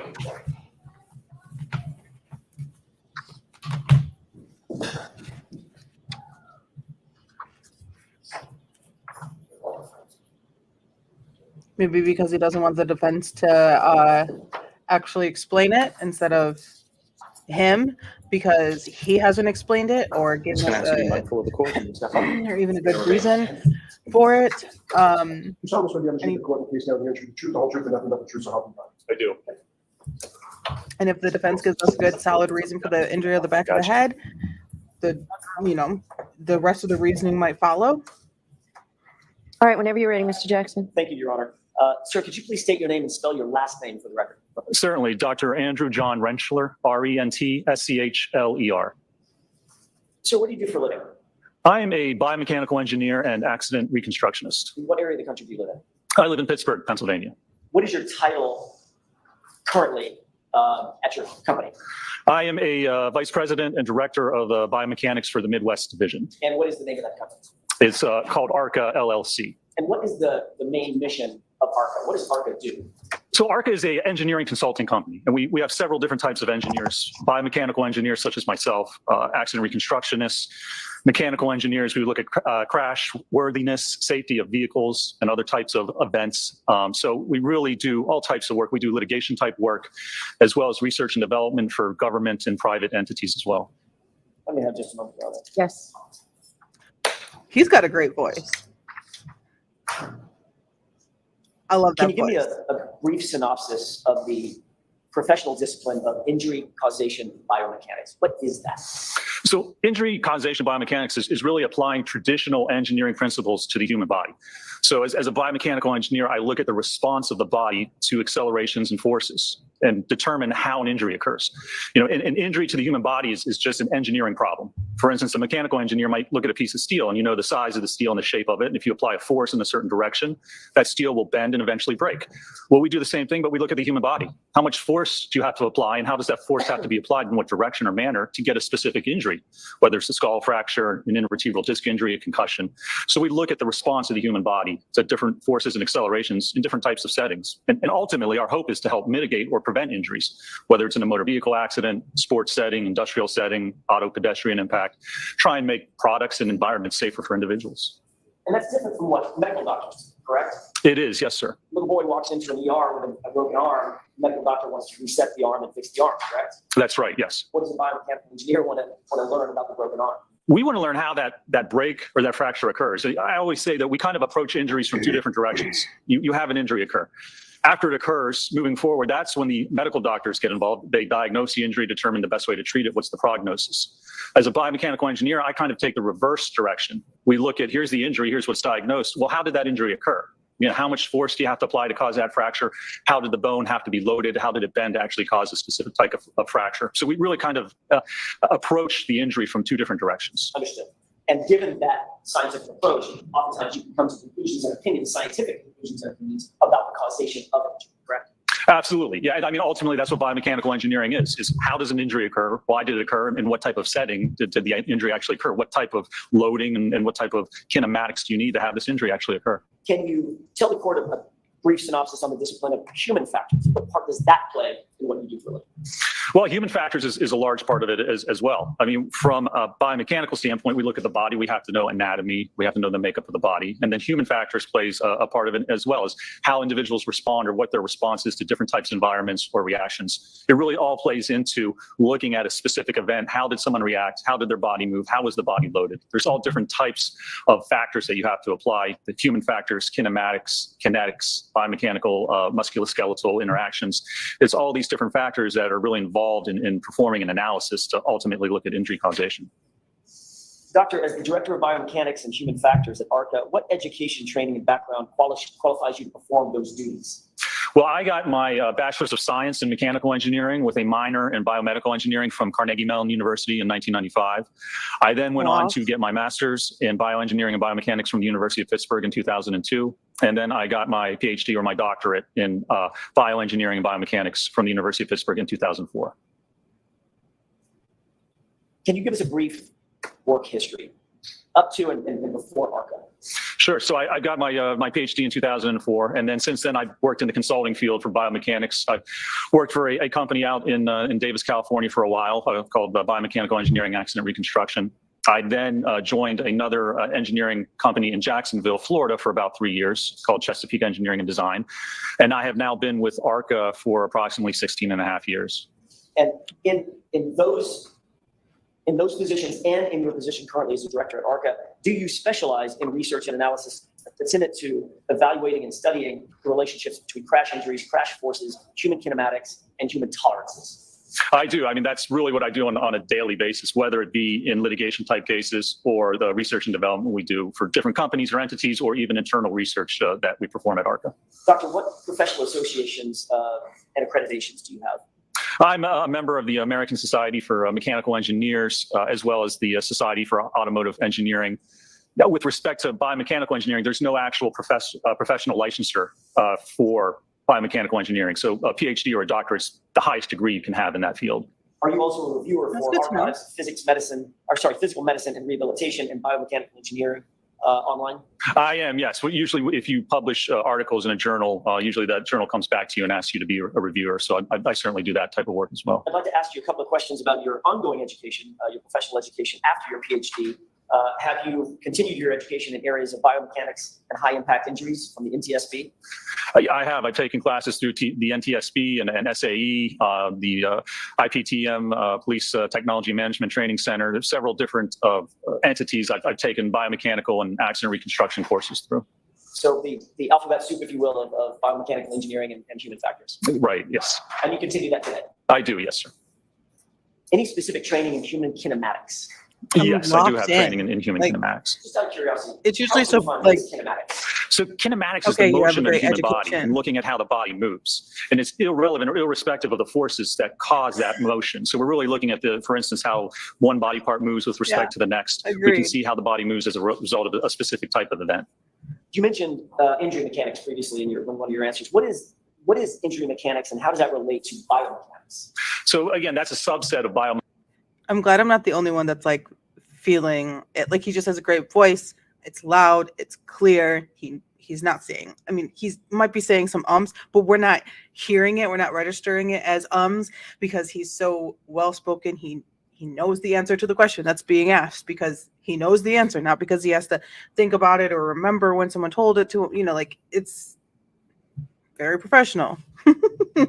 Biomechanics, looking at the response and the strength of the different parts of tissue. Great of the human body. hairline. You On know. a very basic level, to get an injury or have an injury occur, you need really two factors. You need enough force to cause injury to the tissue, and you need that force applied in the right manner. So if I wanted to fracture my elbow, I certainly couldn't take a hit on my shoulder and expect my elbow to fracture. Its force is exerted in the wrong location. And likewise, if I just lean my elbow on the counter here, that's not enough force. So you need the force and you need the application of that force in the correct manner to produce what we call an injury mechanism.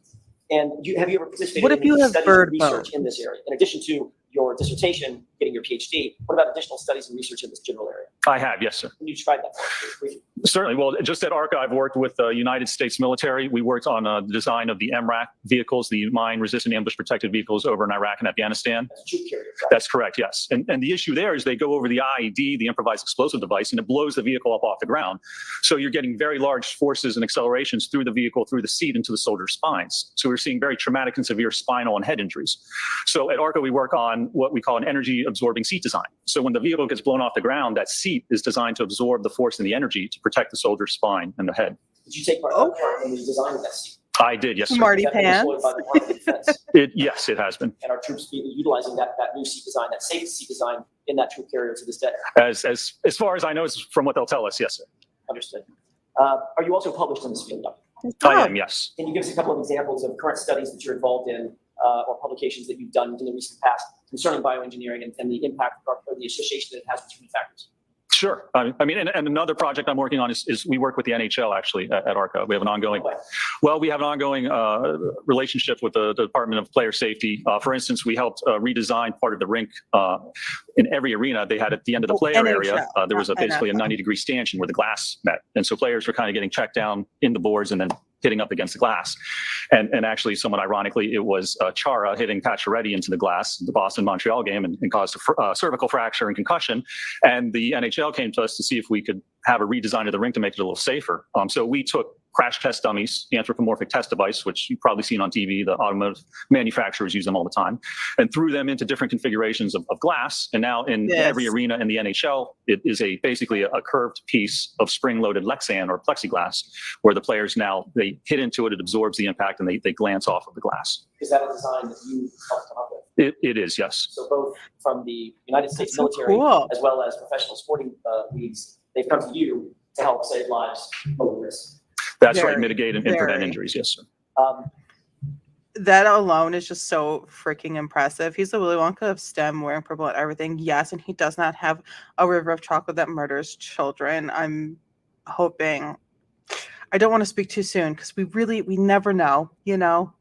We never know. He is very intelligent, very smart, very well spoken, and proud of his work. You know, you can see the pride on his face when he's talking about it. It brings him joy. And that's what keeps it interesting for the jury, is the joy and like the energy that, so if someone's just like, oh yeah, and then it was like this, and then, you know, point A, point B, look at all these numbers, blah, blah, blah, blah, blah. The joy is what's keeping it interesting. Like the first digital forensic woman, I think her last name was Hyde. When she started speaking, it was joyful. She's like, this is my thing. I love this thing, and it's really exciting, and I'm going to tell you all about this thing. And you may not be excited, but it's really exciting for me. So I have all this energy there, and then it just got like muddled because Lolly. But yeah, same for him. It's What about really exciting. crash and He sled loves testing? it. He enjoys it. Yeah, I've performed a number of crash and sled So tests. we do too. When you look at, any vehicle that's driven in the United States, it has to pass federal motor vehicle It's safety standards. legit, yeah. There's federal regulations that they have to pass. And, part of that involves running the vehicle into a wall at 35 miles an hour, hitting it from behind, rollover type impacts. And they have these crash test dummies in those vehicles. So we perform a lot of testing for different cases and situations where we put that dummy in the vehicle and we evaluate the safety system, whether it's the lap and shoulder belt or if it's the airbag or the seatbelt pretensioner, determine how to make the car safer. And part of that is looking at the force that's exerted on that dummy, because there's tolerance values. We know how much force it takes to cause specific injuries. So we want to make sure in certain instances, at certain speeds or impacts, that if someone's in an accident, the force acting on, say, their head or their neck or their chest is going to be below these established tolerance values. Speaking of how much force it takes to cause an injury to a human body, have you engaged in any testing or published in the field of auto pedestrian incidents? Yes, I've been involved in a number of studies where we're looking at auto pedestrian type impacts. Again, a lot of times we'll utilize the crash test dummy where we'll set it up and we'll actually have it struck by different vehicles or different objects to look at the response of the body. It's very important if you're talking about an auto ped type impact. You have to know the configuration of the pedestrian, the vehicle, where they hit on the vehicle, whether it's a projection type impact, a wrap, a fender vault. It really all depends on how the person's positioned and the amount of force and speed involved in that type of an impact. And We staying didn't with even that hear for a those second, words that from the business last subject matter, have you also reconstructionist. engaged in studies related to slips and falls where somebody might fall from a standing position and injure themselves in the head, shoulders, whatever, and those kinds of injury impacts? I have, yes. And then one of the issues we look at it there is a lot of people fall, especially elderly people. So we want to look at what types of forces are being produced. You look at hip fractures. If you slip and fall backwards, head fractures. So we're trying to determine how to prevent those falls from happening and also create devices or products that can help actually prevent injuries if someone does take a fall. Doctor, have you been retained as an expert in the area of biomechanical engineering and human factors in the past? I have, yes, sir. May I approach, Your Honor? Yes. He's done this before. Can you take a look at that document? Clearly. Tell me if you recognize it? This is a list of my deposition and trial testimony. Your Honor, I provided that to the court this morning. Yes, I appreciate it. I had a chance to look at it. Okay, that's about, I don't want to go through everything. That's about a 14-page document. Is that correct? That's correct, yes, sir. Let me just ask it this way. How many times do you think you've been qualified as an expert in the field or testified as an expert in the field of biomechanics, biomechanical engineering factors? I've testified probably over 150 times in numerous state, federal, civil, and criminal courts throughout the country. Wow. Your Honor, move to, That's sorry, good. May I approach? Yes. That's good. For purposes of what here, Your Honor, I've asked that this document be marked. Sure. Thank you. Works for me, works for you. Have you ever That's, testified in criminal court as an expert in biomechanical engineering? I have, yes. How recently have you testified in criminal court? Well, actually, I've testified twice. The end of May, I think May 31st, I testified in McKean County, Pennsylvania. For the Yeah. prosecution, it was a case where He knows the biomechanics of not needing to take breaths, so his lungs have tripled in size because he knows the biomechanics of maintaining proper lungs. defendant was accused of beating his girlfriend to death and basically said that she fell down the steps.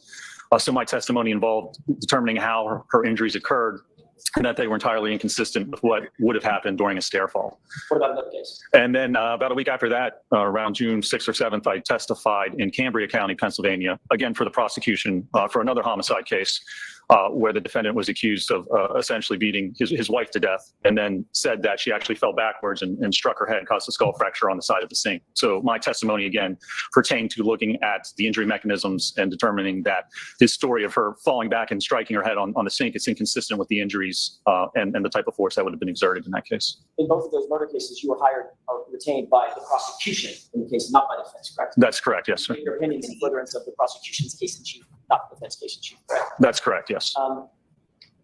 With regard to this case, you were asked to look at several items. We've already gone over those in the other testimony, so I won't belabor that. You were asked to look at several items, correct? I was, yes. And ultimately, based on that series of information, that universe of information that you were provided, see if you could come to an opinion and conclusion concerning the incident before the court now, correct? That's right.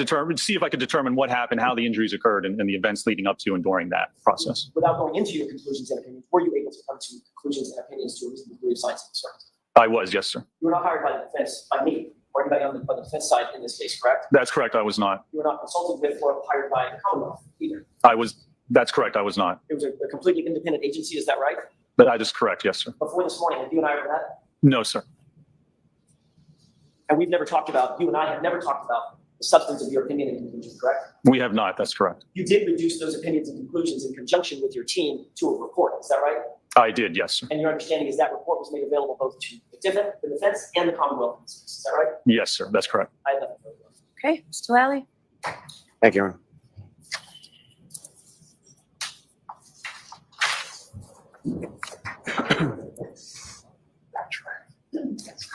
Good guess. Just a few questions for you, sir. Good afternoon. Good afternoon, sir. Now, with relation to your work in this instance, in this case, were there any limitations as far as confidentiality or anything that were put on you or any of your team? What do you mean by As confidentiality? far as who, what, where, and how you could discuss what you did? Well, yeah, I mean, certainly we just discussed with who we were retained by in this case. I don't believe I discussed the case with anybody else except for my cohorts who were also involved in the case. So my question, sir, more is geared towards, at some point you were made aware that your report and your findings were made available to both the prosecution and the defense in this case, correct? I was made aware of that. Yes, sir. And when you were made aware of that, was there any limitations on given to you as far as who you could discuss your report, your findings, or anything with? You know, basically given the direction or the request that I don't actually discuss the substance of my opinions or my report with anybody aside from who we were originally retained to work for. Now, may I approach, Your Honor? Yes. He might be able to help with that Sir, I am going to show you the first couple pages of your report, specifically right down the bottom. by giving you a walker.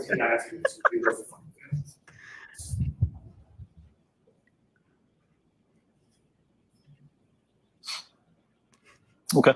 Now, is that the totality of information that you and your firm were provided with in reference to what you did in this case?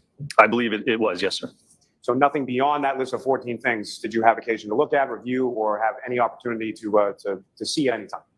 Well, aside from we did do testing in this case, so we did do other Aside work. from your independent testing, I'm asking as far as material provided by whoever employed you. Ooh. That is a sum and total of what you received, correct? I believe that would be correct. Yes, sir. And did you personally review each of those 14 items? Because, and I don't fault you or your company for this, but within the report, there's a lot of wheat. So what I'm asking is, did you personally review each of those 14 items that are listed in that report? I did personally review every bit and every page of information that was provided in this case. Yes, sir.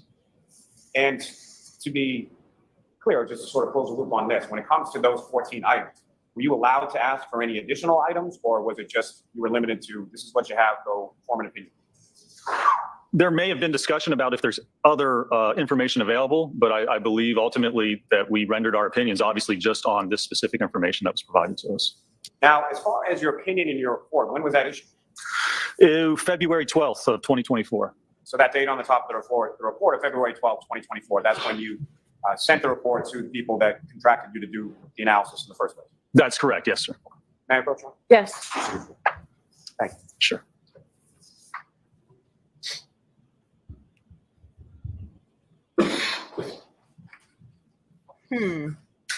Okay.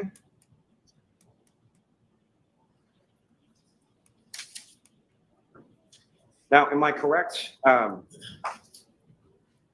And what I'm trying to ascertain here, Doctor, is just sort of the different roles that you and the other members of your team performed in reference to this. Am I correct in that your primary role in this pertains to sort of biomechanical engineering analysis of injuries sustained by Mr. O'Keefe? That would be correct, yes, sir. And not to put too fine a point on it, but Dr. Wolf would have been more responsible for issues related to the vehicle itself. Generally speaking, yes, that would be correct. Obviously, there's some interaction between damage to the vehicle and injuries to Mr. O'Keefe, but as far as your primary sort of any opinions contained within this report pertaining to injuries to Mr. O'Keefe, those would be your opinions, correct? Yes, any opinions or information with respect to the injuries would be my purview and my opinions in this matter, yes, sir. And concomitantly, so any opinions related to damage to the motor vehicle, those would be opinions of Dr. Wolf, is that right? Well, to some extent, I mean, certainly I would have opinions as well based on the interaction or alleged interaction between the body and, for instance, the vehicle in this case, and what damage to both the body as well as the vehicle you would expect. So I think there's basically some overlap between those issues. I wouldn't say that it's a complete separation. And so, and again, Doctor, what your opinions or ultimate conclusions are, whether they be yours or Dr. Wolf's or a combination of the two, it's all limited based on the information and the evidence that you received, correct? It certainly is based on the information that we reviewed and listed in our report. Yes, sir. Now, as far as for the mandate or from the agency that hired you, were you asked to answer a specific question, or were you asked to just do an analysis based on what we sent you, or how was that put to you as far as what you were doing? There was a specific request that we were asked to perform and to evaluate in this case. And specifically what I'm asking, sir, is there's an analysis in there of whether or not the injuries to the back of Mr. O'Keefe's head could have been caused from contact with the vehicle, correct? That is part of my analysis and opinions, yes, sir. And were you specifically asked to address or answer that question by the agency that hired you? That was one of the questions I was specifically asked, yes, sir. I have nothing further. Anything further, Mr. Jackson? Thank you. All right, so Doctor, I have a couple of questions for you, sir. So regarding the specific request, what were you tasked to do specifically? So specifically overall, I was tasked from the biomechanical standpoint to determine or see if it's possible to determine how the injuries in this case occurred. And part of that was determine whether the injuries, the head injury and the arm injuries resulted from contact with the Lexus in this case. Okay. And regarding all of your prior testimony, a good deal of it seems to be in depositions. Any of those in Massachusetts? There's a couple, I believe. I testified at trial in Massachusetts, Okay. Middlesex Superior Court. Do you know where that might be? I do want to look at that. I can find it for you, maybe a couple of months ago. Was it in, A criminal case or a civil case? Oh, it was in civil case. I Okay. think, let's see here. Yeah. So let's see. There was one November 14th, 15th, 2023, Middlesex Superior Court. That was probably the most recent one. Hey, what number is that on there if I went back and look at it? That is number 310. Thank you. Is there another Massachusetts case? Oh, I'm sure there are because I know there's some from earlier in my career. Let me see. See if I can find one for you real quickly here.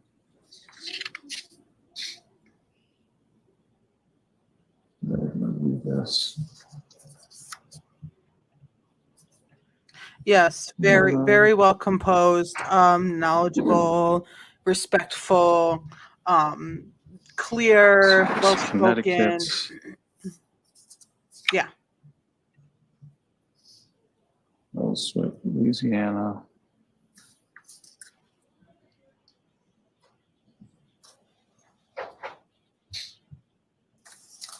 She wants to know if when Oh, there's when- 68. I'm gonna butcher it. Worcester. Worcester.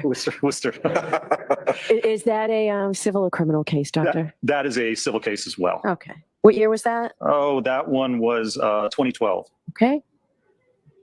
Any others that you think of or you see? There may have been a couple others. I don't recall off the top. All right, I'll go through it more closely. I Sure. appreciate you saving me some time. Absolutely. All right, any questions based on my questions? No, thank you, Your Honor. No. All right, you are all set, sir. Thank you very much. Thank you, Your Honor. So she wanted to go through and see when he's ever been in Massachusetts. She's probably only ever worked in Massachusetts. Mr. Ida exists in Massachusetts. Mr. Lally in Massachusetts. There could be some. My brain wants to say cross contamination. There could be some cross like existence of human beings and different things that may eventually cause problems. If Karen is found guilty, it might cause some issues in appeal. So she wants to cover her bases with that. And so she's just going to go through all of the things. Massachusetts, because he has testified so many times, she needs to cover her bases on that. And so let's see what happens, because we're just about done with this voir dire day, which is wild to me because the stream itself is 2 hours and 26 minutes long, and it doesn't start until, so you could cut about 14 minutes off of that.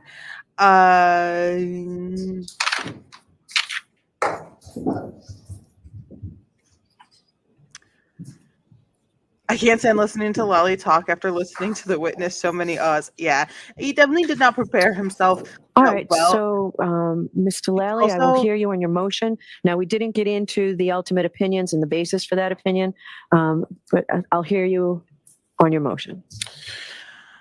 He also is stepping into a role that he hasn't been playing for the entirety of, that he wasn't supposed to be playing for the entirety of this case so far, because we are still in the Commonwealth's case in trial. So when Mr. Lally had the ability to cross-examine these witnesses in voir dire. Voir dire is a little less nitpicky, I guess, when it comes to like the form of the question, which is, Mr. Lally loves to lead. So he was playing that role of like cross-examination, like the defense is playing in this part of the trial. So we have the direct and the cross-examination. So the Commonwealth puts on the direct, the defense cross-examines. When it's the defense's case, the defense will be direct and not be asking leading questions. And the cross-examiner, which is the Commonwealth, will be able to ask as many leading questions. Mr. Lally has been like, stop leading, stop leading, stop leading, stop leading. And so now when he was cross-examining these guys, he could be a little more lenient and start leading. And I think that kind of threw him off a little bit, because he was trying to put on the, oh, really type of attitude, like having fun being a defense attorney. It's definitely more fun, in my opinion, from what I've seen and experienced in different trials that I've watched. It's more fun to be a defense attorney in court versus a prosecution, because you don't have to prove anything. You just have to build the doubt, so you get a little more fun. So let's hear what they have to say. Your Honor, essentially what Commonwealth was seeking and had been seeking was just in reference to that, as far as who did what and who was responsible for what and what were the items reviewed, and is that the totality of it? There's a date on the report. I don't know if that was a date as far as when it was filed, when it was opinion was rendered, when that was provided, what was provided to them in the course of their analysis. So I think, I don't know when. Very simply, what Commonwealth had been seeking for the most part was covered today. Okay. All right. I have some questions as to the scope of the testimony of the witnesses.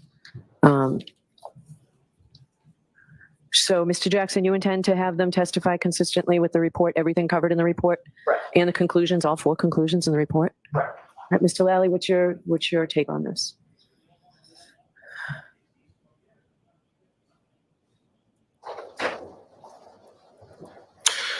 I do have an issue with number 4. I don't think they're qualified to testify to. I don't think either of them is qualified to testify to that. That's more of an area of forensic pathology. What do you say to that, Mr. Jackson? Number 4 is, their opinion is, there's currently insufficient evidence to determine the cause of Mr. O'Keefe's skull or brain injuries or the circumstances surrounding the event.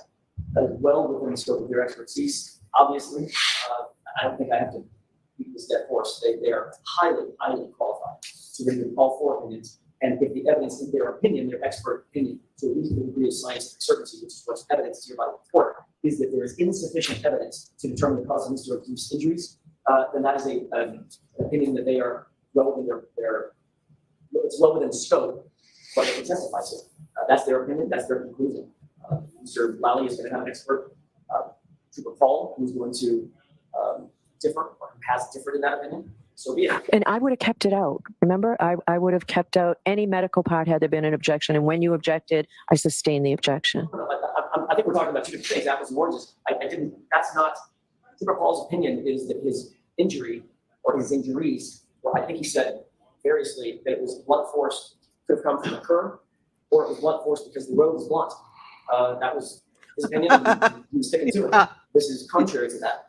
Both of these individuals have come to the conclusion and opinion that the evidence is insufficient to support that determination. And it's well within their purview to testify to that. Your Honor, if I may, I don't think that's her actual opinion. I initially didn't think of it in these terms as it's phrased on the cover page of the report. If you look at the actual opinion, I was looking at the last page. Are they the same on the front and the back? I think the front is a little more definitive and concerning. The back, I think, more as to it's consistent with a whole multitude of different things. So the fact that I don't really think that's an opinion at all, to be honest with you. All right, I'll take a look at this more closely, give you a decision Thursday. All right, I did not expect it to go this quickly. We could have had the jury here, but I'm sure you all could use the afternoon to prepare.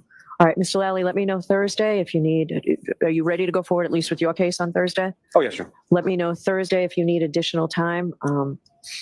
If I let these witnesses, if I let Dr. Russell testify, how that impacts our schedule. Okay. Absolutely. Your Honor. All right, but I don't want that to be a concern of yours, how it impacts the schedule. That's my concern. I just need to know. All right, so anything else? Not for the comment. I think that's it. Thank you. Okay, we'll see you Thursday morning. All right. Wow.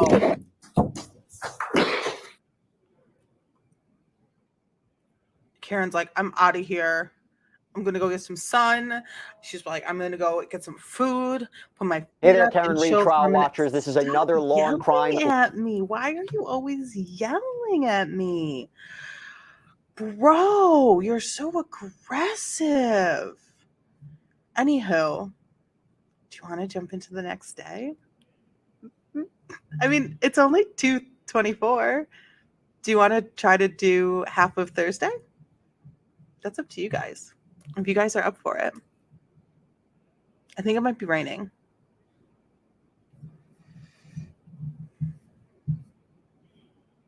Because court is live right now. We could start Thursday court. I want to see what she rules because we skipped right through the waiting time. So I think that let me just meet myself.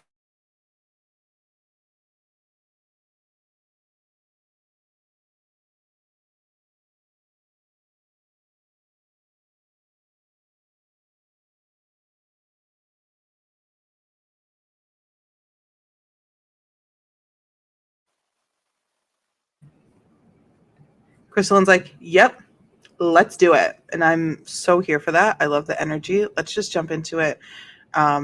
We're here. Let's do it. Let's catch up on court. That's what we're here for. Let me, it just takes a couple of clicks of a button to get it all situated properly.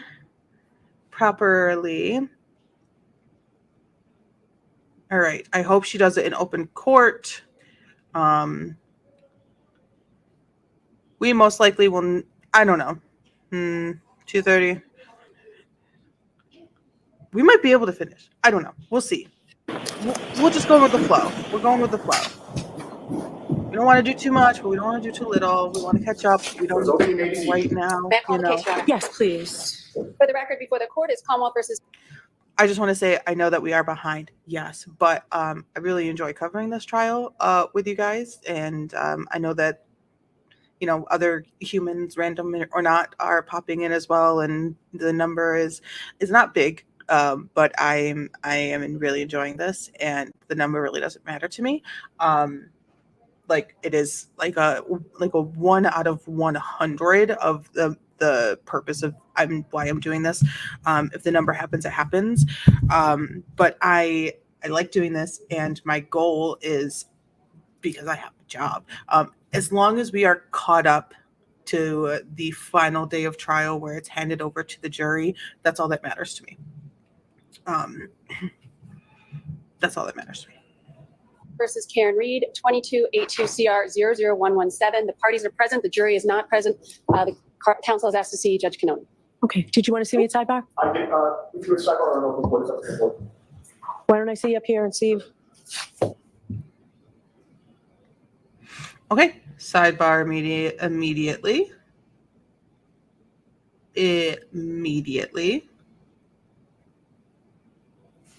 Karen is, and I've said this before, I really enjoy how in Karen is with her representation. She is a part of the team. She is not just being represented by these people. She is a part of the defense team. She is asking questions. She is making comments. She is making post-its. Like she's adding ideas, and I think it's really good and really smart for someone who is currently being defended in the court of law to be in the know of every move that her defense team is going to make and be part of the decision along the way. I think it's really, really important. I'm sorry, I did not mean to pause it. We are at 1.25. I think it's really important, and I think it adds a level, like it's definitely different when you see that compared to someone just sitting there waiting. You know, every day is annoying because you have to get up and just sit in silence all day long, right? She is there. She is in deep with them. And it probably looks really good to the jury too, you know? It probably looks really, really good to the jury. Like she's actively participating in her own defense. Which makes me believe in my brain that the jury might want her to testify. She's active in her defense. She's making the comments. She's doing the whisper. She's doing the turnaround. She's doing the filming in what just happened over at sidebar. She's speaking to people in the audience, her family mostly, and the tech person on their team, which is that guy sitting, where's my mouse? Can you see my mouse? Right here. He runs their tech. So he's the one pulling up their pictures and videos and stuff like that. And she talks, see, she's doing it right now. See, she talks to him all the time. So yeah. So I think it's great. And I think that might give the energy to the jury that like, we want her to testify. We want to hear what she has to say. She's been in this for so long, but I still don't think she's going to testify. Is that thunderstorm? That's not it. It's thundering. That's awesome.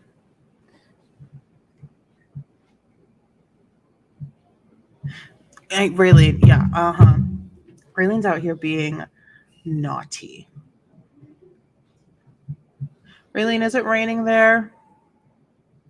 Wow, this is a very intense sidebar. I've been skipping. I want her to testify on the stand. I know. I think a lot of people do.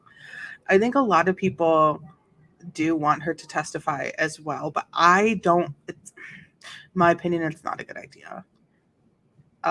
There's text messages, and when she testifies, depending on how good of a job whoever, which I would probably say it would be Mr. Jackson, directly examines her,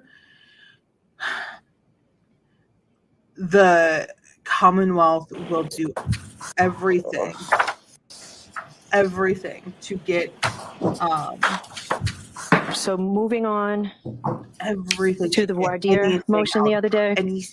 Or voir dire hearing in response to the Commonwealth's renewed motion for reciprocal discovery and motion to exclude defendant's expert, Dr. Marie Russell. So the Commonwealth was alleging violations of Rule 14's reciprocal discovery requirement, and the Commonwealth asked for exclusion of Dr. Russell.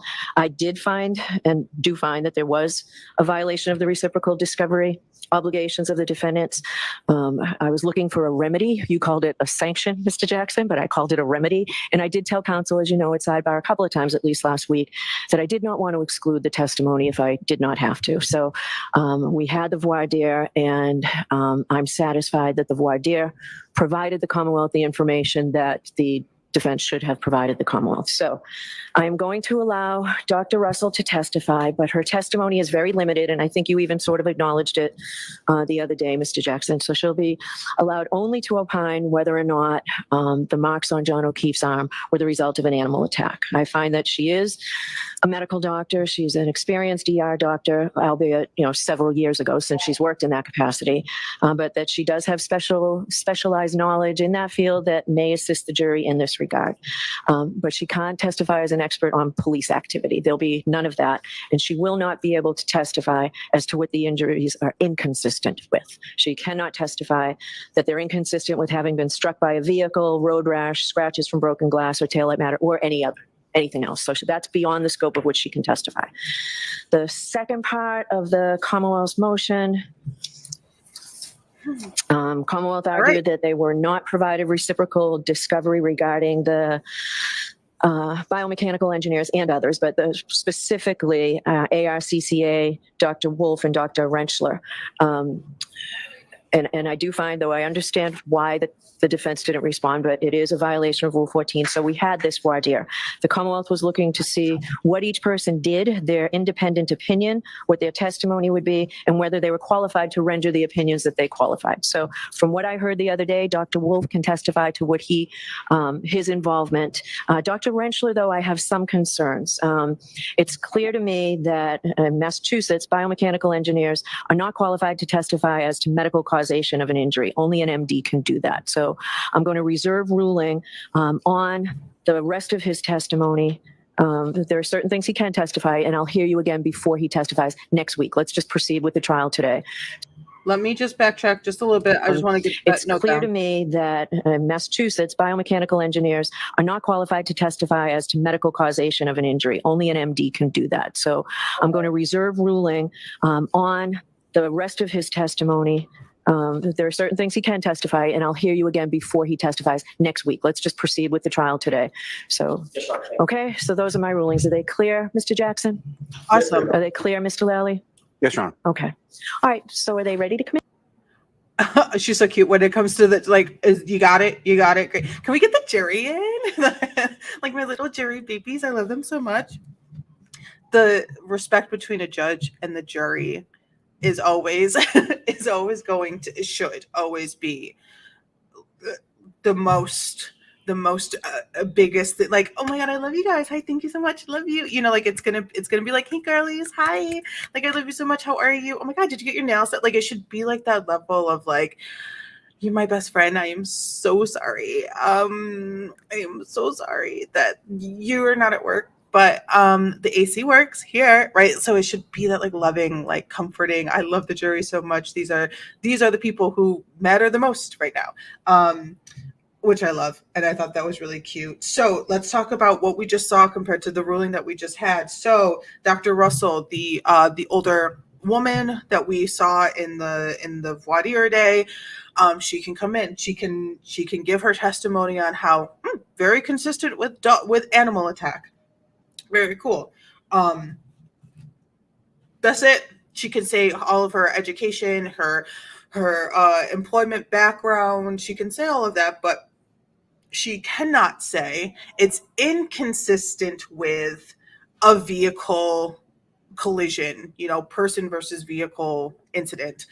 She cannot say that, but she can say from her experience, it is consistent with animal attack, dog bites in particular. Yes, yay, she came all this way. And I know that's not the sentiment that I need as like, that's not the sentiment that the jury even cares about. They don't care how far you came. They don't care how, your hotel. They don't care about any of that. They care about the important stuff, but I'm not a lawyer. Like, she came all this way. Just let her talk. The jury has heard so much. They've heard so much. So give them another thing to hear. I don't know. At this point, I'm just like, I don't know. What do I know? Well, I mean, okay, don't answer that question in the comments. It'll hurt my feelings. Let's talk about the ARCA guys. So the first one, Wolf, the younger one, he's good. He's good to go. He is the reconstructionist, car mechanics, not biomechanics, mechanics. Like car went this way, went and then did this, and this is what the car did, and this is what the car did, and look at what the car did, and this is what the car did. But I love this. But the biomechanical man that we loved, that we appreciated and like we felt it in our bones and our blood and our energy. There's some issues there, and not necessarily from the words that she said and how I kind of am interpreting them. In her opinion, like she probably thinks that it would be okay, but according to mass laws and statutes and I don't know, Massachusetts specific judicial conduct code, whatever that is, biomechanical engineers cannot testify as to medical causation of an injury. Only medical professionals can. So she's probably going to do some looking into it. She's probably going to see if qualifications can sort of like match up, like a GED versus diploma type of thing. Like technically, you know, that you just got them at a different time, at a different age sort of situation. So she's probably going to do some looking into, she's probably going to have, you know, her employees do it, but she's got a lot going on. But they're probably going to see, like, is there a workaround? If there is a workaround, is there a loophole? Is it going to mess up the possibility if, you know, hypothetically, if Karen's found guilty, you know, an appeal situation, is it grounds for mistrial? Like she's going to do all that looking into it. It's not happening today. It's not happening tomorrow. So there's a little bit of time there. And so that's what she just told Jackson. So hopefully that layman's terms it a little bit for anyone who might have needed it. I know I needed it. I needed to say it clearly. And can we just... Let's just proceed with the trial today. So, Hurry okay, moment. so those I are my love it. rulings. Are they clear, Mr. Jackson? Yes, ma'am. Are they clear, Mr. Lally? Yes, Your Honor. Okay.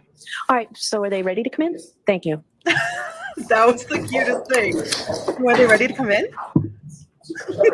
Like she said it physically with a smile, you know? I think that's so sweet. They're refreshed.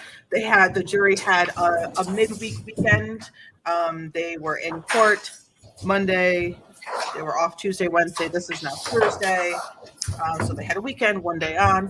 Next weekend, they'll have Thursday, and I think Friday's a half day. All persons have any business before the Honorable Beverly Kenobi, Justice of the Norfolk Superior Court, before the County of Garnier, in the attendance shall be heard. God save the Commonwealth of Massachusetts. Court is now open. You may be seated.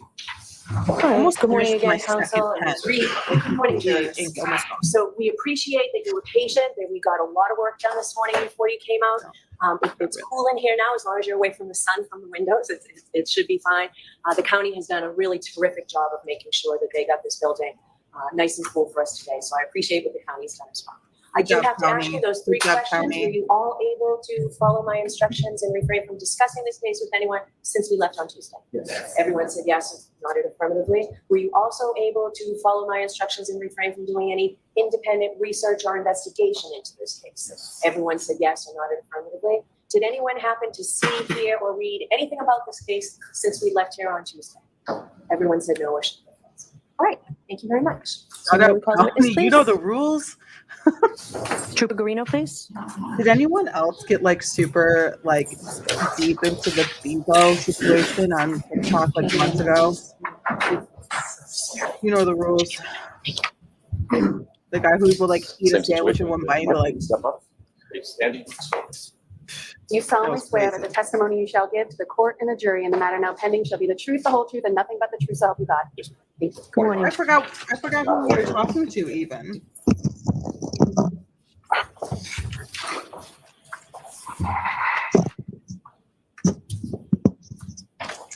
Trooper.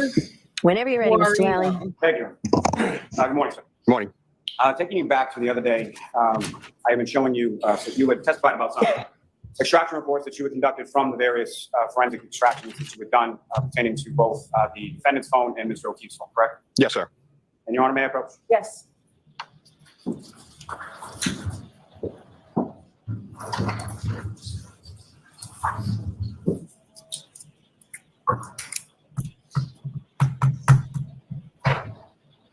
Why couldn't I have shown this earlier? This is crazy. This is what I don't understand. Why couldn't they have taken 10 minutes and say, for the next two witnesses, I'm gonna have this. Is this okay? Like, are you any objections to this? To talk back? We're showing the document, I can review that. Right? Anywho, I'll be right back. We're back to this guy. You recognize that, sir? Yes, it's What do you recognize that to be? Karen Reed's phone Karen's call logs. And Karen's. And that's specifically from January 28th and January 29th, is that correct? Yes, it starts the 28th at 12:33 to, I'm sorry, the 29th at 12:33 to 3:19 p.m. on the 29th. And just for ease of reference, does it sort of go in descending order as far as the earlier calls are on the last page and then the more recent calls are on the first page? Yes, that's correct. May I approach, Ron? Yes. Can we approach, please? Okay.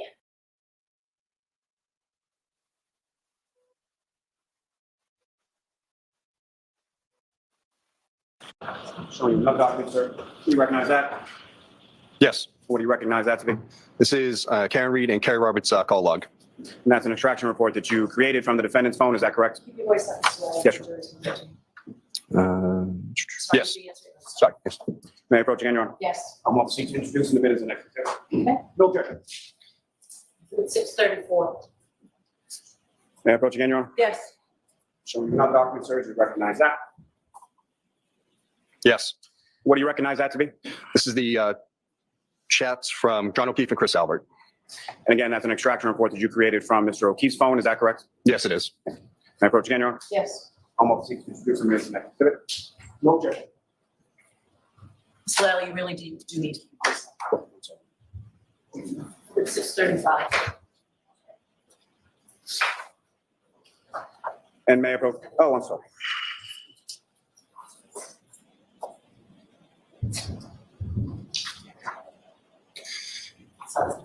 My apologies. May I approach again, Your Honor? Yes. Showing you another document, sir. Ask you to look at that. When you finish.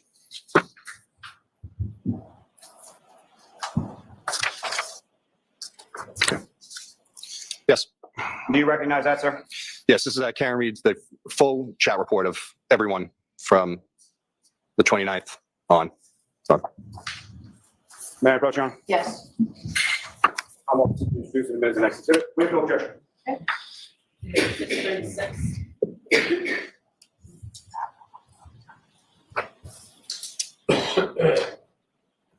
I'm sorry, may I have the last one? May I approach the witness, Your Honor? Yes. So returning to you what's now been marked as Exhibit 636. Your Honor, with court's permission, may I publish a portion of this to the jury? Yes.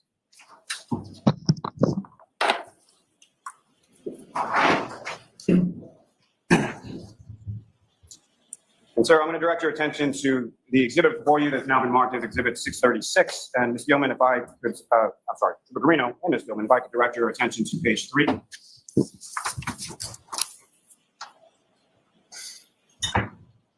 And do you have that before you, sir? Yes, I do. And on page 3, who was that a conversation with? Laura Sullivan? And that conversation essentially continues from page 3 to page 6, is that correct? Yes, it does. And so I'm going to ask you, similar to what I asked you the other day, if you could read from that conversation in its entirety, indicating who's speaking, content of what's being said, and the date and time associated with that message. Yes. All right. First message from Laura Sullivan at 12:45 p.m. on January 29th, 2022. Karen, it's Laura. Please call me. Karen says, hi, Laura, at 1:07 p.m. Karen then says, John passed away, 1:07 p.m. Laura, Karen, I'm shaking. I'm so sorry. At 1:07, Karen says, we found him outside in the snow at 5 a.m., 1:07 p.m. Laura, I can't stop crying, 1:07 p.m. again. Karen, thank you, 1:07. And Laura finally says, why was he out there, 1:07 p.m. Oh, sorry. Karen replies, he left the party we were at. I don't know what time. I didn't even go in. I went to bed. That's at 1:08 p.m. Laura says, oh my God, 1:08. Karen, my heart breaks for, my heart breaks for everyone at 1:09 p.m. Thank you, sir. So in those text messages, Ms. Sullivan, in the afternoon of the 29th, she indicates to Ms. Sullivan that they located Mr. O'Keefe around 5 a.m. Is that correct? Yes, it is. Now, sir, if I could direct your attention to page 28 and 29 of those messages in the exhibit before you. To page 28 to 29, who's that conversation with? This is Karen Reed and John O'Keefe. These are conversations from the early.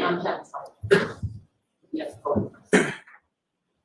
These conversations on page 28 through 29 of this exhibit occur in the early morning hours of January 29th, correct? Yes, that's correct. And if you could, sir, again, please read as far as who's speaking, what they're saying, and what date and time these are being sent. Yes.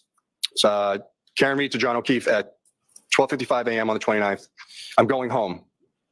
Followed by, I'll see you later. At 1:02 a.m., she texts John again saying, your kids are cucking alone.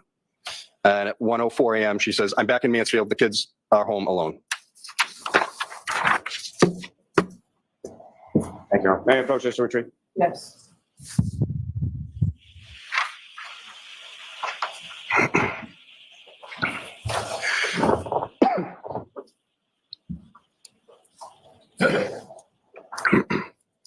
May I have a moment, John? Yes.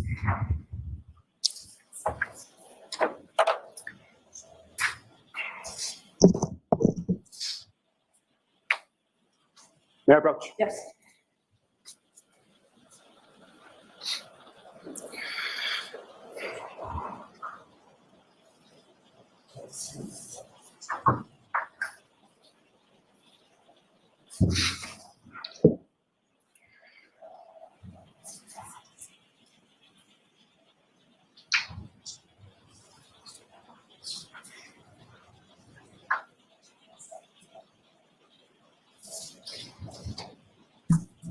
So I'm showing you two documents. And Mr. Officer, we can put the light. You recognize each of those documents, sir? Yes, one is Karen Reed call log report. Just want to confirm which one this is. Yeah. For John O'Keefe, and then John O'Keefe's full call log report on the 29th. Now, sir, if I could direct your attention to the defendant, Ms. Reed's call log reports, and specifically, if I could draw your attention to what's been, they're enumerated as far as certain box numbers, correct? 1 through whatever it goes on the last page. Yes. If I could direct your attention to boxes 113 and 114.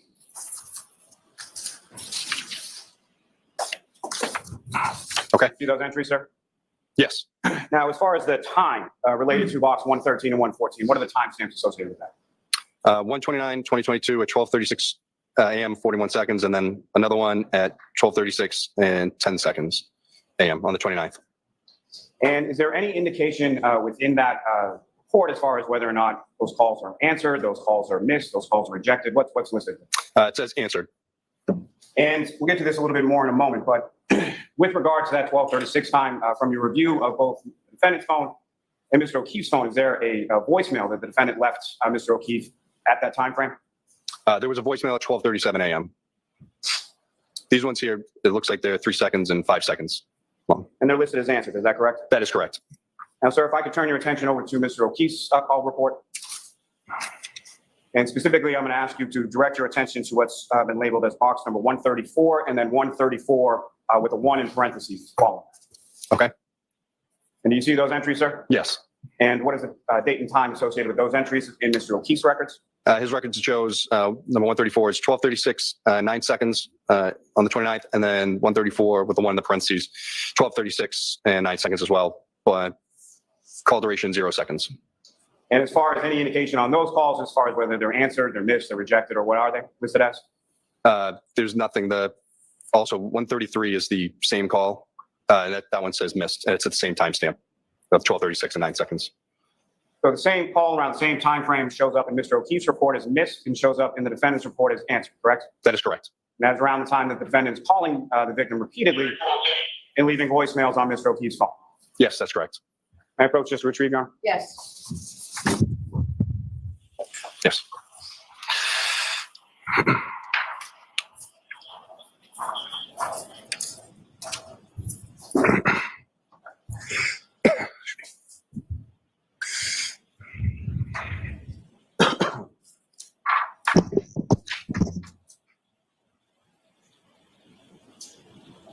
Now, Trooper Guarino, you conducted an analysis of both the defendant's phone and Mr. O'Keefe's phone, correct? That's correct.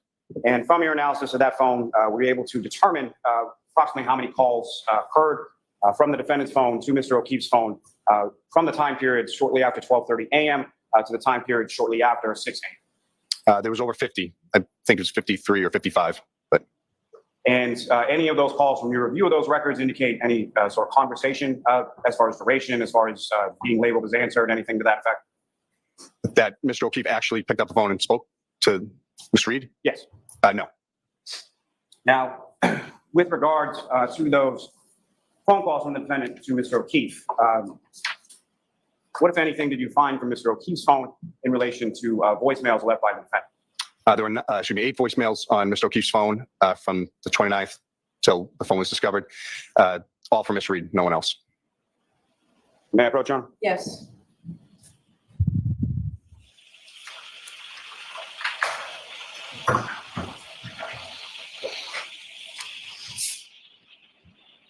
When you with this, sir, you recognize that? Yes. What do you recognize that to be? It's the John O'Keefe voicemails from Karen Reed on his phone. From that period that we were just speaking about on January 29th? Yes, that's correct. May I approach, Your Honor? Yes. I'm going to introduce the minutes of the next exhibit.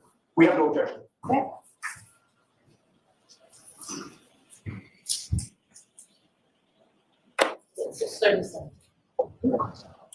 Now, sir, from your review of the defendant's phone, before we get to those, from your review of the defendant's phone, what, if anything, were you able to observe or ascertain that the defendant's phone did at approximately 12:36 a.m.? So by looking at the timeline in the phone, we were able to see that Ms. Reed's phone auto-connected to John O'Keefe's Wi-Fi at his house at 12:36 a.m. We know this because it's a password-protected access to the phone, so you would have to know the password to get into this Wi-Fi network. And that would be the home in 1 Meadows Avenue, correct? Yes, that's correct. Your Honor, with the court's permission, if we could publish each of the 8 voicemails to the jury. Okay. Are we going to hear which time each one is? Yes.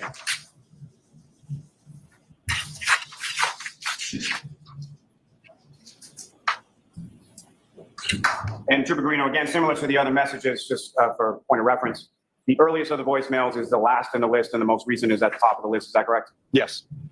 Now, as far as this first voicemail, what time did this occur? 12:37 a.m. And with the court's permission, if I could play that for the jury. Yes.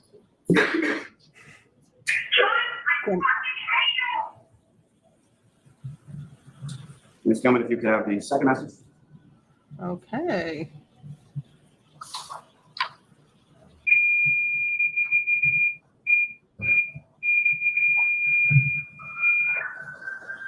Sorry, Ms. Gilman, if you could pause right there, please. I apologize. I just wanted the siren to go by. Oh, that's fine.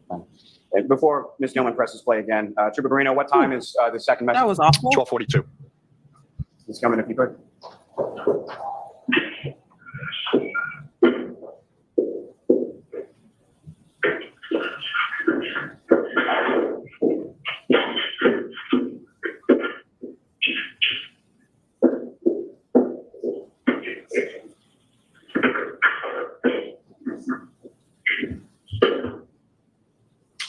Now, Trooper Greeno, with reference to the third message, what time is that received? 12:59. And again, when I say received by Mr. O'Keefe's phone, is that correct? That's the timestamp of the voicemail in his phone, yes. And Ms. Gilman, if you could, with reference to that third message. John, I'm telling you, a fucking kid. Nobody knows what the fuck you want, fucking pervert. Now, the fourth message, Trooper Greeno, what time was that received by Mr. O'Keefe's phone? 1:02 a.m. Ms. Gilman, if you could, when you're ready.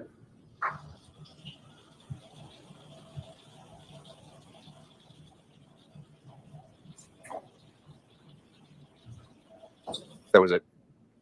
So can we just turn the air conditioner off for just a second, please?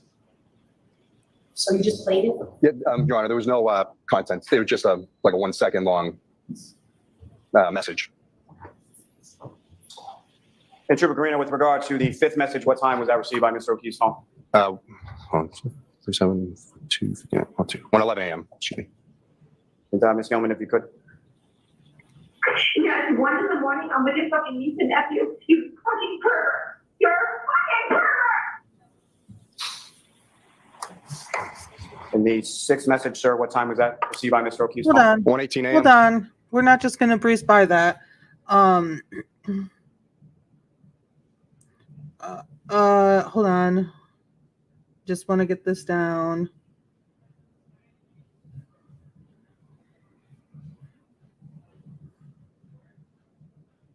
Okay, let's listen to that one again because that was. I don't know. I need context, right? Good. Yeah, it's 1 in the morning. I'm with your fucking niece and nephew. You fucking pervert. You're a fucking pervert. Pervert. Why is she calling him a For pervert? the sixth message, sir, what time was that received by Mr. O'Keefe's phone? 1:18 a.m. Gentlemen, if you could. John, I'm going home. I cannot babysit your niece. I need to go home. You are fucking using me right now. You're fucking another girl. He's sleeping next to me. You're a fucking loser. Fuck yourself. Kelly's sleeping next to The seventh message, sir, what time was that received by Mr. O'Keefe's phone? 5:23 a.m. Gentlemen, if you could.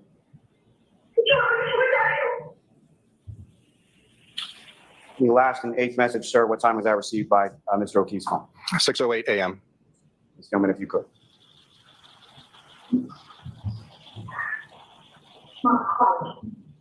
Gentlemen, if you could pause there for 1 second, I'm sorry. With respect to this message received on Mr. O'Keefe's phone at 6:08 a.m., from your knowledge of the investigation, where was the defendant, who, if anyone, was with her or around her at the time of this message at 6:08 a.m.? Jen McCabe, Kerry Roberts. During the message, you can hear someone on the phone with 911. Thank you, sir. Ms. Gilman, if you could.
Thank you, Ms. Gilman.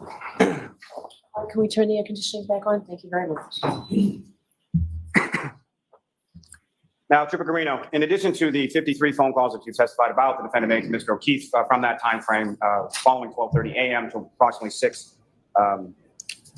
just past 6 a.m. Did you note any other calls to a contact listed within the defendant's phone as mom? Yes. And when were those calls placed? I believe there's one at 1:10-ish in the morning. I forget. Let's slow down. Yes. These messages, these phone calls, the 911 call, obviously are much clearer to hear inside the courtroom. So we're hearing audio being played and then being picked up by microphones.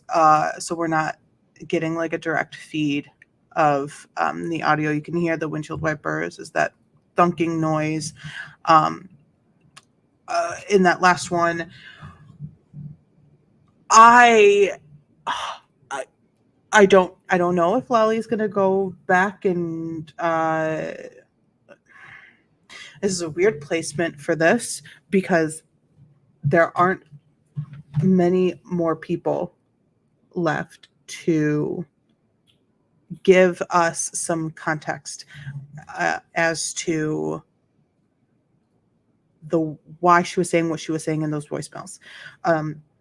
So we've pretty much gone through all of like the personal relationships. We are into the troopers and the forensic analysis of this crime. I don't it's a very interesting point to play this without having some sort of witness to supply like context that would support her being awful and a murderer. So I don't know. It's very interesting. The timing of this is very strange to me. I don't know if he's just going to leave it out there and then just hope for the best from the jury, like hope that they get it type of energy. I don't know. I forget the exact timestamp. There's also one around 4:40 in the morning and then at 4:42, right around 4 in the morning. Two of them, the first two weren't answered, and then the third phone call was answered. Now, with respect to Ms. Reed's phone from that same time period, what, if any, phone calls did you observe to a contact listed in the defendant's phone as dead? It's the same number. So when I looked at it in one report, it showed as dad. And then when I looked at it in Cellbrite, it came up as mom. So I don't know how it's attributing. Maybe she has it listed twice. I never looked at her actual phone. So this is what the extraction is showing me. Now, sir, you testified the other day that upon your review of the defendant's extraction reports, you were not able to determine there were no listed GPS locations for the defendant's phone? Correct. Like routes or anything like that. And that was because it was turned off in the phone, is that correct? That would lead me to believe, yes, that location services are turned off. So, Objection, move to strike. So no guess. What can you tell us about that? well, if GPS coordinates and location services on, that's what would get us locations in the phone. So if they're not there, they could be turned off. Objection, move to strike. I'll allow that. Now, with respect to Mr. O'Keefe's phone, what, if any, analysis with respect to GPS and or health data? Well, let me ask you this first.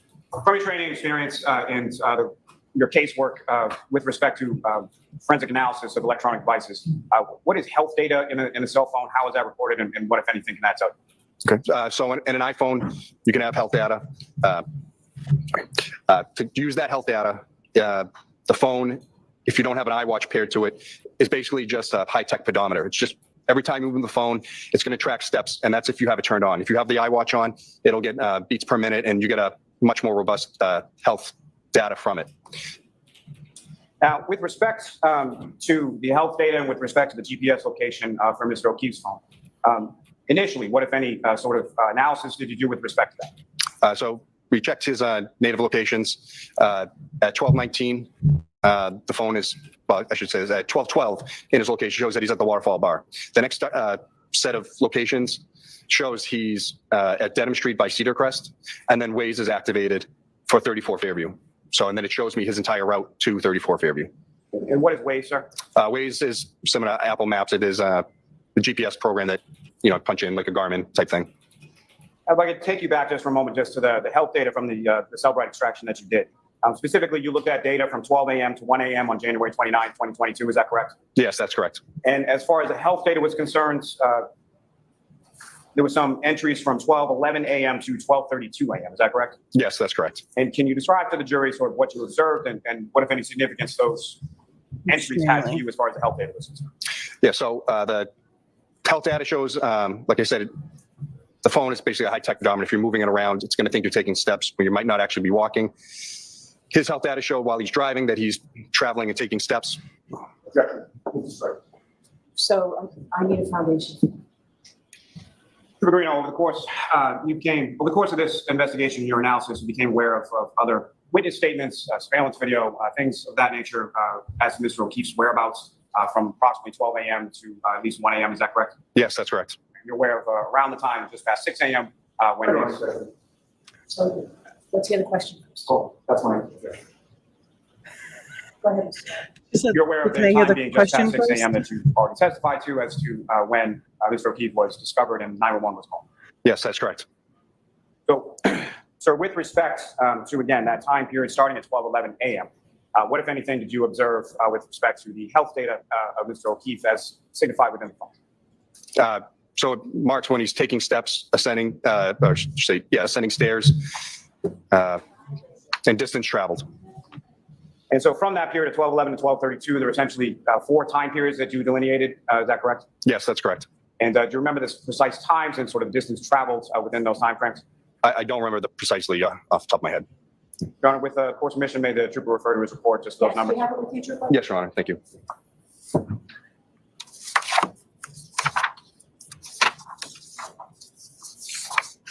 Okay. And sir, if you could just list for the jury what you found. Yes. So at 12:11 and 9 seconds in the morning to 12:21 and 5 seconds on the 29th, it shows that he's taking 170 steps, going 99.6 meters or 326 feet. At 12:21 and 10 seconds to 12:24 and 22 seconds, it shows 80 steps and 87.74 meters or 287 feet.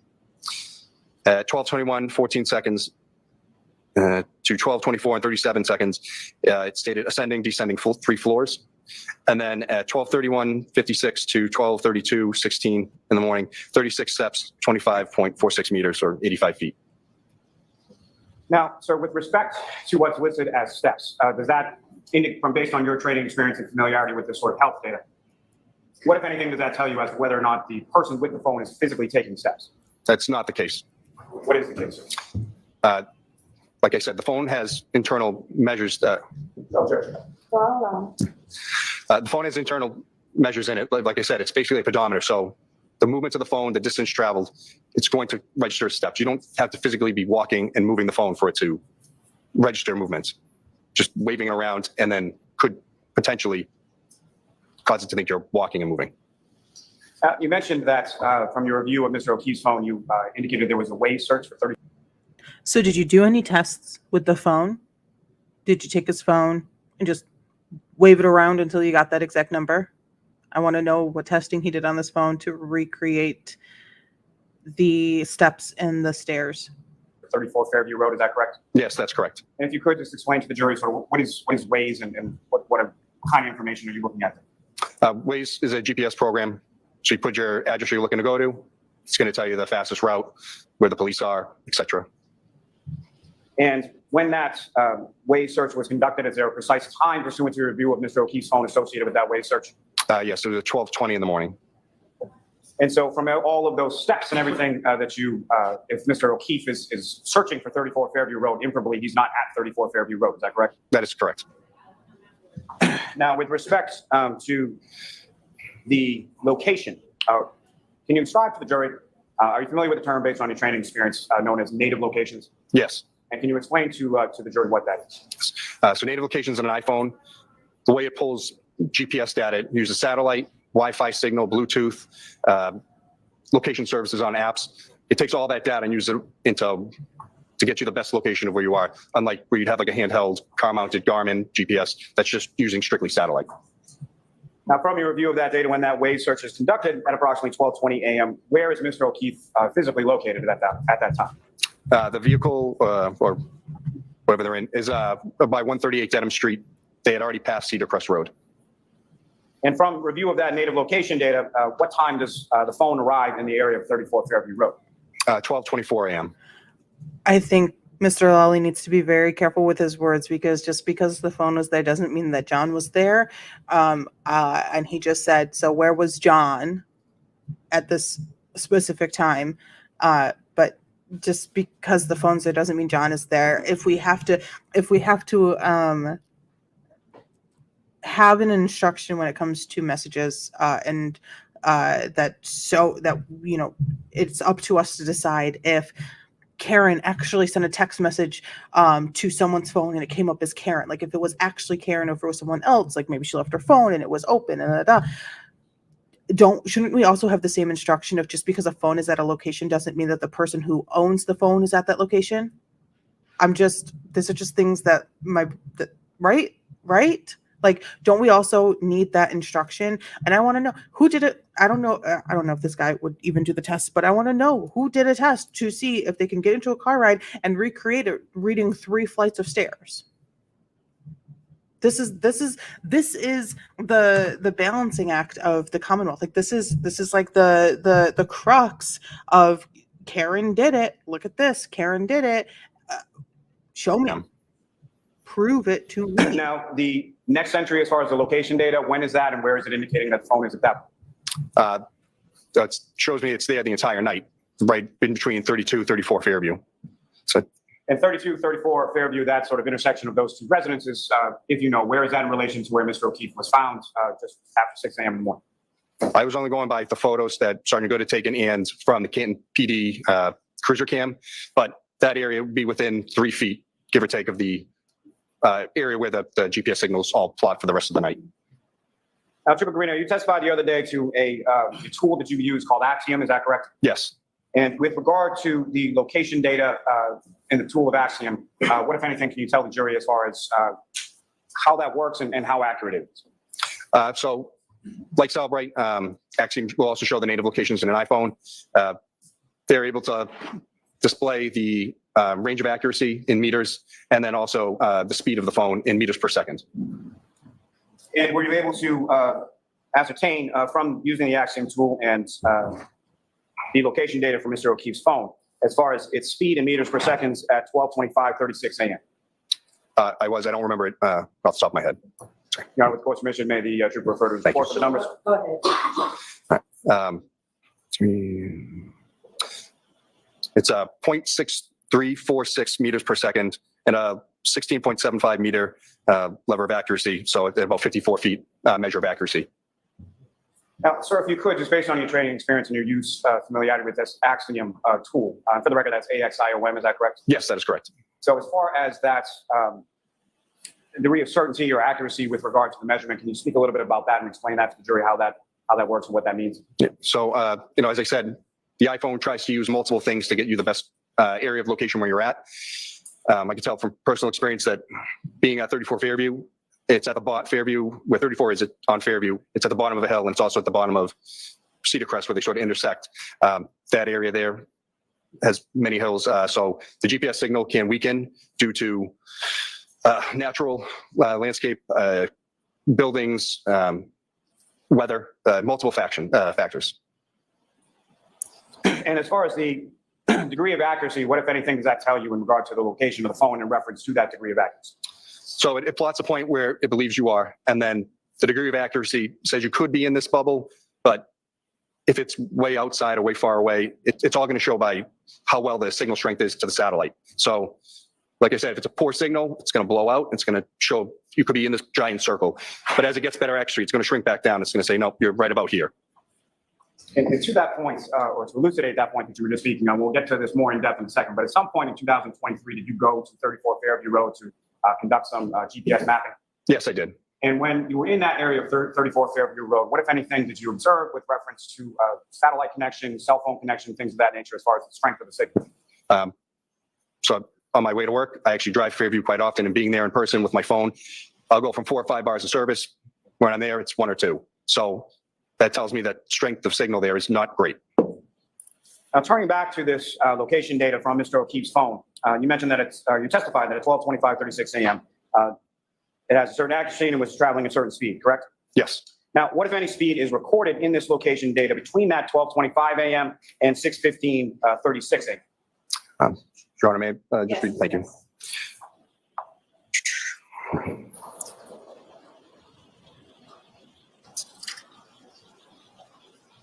What time frame exactly are you looking for? What I'm asking is, what if any speed was recorded by the location data between that first 12:25:36 a.m. and 6:15:36 a.m.? Oh, I'm sorry. I thought you were asking for before that. No, there's no real speed registered until the phone is found the next morning. And so that would be at the 6:15:36 a.m. time frame. Is that correct? Yes, that's correct. And what speed is recorded at that time at 6:15:36 in the morning? It shows 0.24 meters per second for speed, and then with an accuracy rating of 7.58 meters, which is 24 feet. Thanks.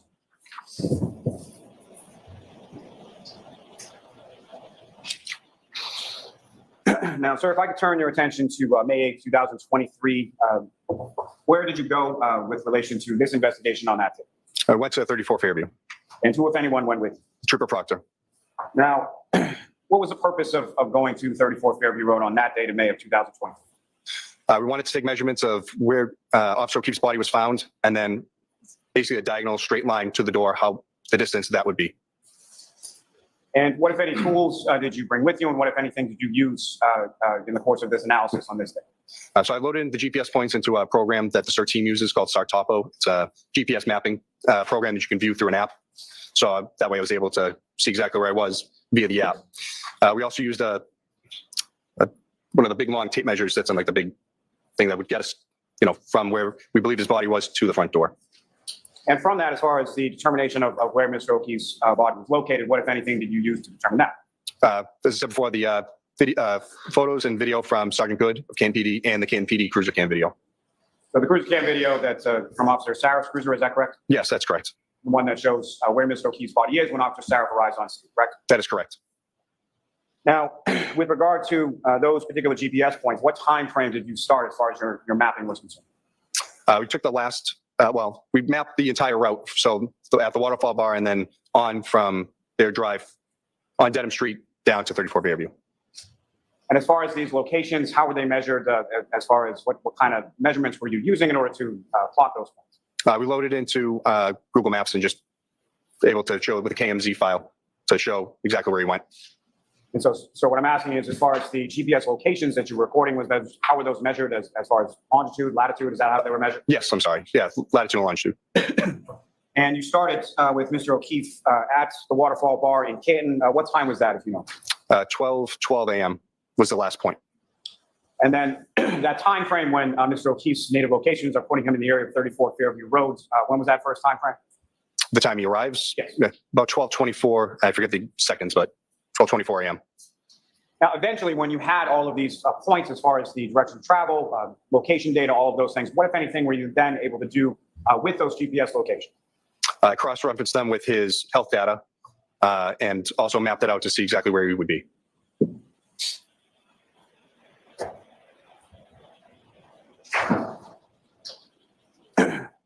Now, with respect to the data that you were able to recover, if you could describe to the jury sort of the path of travel, starting with the waterfall as far as where Mr. O'Keefe's phone was, where it traveled, and where you noted it at various time points along that sequence. Okay. So, as I said, 12:12, it's at the waterfall bar. Then there's a 7-minute break in location data. When the phone comes back up with location data at 12:19, as I said, he's by Dedham Street and Cedar Crest Road. At 138 Dedham Street, right around there, 12:20 a.m., 34 Fairview is put into Waze. He then proceeds down Dedham Street, takes a left onto Oakdale Road.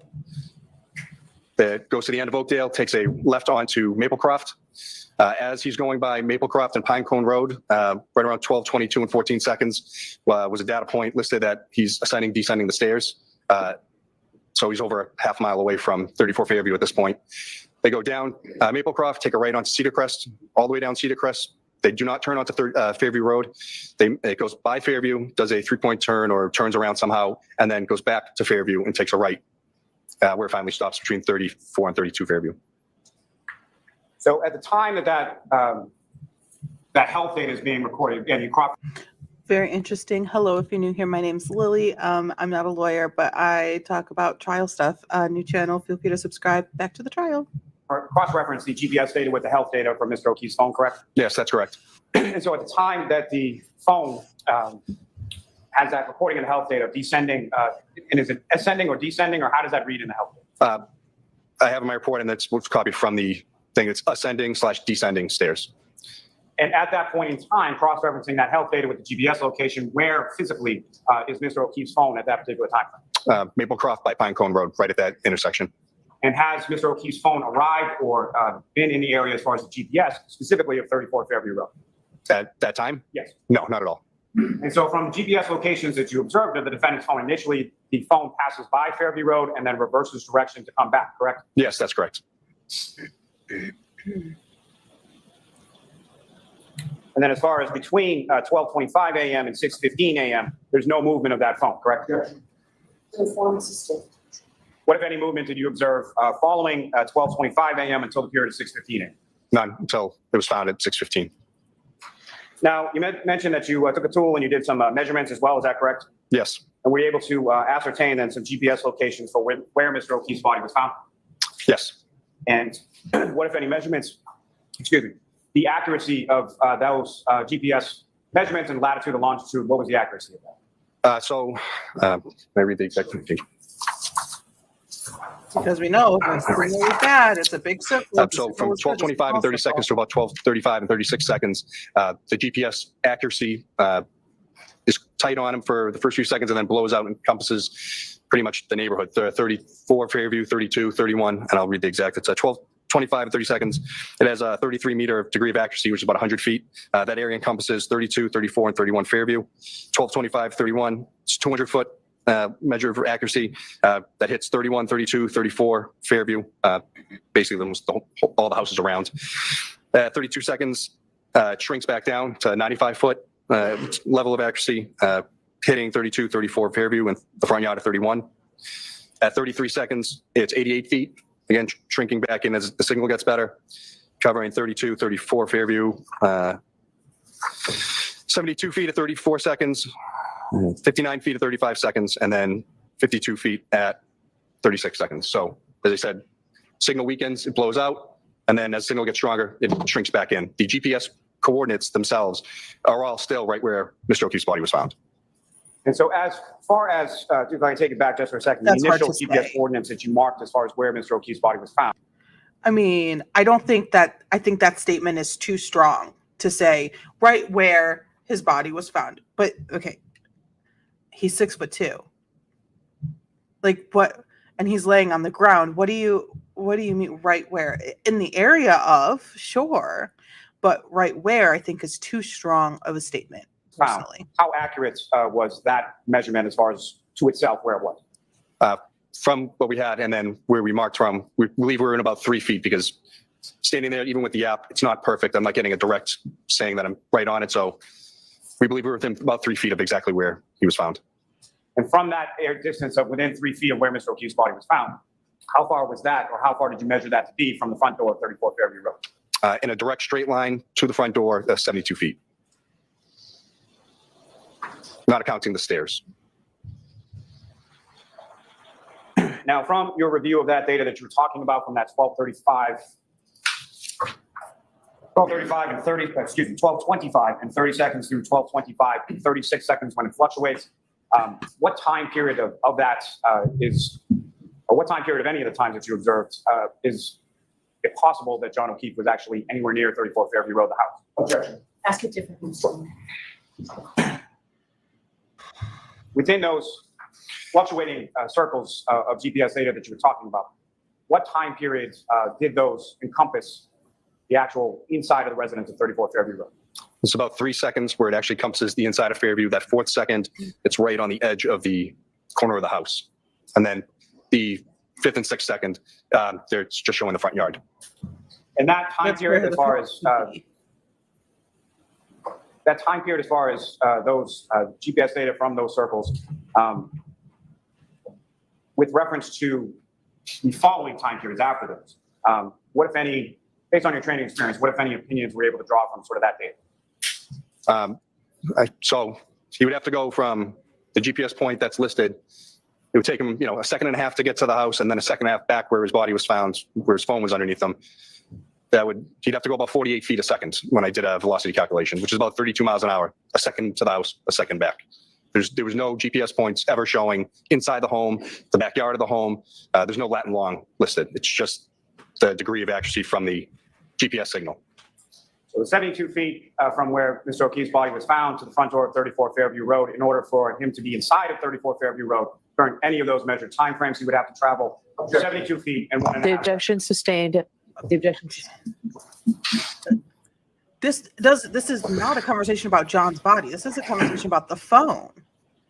This is a conversation about his phone, Sir, if I not could his ask you person. from Mr. O'Keefe's health data, as far as his specific physical location at the time that it indicates ascending and descending, how far away from 34 Fairview Road was it when it registered that? It's over a half mile away. So Maplecroft to Pinecone Road. In your opinion, sir, at any point in time from the data that you reviewed, did Mr. O'Keefe enter 34 Fairview Road? I'll sustain the objection. Mayor Pro Tem? Phone. Yes. Enter. Come on.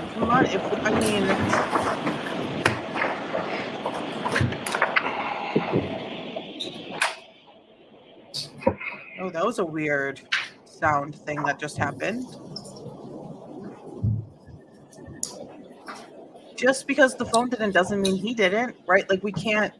I'm showing you a series of documents. Review those. Look up when you're finished. I don't know. Do you recognize those, sir? Yes. And what do you recognize those to be? These are the plotted points I did through Google Earth, the maps, and then through LexisNexis, the track system, the GPS range and coordinates. And the LexisNexis track system, if you could explain just a bit to the jury as far as what that is and how it's used to create these documents before you. It's similar to that Startopo program I used. It's a desktop-based GPS program. You put the points in, and then it will map them out and create, like I said, a KMZ file for you, so you can load it into Google Earth. Mayor Pro Tem? Yes. I'm open to teaching. Okay. Thank you. 6:30. May I return to the witness, Your Honor? Yes. With the court's permission, any public citizen? Jury? Yes.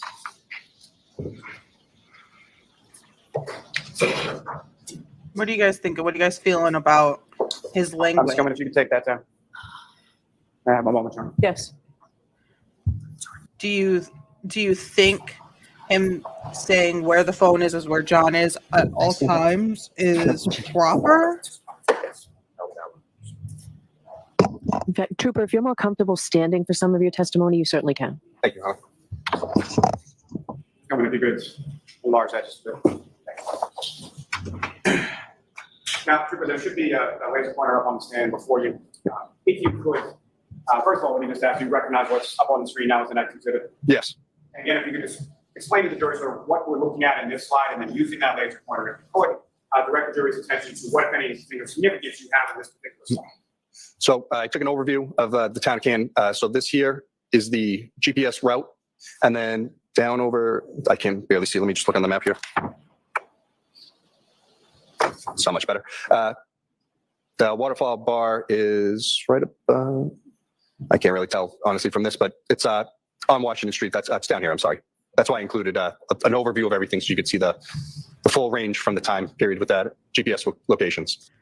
I just think that if the defense were to do like the back and forth, like not sticking to like the proper language when it comes to, we're talking about his phone. This is John's phone, not necessarily where John physically is. He didn't have an Apple Watch on, I don't believe.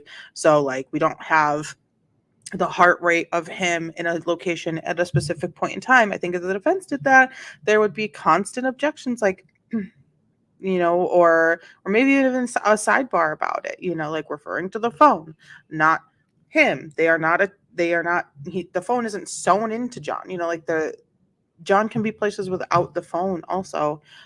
So I don't know. I just think, I think the jury is also going to realize like, just because the phone's there doesn't mean John's there, you know, like it's not a 1-in-1 situation. Phone equals John, not necessarily.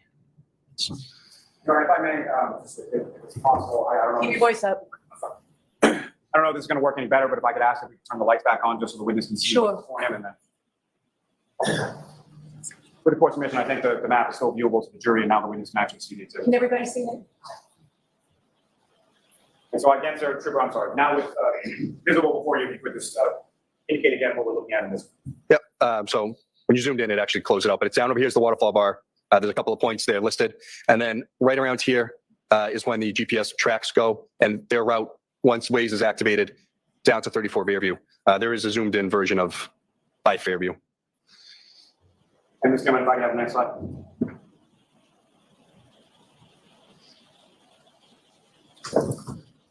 So What are we looking at in this slide? Yep. So this is the track. This one shows the 12:22 and 14 second GPS point where the right here where the little arrow is. That's exactly where they were when the phone is registering the ascending descending stairs, like listed in Cellbrite. If you could, using that laser pointer to illustrate the jury where that point is in relation to where 34 Fairview Road is. Yes. So this is where they were with the ascending descending stairs. They would go continue down through this little piece here, take the right onto Cedar Crest, they continue down Cedar Crest, missing Fairview right here, and then turn back around and then come to the house. And Ms. Gilman, if I could have the next slide. And Trooper, what are we looking at in this slide? Specifically, if you could explain to the jury as far as the blue circle with the attached to the If you could look this way, please. attached to the LexisNexis tracks, if you could explain to the jury what that is and what that signifies. Yeah, so as I said, we loaded this in through LexisNexis and it gave us the GPS points for the route. The point is 348. I just want to double check. Yeah, point 348 is at 12:25 and 30 seconds. The blue circle is the estimated range, so how well the signal for the GPS is. And 34 Fairview is right pretty much by that L. Gilman, if I could have the next slide. Yeah, there we go. Trooper, is this essentially the same image, a little bit closer without the graphic as far as the LexisNexis? That's correct. Yeah, this is 34 Fairview right here, 32. And then again, this is where all the points are for the duration. As far as the blue circle that's up on the screen, what does that represent as far as this particular point in time for this GPS point, 348 at 12:25 and 30 seconds? Yes, this is the, as I said before, the range of accuracy due to satellite strength. So as I said, it blows out as it loses strength and then will come back in as it gets better signal. Ms. Gilman, if I could have the next slide. Again, Trooper, what's up on the screen? What are we looking at this as far as 12:25, 31? Same area where the 348 is. This is plot 351. Again, as you can see, strength of signal blows out and encompasses almost the whole neighborhood. All the houses around. And Ms. Gilman, if I could have the next slide. Again, sir, is this the same GPS point of 351, number 351 at 12:25 and 31 seconds? Yes, it is. And if you could, again, just explain to the jury what we're looking at in the slide. Same thing, just the degree of accuracy and the strength of the satellite signal to Officer O'Keefe's phone. Ms. Gilman, if I could have the next slide. And again, sir, if you could explain to the jury what we're looking at in this slide, what time frame we're talking about. Yep, this is point 349 at 32 seconds. Again, latitude and longitude, they're all right in the same area. And that's that. Ms. Gilman, if I could have the next slide. Again, Drew Carino, is this the same GPS plotting point in the same time frame of 12:25, 32 seconds? Yes, it is. Again, if you could explain to the jury what we're looking at. And this, in particular, in relation to the earlier slides with reference to the accuracy. Yep. So again, the accuracy blew out as it lost signal, and now it's shrinking back in as accuracy gets better. Ms. Gilman, if I could have the next slide. And sir, what GPS point or what time frame are we looking at in this particular slide? It's 12:25 and 33 seconds. Again, same area lat long, right in the yard of 34 Fairview. And Ms. Gilman, if I could have the next slide. Trooper Carino, is this the same GPS point of number 348 and 12:25 and 33 seconds? That's correct. And if you could explain to the jury as far as the accuracy and what we're looking at in this. Yep. So I believe they actually wasn't that much of a drop off. Yeah. So it went from 88 feet to 72 feet. So the circle still doesn't look like it really shrank much. Ms. Gilman, if I could have the next slide, please.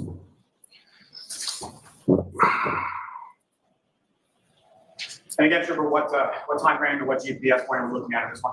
This is 12:25 and 34 seconds. Again, same thing right there, the corner of 34 Fairview and 32 Fairview. Come on, if I could have the next slide, please.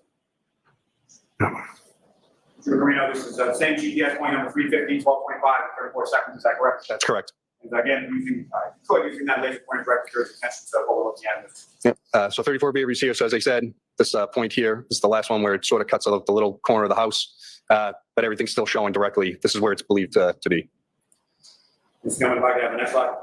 And what GPS point and what time are we looking at in this one, sir? This one's 35 seconds, 12:25, 35 seconds. Same thing. Again, GPS point still saying it's right there where his body was. But again, it dropped from 72 feet of Back Street down to 59 feet. So it's going to show the outside only of the house. So the signal strength is strengthening at that point, is that correct? That is correct. If I could have the next slide, Mr. Chairman. Again, sir, same GPS point number 346, the same time at 12:25, 35, is that correct? That's correct. Mr. Chairman, if I could have the next slide.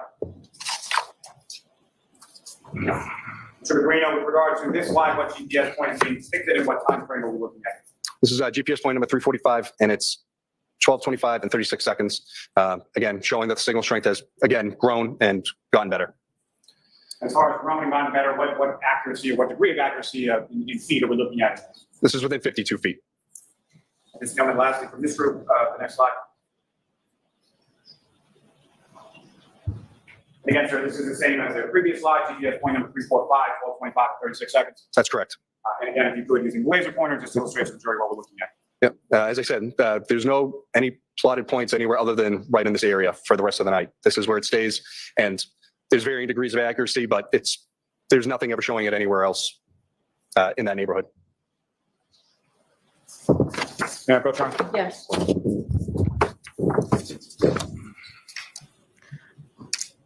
And Lolly going into all this is basically like, see, he never went into the house. There's that health data about the stairs. They were still in the car. How is it possible that they went into the house? Blah, blah, blah, blah, blah.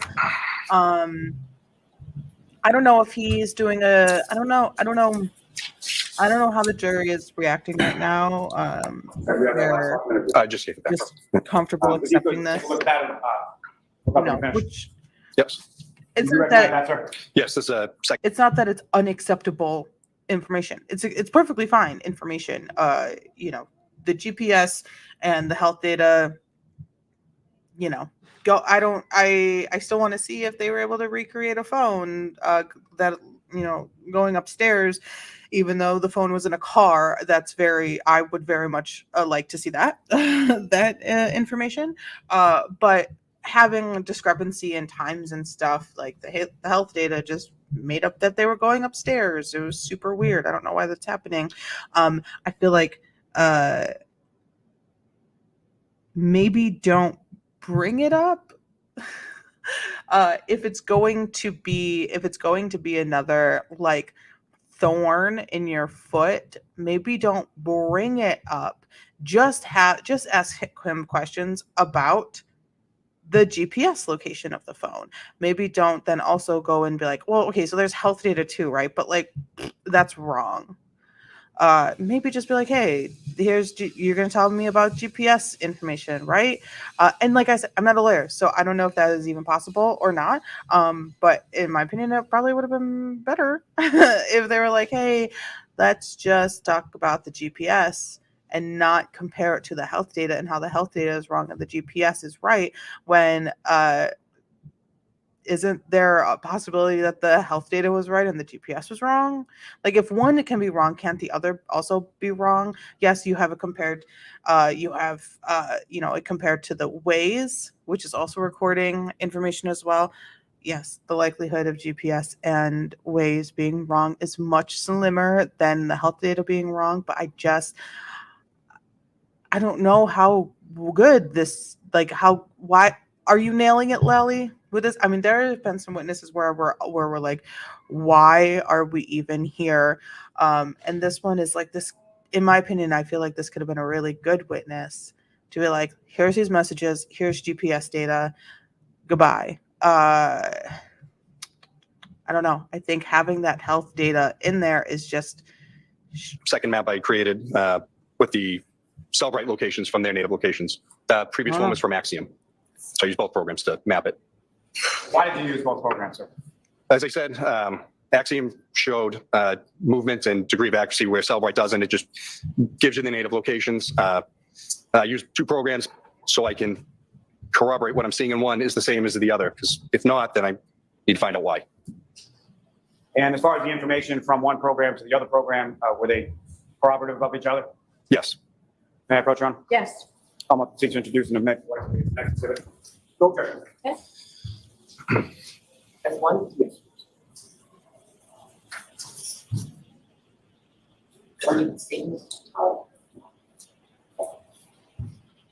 May I return to the witness? Yes. Which court commission may publish this jury? Yes, with the lights on still? I think so. Mr. Greeno, starting with the first page that you have before you, first of all, do you recognize what's up on the screen at the first page of that next exhibit? Yes, sir. And again, if you could, using the basic point you have before you, direct the jury's attention to what, if anything, of significance you observe in this first page of this next exhibit. Yes, again, this is from the Waze app. They're track from 234 Fairview down Cedar Crest, again, returning back here. So that's just the bottom half. I just wanted to get a closer view of where the GPS plots were from Cellbrite. And the next slide is going to. And again, sir, if you could explain to the jury what we're looking at in this slide. So the purple dots are the GPS points and the route taken. As I said, goes up to, I believe that's 51 Cedar Crest, and then reverses back. And then this is the final point. It's right here. 34 Fairview is right here. There's a little yellow push pin on it. And again, sir, I'm sorry, just from the timing of the plotting of the points per plot that you have there, you could just, using the laser pointer, direct the jury's attention to the path that Mr. O'Keefe's phone takes in reference. If I could ask you first, if you could just illustrate to the jury this particular line, where is 34 Fairview? Right here. And then if I could ask you with the laser pointer to direct the jury's attention to the path of Mr. O'Keefe's phone in sequence, or how it travels and arrives at that location. Yep. As I shown, goes down Cedar Crest, misses Fairview, goes up to here by the house with the pool, turns around, goes back, takes a right onto Fairview, and then stops ultimately right in between 34 and 32 Fairview, where there's like a flagpole and a fire hydrant right there. Coming back to that next slide.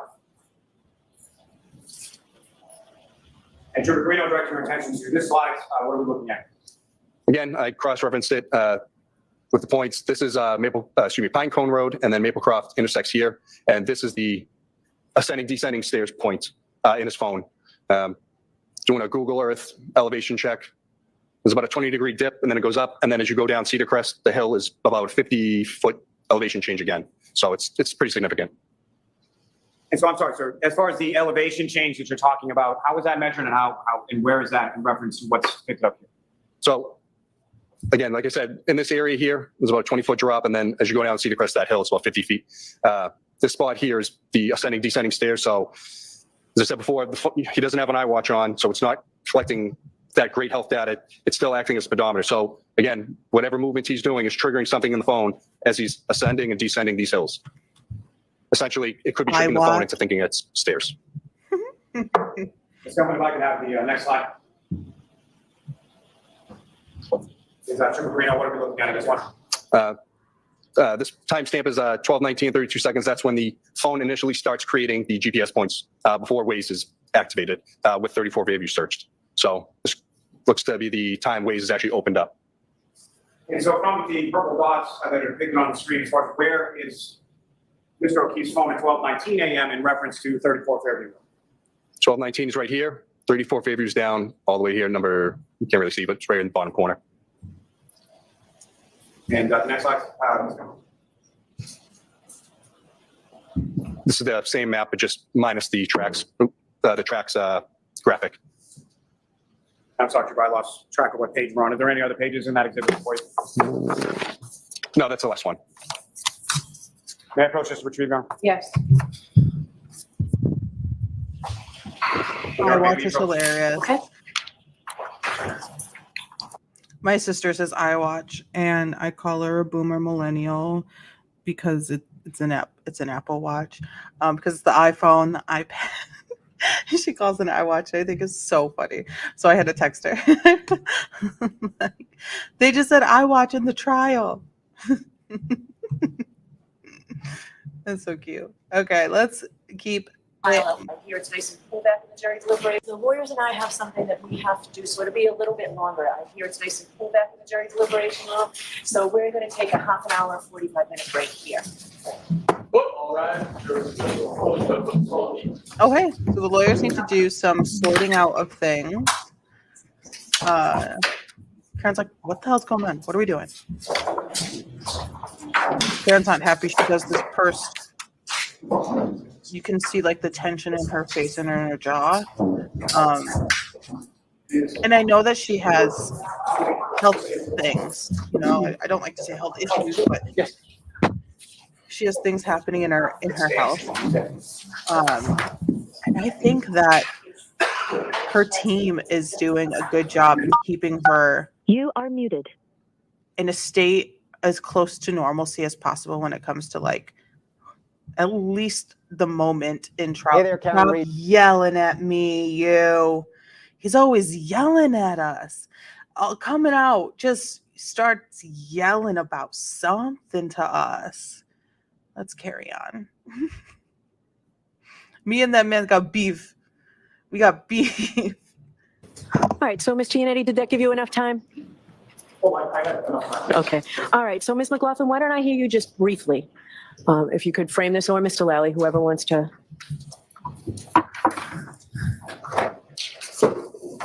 Yes, Your Honor, the Commonwealth is moving to introduce a Google search the defendant conducted at 1:27 p.m. on January 29th, 2022.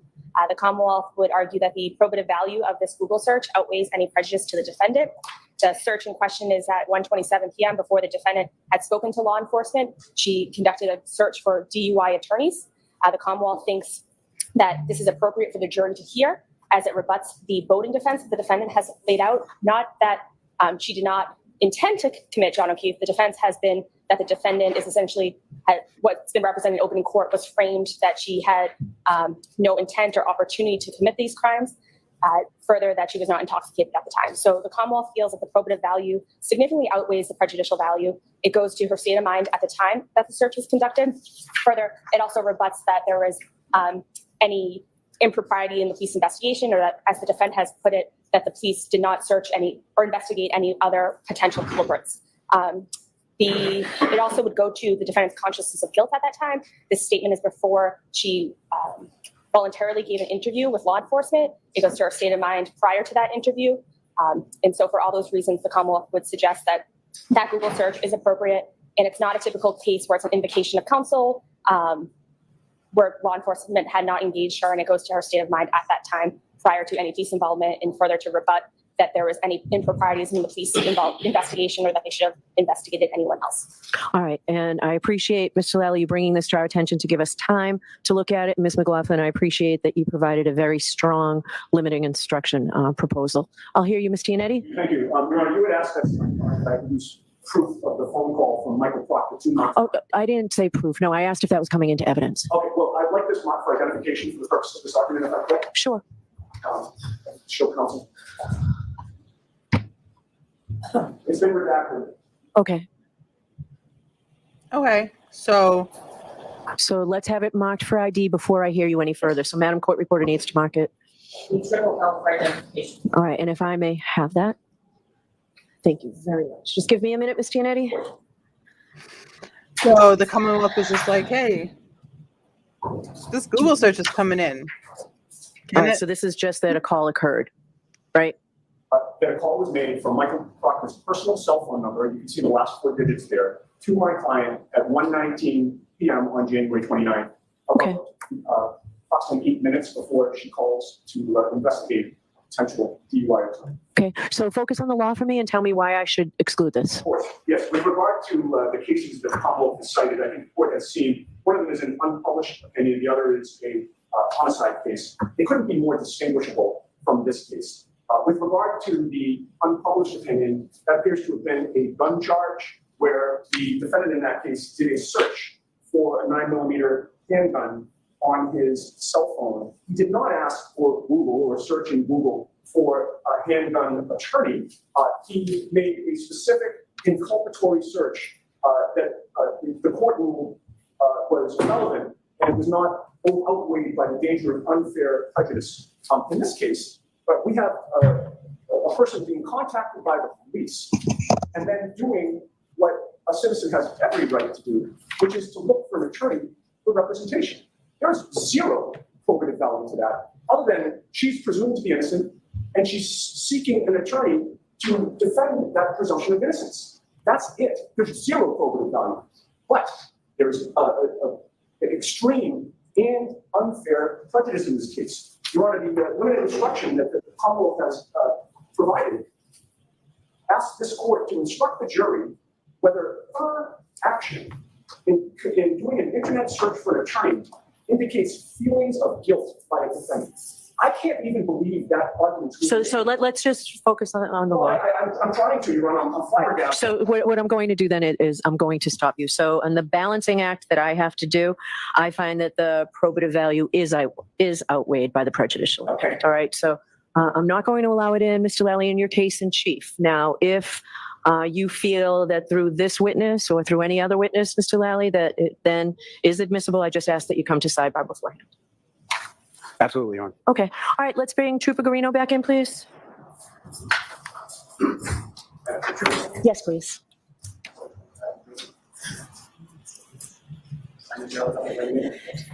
She said, okay, let me stop you there before you hop up on your very, very tall and very, very big soapbox here. Yes. Yes. Trooper, if you have a bad back and you need to stand, just stand at any time. Thank you, Your Honor. Okay.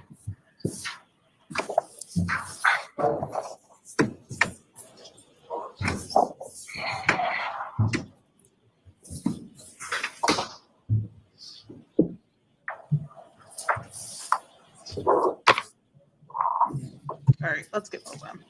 We'll probably break at the lunch. So let's see. Let me just take a look at. We might have to break a little earlier than that. So let's see, probably about an hour, because yeah, so about an hour. Then we'll call it a day.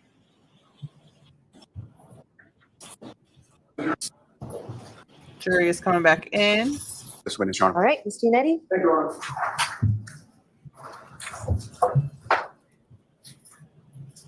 Honor. Mr. Lally, you left your material here. Thanks. Trooper Guarino, you've testified that you disagree in many respects with the findings of the defense expert, Rick Green, which he outlined in his affidavit submitted in connection with this case, correct? Yes, that's correct. I'd like to ask you some questions about your training and education and your qualifications in the area of computer forensics. You graduated from Westfield State University in 2003. Yes, that's correct. You majored in criminal justice and mass communications, correct? Yes, I double majored. You chose not to major in computer science, correct? Yes, that's correct. 2 years after graduating, you became a patrolman in Norwood, correct? Yes, that's right. The town of Norwood is right next to Canton, is it not? Yes, it is. You stayed as a patrolman in Norwood for 10 years with the Norwood Police Department, correct? Minus a stint in the National Guard, but yes. You then became a Massachusetts state trooper in 2015, Yes, I did. and you spent 4 years in the patrol division of the Mass State Police, correct? Yes, I did. And that was until 2019? Correct. And 2019 was the first time that you took a forensic computer course. Would you agree with that? No, that's not true. Would you agree with me that since then, your training has mainly consisted of online courses and webinars? That is also not true. Okay, well, you list, with regard to your training, some in-person trainings, sir, but you list 1, 2, 3, 4, 5, 6, 7, 8, 9, 10, 11, 12, 13, 14, 15, 16, 17, 18, 19, actually, over 20 online courses, do you not? Yes, that was during COVID. Yeah. Well, 2019 was not during COVID, was it? 2020 was All right. when I took most of them. I got you, but you say 2019 to 2020 in terms of your online courses and webinars, correct? There's quite a few, yes. All right. And with regard to some of the courses that you were taking during that time period, would you agree with me that one of them was Introduction to Computer Networks? So that course was through the NW3C. I They didn't just ask had you where it was from. I asked you whether one of the courses that you took was called Introduction to Computer Networks. That's correct. And another course that you took was Yikes. Introduction to Cell Phone Investigations, correct? Yes. Introduction to Previewing, correct? Yes. You hold no degrees in the field of computer forensics, do you? I hold certifications, You hold no degrees in the field of computer forensics or computer science, correct? like college degree. Correct. Yeah, correct. You have no publications in the field of computer forensics, do you? College degree? No, not yet. And you've never taught a course in computer forensics, have you? No. All right. Well, as a Norwood police officer for 10 years and a Massachusetts state trooper for 9 years, you would agree that you've written a lot of police reports over the years, have you not? Yeah, you can say that. Prior to becoming a Norwood police officer back in 2005, you attended a police academy, right? Yes, I did. And at the academy, one area of focus was the proper way to write a police report, was it not? Amongst others. You were taught that it's important to write police reports close in time to the events in question while they're still freshest in your memory, correct? That's not necessarily the case. Okay, so is it your testimony before this jury that it's preferable to wait months before you submit a police report on something that happened months ago, sir? Well, it depends on the data that I'm using. If I can't get into a phone, then yeah, I have to wait months. But once the information is received that you need to write a police report, would you agree with me that it's important to record it in a report as soon as you can? No, I stand by my previous statement that as soon as the data is available that I can do it, I will. And if, things come up, then, I do it when it's able. So I think you just answered my question. You said as soon as the data is available and you've completed your investigation. I never said I completed. I said if the data is available. Well, then let's say you've I completed can't. your investigation, sir. Are you going to argue with me that it's preferable not to wait to record that data in a report? Objection. Ask it differently, Mr. Unity. Yeah. You were also taught that it's important to include all the important details in your police report, correct? Again, it depends on the report I'm writing. Okay, so in other words, there are times when you're writing a police report when you intentionally leave out important details, Trooper. Is that your testimony before this jury? Objection. I'll allow that question. Is that what you do, Trooper? No, ma'am. Okay. Your Honor. So you would agree with me, going back to my question, that it is important to include all the important details in your report, is it not? Again, it depends on the report that I'm writing. There's some data that goes in, there's some that doesn't. I can't have everything in. Again, for phone, I'm speaking to technically phone reports or cell phones, computers. I can't include everything. That's why we have the program that if I need to add something via Cellbrite or Axiom, I can create a report through that. If I did a handwritten report for everything, they'd be thousands of pages for the amount of data in these devices. One purpose of writing a police report is to share information with your fellow investigators, is it not?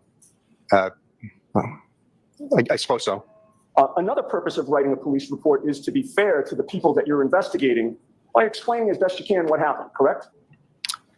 I don't understand that question. Okay. I love that I can The fact change is my you did layout. write some early police reports in this case I love dated February 4th, 2022, just 6 days after John O'Keefe was found mortally wounded on Brian Albert's front lawn, correct? That is correct. When you wrote those police reports, you knew this was a homicide investigation, correct? I was told that it was believed to be yes. So that underscored the importance of being accurate and truthful, correct? Especially in a homicide investigation. I write my reports, no matter what the investigation is, the same exact way. And the purpose of one of your February 4th, 2022 reports was to explain how you came into possession of John O'Keefe's cell phone and to note the extraction that you did on the phone. Do you recall that report? Yes, I do. And before writing that particular report, you spoke with Trooper Michael Proctor, did you not? I received the phone from him, but I'm sorry? I received the phone from him originally, yes. And when you received the phone, the two of you did not remain mute, right? The two of you chatted, I don't remember the exact conversation. but there was a conversation, correct? I'm sure there was. And you recorded what Michael Proctor told you about that cell phone in your February 4th, 2022 report, did you not? No, I didn't. Michael Proctor told you that on Saturday, January 29th of 2022, he and Sergeant Buchanan had responded to 34 Fairview Road in Canton, did he not? Objection. I'll allow that. No, he didn't. Well, you wrote in your very first sentence in that report the following, quote, on Saturday, January 29th, Objection. 2022, Trooper Michael Proctor and Sergeant Yuri Buchanan of the Norfolk County District Attorney's Office responded to the unattended death of John O'Keefe at 34 Fairview Road in Canton. Those were your words, were they not? All right, so the objection's sustained. You can ask it differently. Did Michael Proctor tell you that he had received or retrieved John O'Keefe's cell phone from 34 Fairview Road in Canton? Objection. I'm going to allow that. No, I didn't know where it was retrieved from. You didn't know where it was retrieved from. Correct. All right. But you did include in your report that while Proctor and Buchanan were on scene, they retrieved the cell phone of John O'Keefe, correct? At some point during the day, they did. I don't know where from. So there's multiple. Yeah, I'm asking about your report, too, but you know I'm questioning you about your report. No, I understand, and I'm explaining. Yeah, I don't know you what don't get scene to it's explain, sir, Oh. most respectfully, until Mr. Lally questions you. Okay, so no comments. I think to speed things along, do you have your report with you? I do, Your Honor. I think it'll make it easier, Oh, Mr. can you read Yannetti. the first 2 lines? of that? Let him grab it. Just like let him pull it out first. Mr. Yannetti, just pedal to the Can you read the metal. first 2 lines to the jury, please? Yep. On Saturday, January 29th, 2022, Trooper Michael Proctor and Sergeant Yuri Buchanan of the Norfolk District Attorney's Office responded to the unattended death of John O'Keefe at 34 Fairview Road in Canton. Through his investigation was found O'Keefe was a victim of a motor vehicle homicide. While on scene, Trooper Proctor secured O'Keefe's phone and brought it to the Norfolk DA's office for forensic analysis. Okay, so you'd agree with me that you included that clause, while on scene, they secured his phone, did you not? I did write that. Okay. And that was back on February 4th of 2022, correct? Yes, it was. Within 6 days of John O'Keefe being found mortally wounded on Albert's Lawn, correct? Yes, sir. And at that time, you knew that the crime scene was 34 Fairview Road, correct? No. Yet you put in your report while on scene, did you not? Yes, I don't know what scene they recovered from. I know they went multiple places on the 29th. They didn't get back to me till 7:30 that night almost, when I first got the Well, phone. you'd agree with me that the Canton Police Department wasn't the crime scene, correct? I never said crime scene in my report. I wrote scene. Okay. Well, Canton Police Department was not the scene of any crime, was it? I don't know. I don't believe so. You don't know if the Canton Police Department was the scene of a crime. I don't think it was. You don't think it is? Okay. Now, in that report, you were trying to establish the chain of custody of that phone, right? Because you described where it was found, where it was taken, and who had possession of it, correct? I said it never said where it was taken. I said the phone was recovered on scene by Trooper Proctor. Again, I don't know where it was recovered from. I did find out later it was at Canton PD. Well, hold on a second. Again, we're focusing on your report. I know, I'm reading it. As opposed to details you want to fill in now, okay? Okay. With regard to, you just testified, you never said where it was taken, yet previously you said it was taken to you. I know his name starts with a Y, but we call him Mr. I. Mr. I he does such a good job at frustrating and frustrating. I know that's not a word, but he does such a good job at frustrating and frustrating the witnesses that they get anxious. He's so good at just making them he's so good at making them just because he knows it's human nature to want to explain your words as you give him the answer. So is this what you wrote? Yeah, I wrote this on the scene. The scene of the crime, which is 34. Well, no, I wrote on the scene. I didn't at the time. I didn't know, and then I knew, and then Mr. I is so good. I know it's why Mr. I is so good at just causing that internal turmoil, and you can see it in these witnesses' physical, their body language, their faces turn red, their eyes go, their shoulders droop, the wrinkles on the forehead, it's a physical, visceral reaction. This is a very intimidating man, and not because he's tall and he's boisterous and he's loud. That's not the intimidating part. It's how his tone, the sharpness of his words, the speed at which he's coming at you. Incredible. This man was made to be a defense attorney. It's crazy. Was it not? No, I said recovered from. What the scene location? Did Trooper Proctor take the phone to you and Yes. hand it to you? Yes, he did. Okay, so it was taken to you, correct? That is correct. All right. So you described in your report where it was found because you said while on scene, correct? He's got to stop the Correct. comments, And though. where it was taken to you, correct? Yes, sir. And who had possession of it, which was initially Trooper Proctor in terms of your observations, and then you, correct? That is who brought me the phone to the DA's office. Yes. And you would agree with me that chain of custody of a piece of evidence is an important detail in any criminal investigation, isn't it? Yes.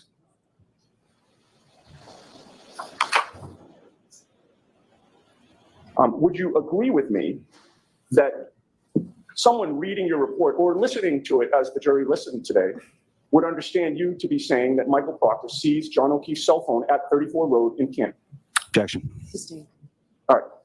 I'd like to ask you some questions about the extraction that you discussed in that same February 4th, 2022 report, the very same report. In that report, after you named the tools that you used to extract data from the phone, you indicated that a copy of that cell phone extraction was placed on a state police server, or was it a DA's office server? DA's office server. Okay, on a server so that it could be accessed there, correct? That is correct. But that extraction you placed on the server did not include all the potential data on John O'Keefe's phone, did it? How do you mean? Well, didn't you indicate in your report that the extraction was not inclusive of all potential data contained within the device? No, that's not true. Well, the extraction that you did contained communications, iOS messages, phone calls, social media communications between John O'Keefe and Karen Reed, correct? Yes, that's correct. And it contained communications between John O'Keefe and Jennifer McCabe. Yes, that's true. It contained communications between John O'Keefe and Kerry Roberts. I can't recall. All right. But it did not include any communications between John O'Keefe and Julie Albert, did it? Again, I can't recall. And again, I'm talking about that initial extraction. That initial one didn't include any communications between John O'Keefe and Chris Albert, did it? I only created one extraction of John O'Keefe's phone. That extraction report also did not include any location data, did it? No, it did. You didn't note any location data in that initial report, did you? In the February 4th report? Correct. I didn't go through the data at that point. All right. This is just my extraction report saying that I got the phone, it was extracted and placed onto the server. And then I wrote, this report is not inclusive of all potential evidence, potential data contained within this evidence. When was the first time that you reported on location data in this case? I don't remember. Wasn't until April of 2023, correct? Oh, there was a reason for that. Well, I didn't ask you if there was a reason for it, sir. You understood my question, didn't you? That's correct. My first report regarding it was in January. We're talking about John O'Keefe's phone now here. Yeah. You did not report on the location data on John O'Keefe's phone until April of 2023, correct? I didn't look at the extraction initially. And you also did not report on any Apple Health data until the spring of 2023, correct? Again, I didn't look at the phone extraction. Trooper Proctor would have looked at it. I would have loaded it and given it to him. Okay, so Trooper Proctor had access to the phone first, and then you took care of it, correct? He had access to the extraction that I would load into Cellbrite for him to look at, where you can't change the data. That is correct. Okay. And you would agree with me that you didn't address John O'Keefe's health or location data in any formal report until that April 23 report, correct? That is correct. I never went through it. Right, and you submitted your report in April of 2023 after you became aware of an affidavit filed by the defense expert, Rick Green, in which Mr. Green extracted and analyzed John O'Keefe's location data and his movements according to Apple Health data. Isn't that correct? Yes, that is correct. Before Rick Green submitted that affidavit, no member of the state police homicide investigation team, including you, had ever looked at or at least reported on the location data for anyone present at 34 Fairview, correct? For the devices that we had, sir? For John O'Keefe's device, for Jennifer McCabe's device, etc. I can't speak to that. I don't know. All right, but you didn't, correct?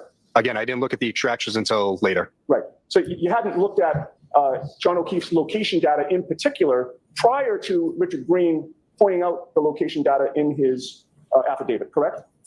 Again, I don't know. I wasn't asked to look for that data when I did look at it. Correct? Yes, there's no report until then. Right. Same with Jennifer McCabe's location data. You didn't report on that either, correct? I didn't look at Jen McCabe's phone. You didn't report on Brian Alberts or Colin Alberts or Brian Higgins' location data. Would you agree with that? I didn't have any of their phone extractions to get that data, so I wouldn't be able to anyways. But when you finally did check the location data, I want to ask you about your testimony on direct examination that you believe that at a certain point, with regard to John O'Keefe's phone, the accuracy of the GPS points was within 3 feet. Do you remember that testimony? Yes, sir. All right. Can you show me where in any of your reports you specify that the GPS points are accurate within 3 feet? I don't know. I don't have it in front of me. In my reports or the accident report? Yeah, no. Any reports that you have in front of you or any that you reviewed, where is that? What do you, that I wrote Is that? it in writing anywhere, sir? Yes, I wrote in my report that we believe we were within 3 feet of the latitude and longitude points that were mapped in Sartopo when we went to see that. That is the second report that I did, sir. The May of 2023 report? May 9th, 2023. All right. Now,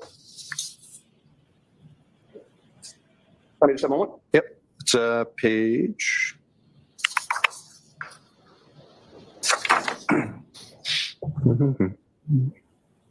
It'll be page 4 or 5. It should be in the top there. Paragraph 9. Can read it if you like. Hang on.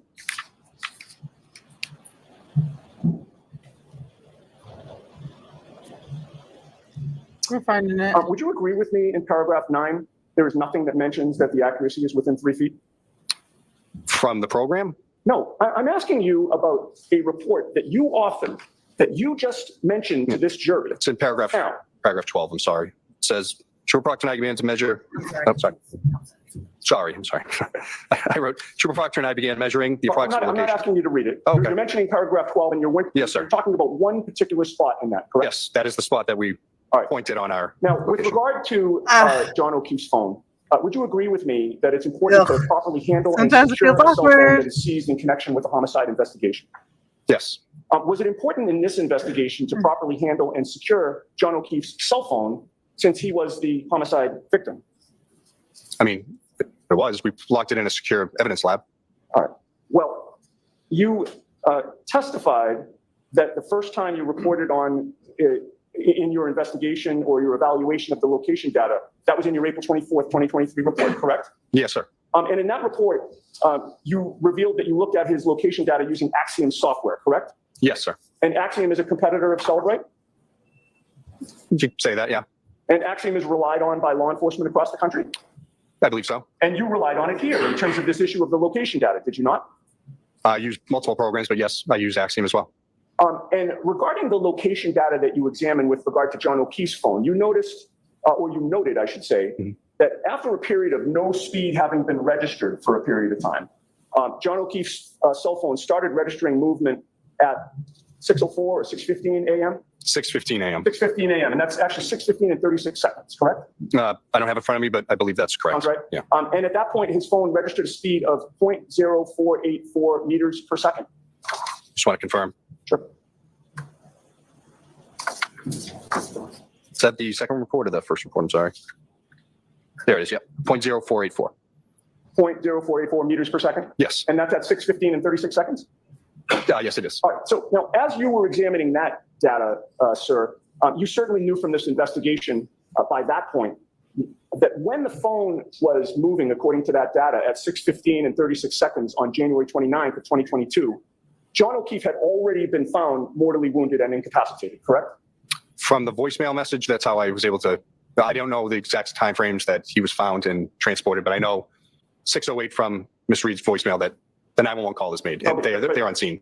I think we're talking over each other here, because what I'm asking is, you knew that by 6:15 and 30 seconds in the morning on January 29th, John O'Keefe had already been incapacitated and mortally wounded. That was my question. Oh, yes. Sorry.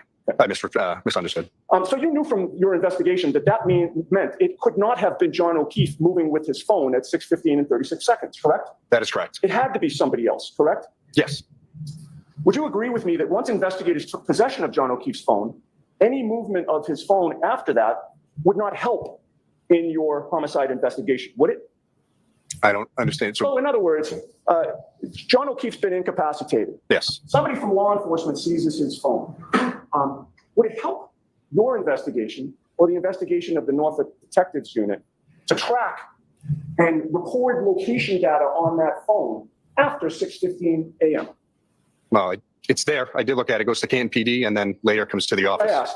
I didn't ask if it's there. I know it's there. I'm asking you, does that help you in your investigation of a potential of a homicide to track the phone and have that location data recorded on the phone after John O'Keefe could not have been the one moving with it?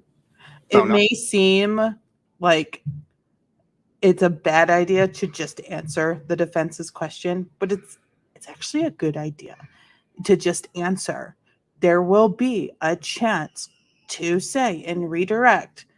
Okay, he asked you this. This was your answer. Care to explain? He asked you this. This was your answer. Care to elaborate? He asked you this. This was the answer. Can you elaborate? Like that type of energy. Like elaborate on the questions that the defense just asked you. There is that opportunity. No, not necessarily. In fact, if the phone is manipulated in some way after investigators take possession of it, that could potentially harm an investigation, couldn't it? Objection. Sustained. Well, to preserve the integrity of the data on the phone, as it existed before the police took custody of the phone, there is a way to stop the phone from recording location data, again, after the police take custody of the phone, isn't there? Yes, if you can, place it into airplane mode. Yes, yeah, you mentioned on direct examination that it could be accomplished by putting the phone into airplane mode, correct? That is correct, sir. Or a But Faraday bag. when that phone was seized, no investigator put the plane into airplane mode that early morning because you know that location data Oh, he meant phone. was found on that phone, correct? I don't know when it was placed in airplane mode, But but you know it wasn't by 6:15 a.m. that is correct. And there's also another way to prevent any signal from entering or exiting the phone. You'd agree with that? Yes, there is. During your direct examination, you mentioned the concept of a Faraday bag. That is correct, sir. A Faraday bag has special fabric that blocks electromagnetic signals entirely, does it not? Yes, sir. So putting the phone into a Faraday bag would be another way to stop the phone from recording location data while the phone's in police custody, correct? Yes, sir. And you'd agree with me that during that early morning hours, as of 6:15 a.m. and thereafter, no investigator in this case put that phone into a Faraday bag on January 29th, correct? Not to my knowledge. In fact, after John O'Keefe's cell phone started registering movement at 6:15 and 36 seconds in the morning on January 29th, it continued to record location data the rest of the morning until 11:56 and 1 second a.m. on January 29th, correct? I don't know the exact end time, but I know it does have GPS data points throughout the day.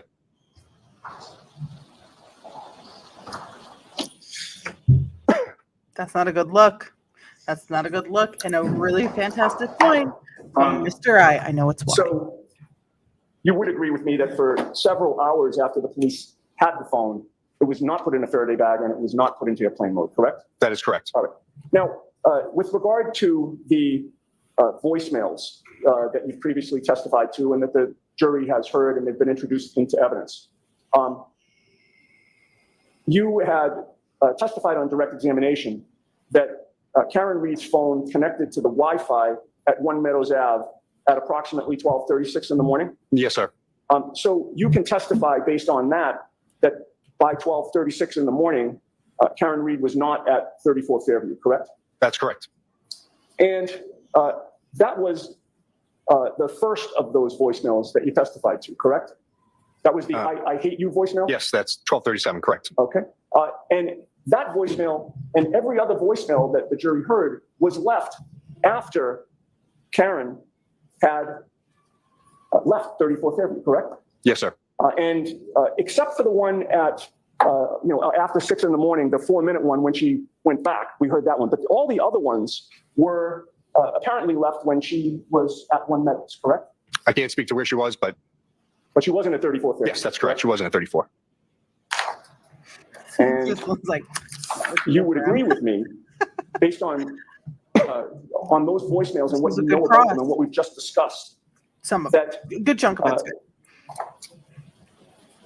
no one at 34 Fairview, including Jennifer McCabe, could have witnessed Karen Reed outside that residence at 12:45 a.m., correct? No, I don't believe so. So you would agree with me? No one could have, including Jennifer McCabe, could have seen her at 12:45 at 34 Fairview? As I said, she auto connects to the Wi-Fi at 12:36, so no, she wouldn't have been there. All right. Now, we've talked about the findings of, or the fact that you reviewed the findings of That's a really Rick good Green moment by reading the for the affidavit that you defense. submitted, correct? Yes, sir. And you learned in that affidavit that Rick Green was able to track not only when John O'Keefe arrived at 34 Fairview, but also the route that he and Ms. Reed took to get there on January 29th, correct? I don't recall his report fully, but You learned that he was able to accomplish that by examining the data from the app Waze that you spoke of, correct? yes, I did find that myself. All right. And Waze is spelled W-A-Z-E, correct? Yes. All right.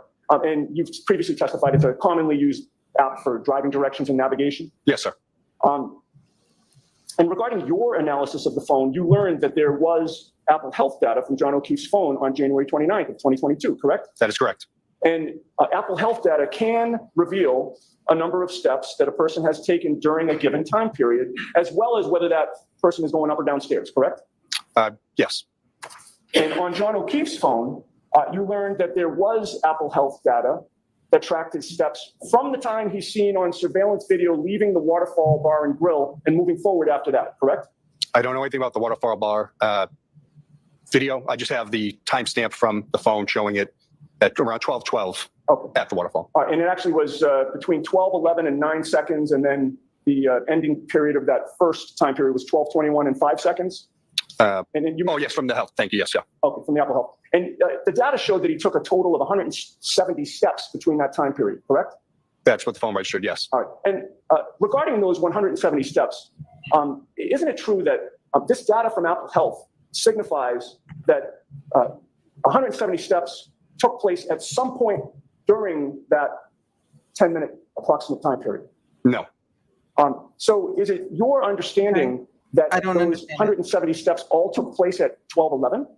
No. Again, like I said, the phone is a high-tech pedometer. It doesn't mean that steps were taken. It means the phone was manipulated in a way that it believed it was moving and taking steps. Oh, I see your objection. Okay, so Sorry. yeah, let's assume there were steps for the purpose of this discussion. Yeah. Okay, and they could have been steps, correct? They could That's have been, fair. yes, Okay, but all right. So let's assume, No way to prove let's assume that for now. okay. Assuming there were 170 steps taken, that could have meant that John O'Keefe took 170 steps beginning at 12:11 within that time period, correct? It's saying that, again, the time frame that it gave me is 12:11 to 12:21. Right. Yeah. So in other words, he could have started walking at 12:11, correct? Yes. All right. But he also could have taken that 170 steps closer in time to 12:21, correct? Well, at that point, he's in the car. I'm not asking about where he was. Could not have been, I'm no. I'm just asking about with what the data shows. And I would say no. If it shows 170 steps between 12:11 and 12:21, then strictly based on the data, you don't know where those 170 steps took place within that 10 minutes, correct? To a degree, yes. Okay. And it's possible it could have been toward the beginning, toward the end, or maybe fairly evenly spaced, right? You just know that there were 170 steps that were taken in that 10-minute time frame, correct?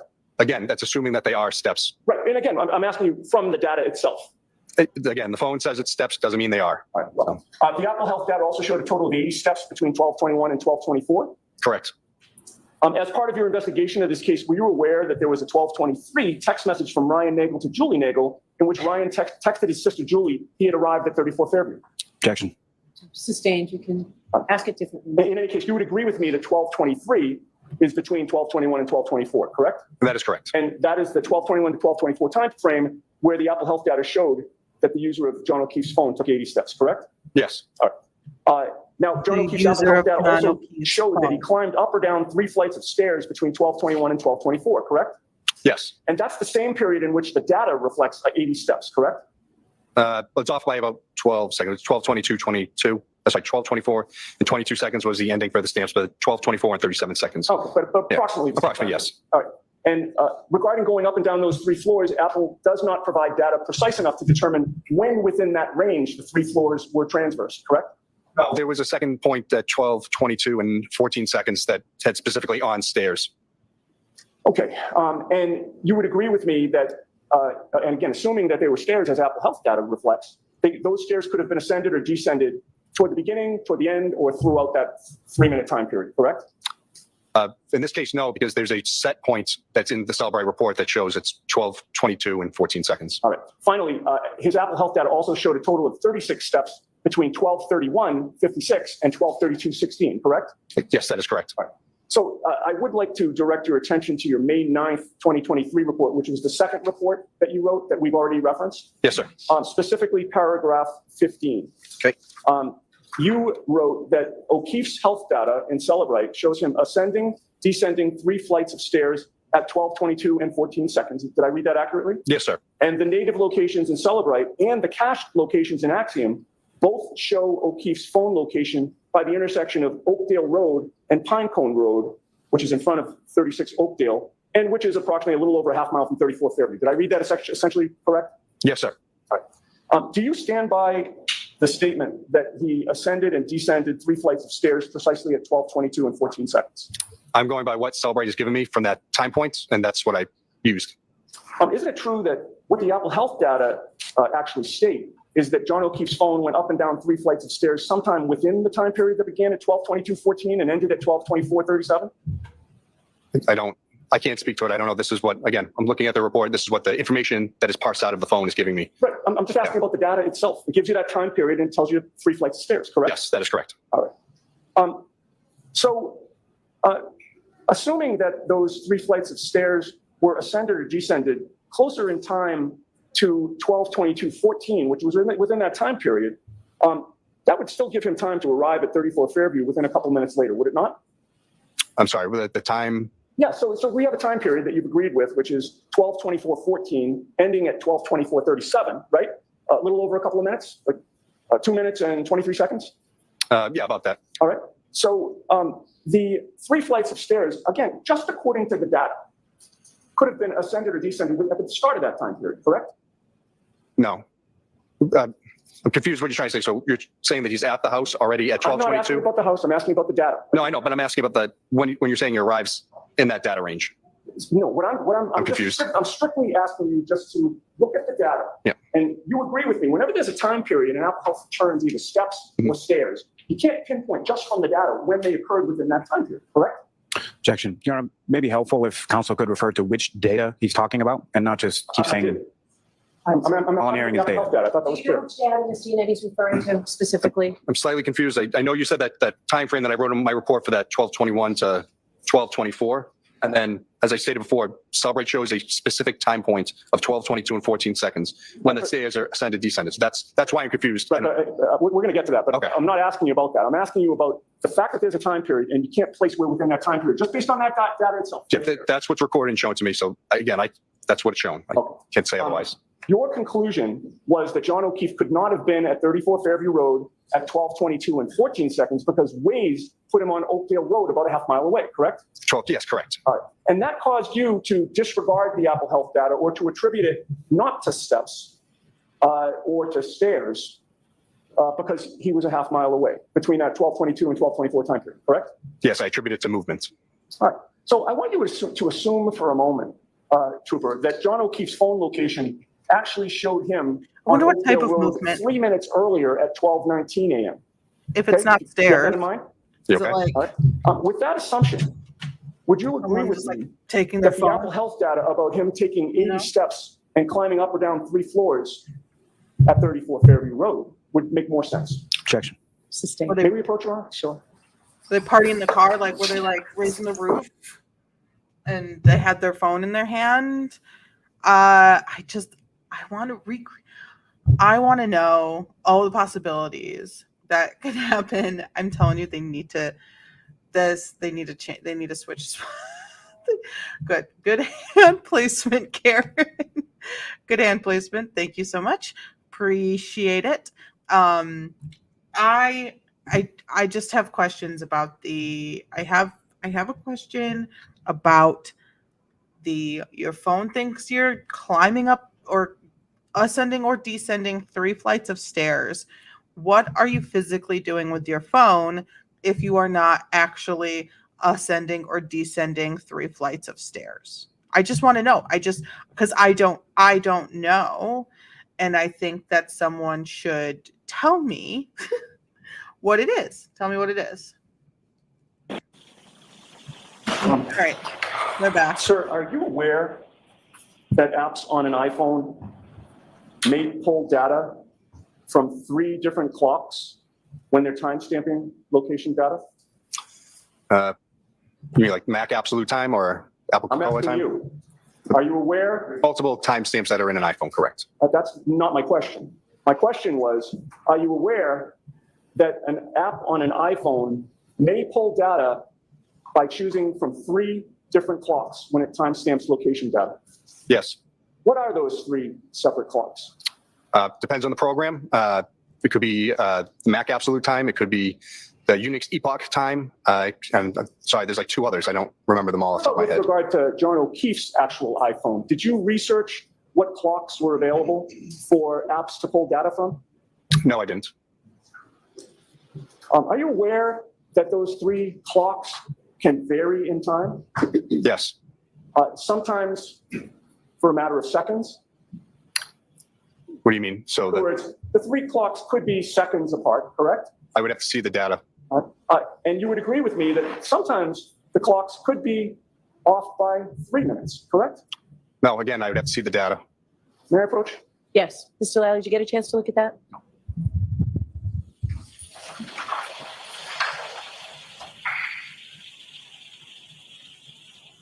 I didn't know anything about this. This is all new to me.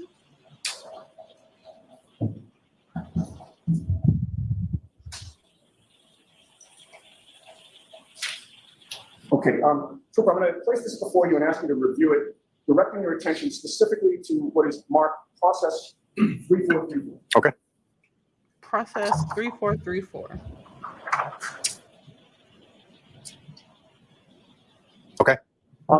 Do you see the process 3434 highlighted in blue on what I've placed before you? Yes, sir.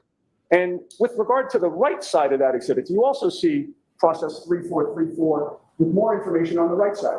Yes. And do you see the three different clocks that are listed on that printout?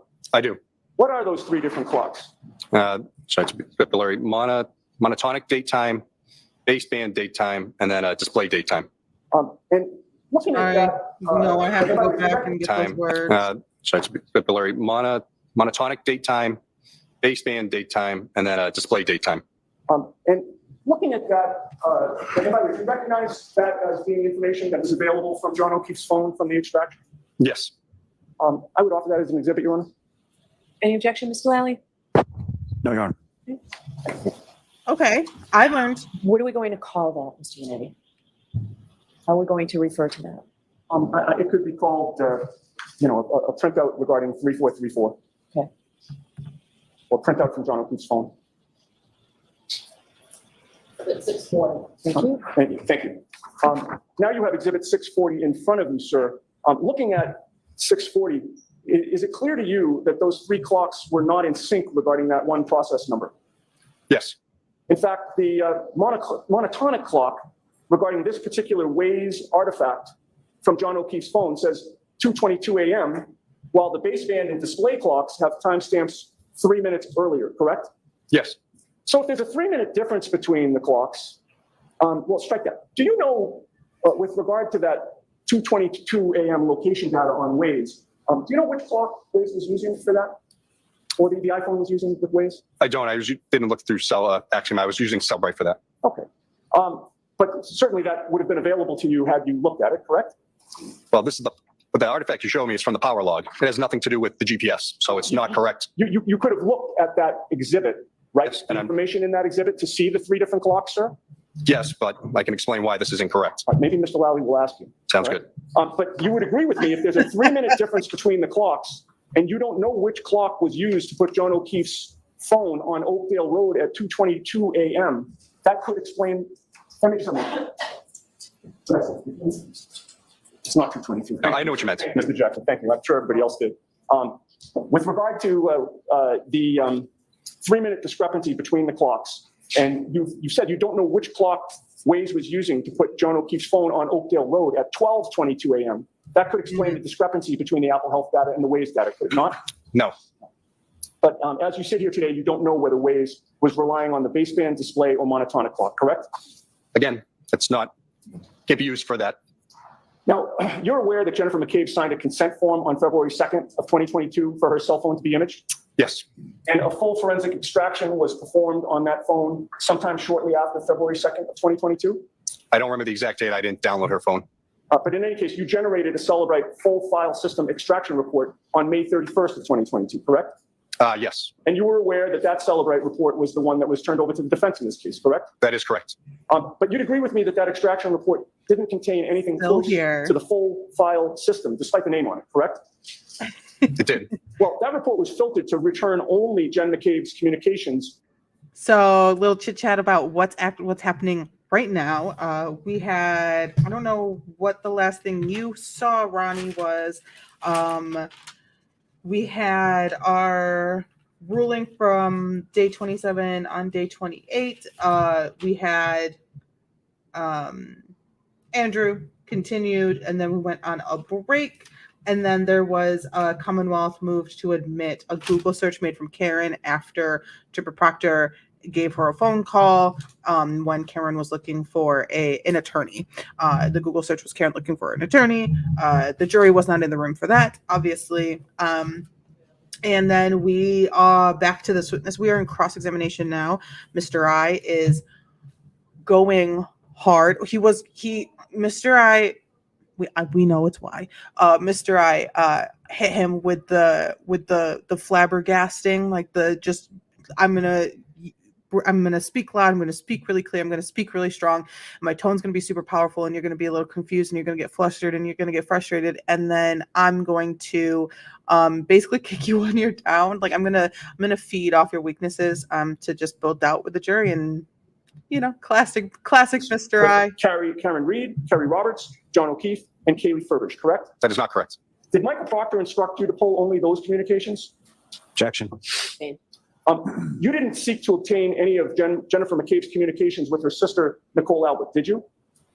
I didn't go through, like I said, didn't go through Gemma Cave's info. And you didn't seek to obtain any of her communications with her daughter, Allie Albert, did you? I'm sorry, Allie McCabe. Objection. May we approach? Sure.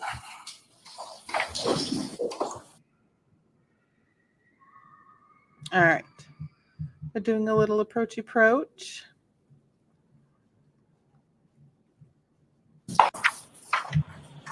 would agree with me that the full forensic image of Jennifer McCabe's phone was not shared with the defense until it was requested by us in October of 2022, sir? That is not true.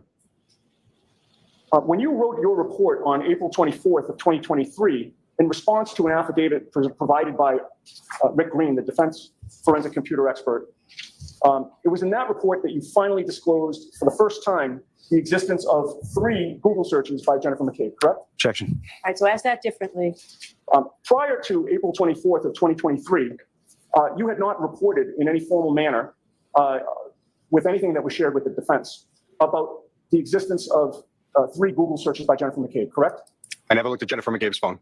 And so was there anybody else from your unit or anybody else that you worked on that provided that material to us? Not that I know of. All right. Page 2, I mean, someone.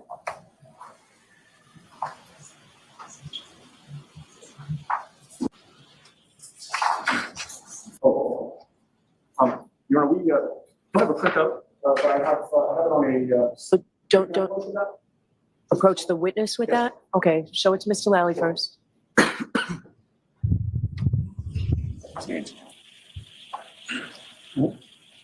So I'm gonna place this before you without destroying the computer. Yep. Sorry, sir.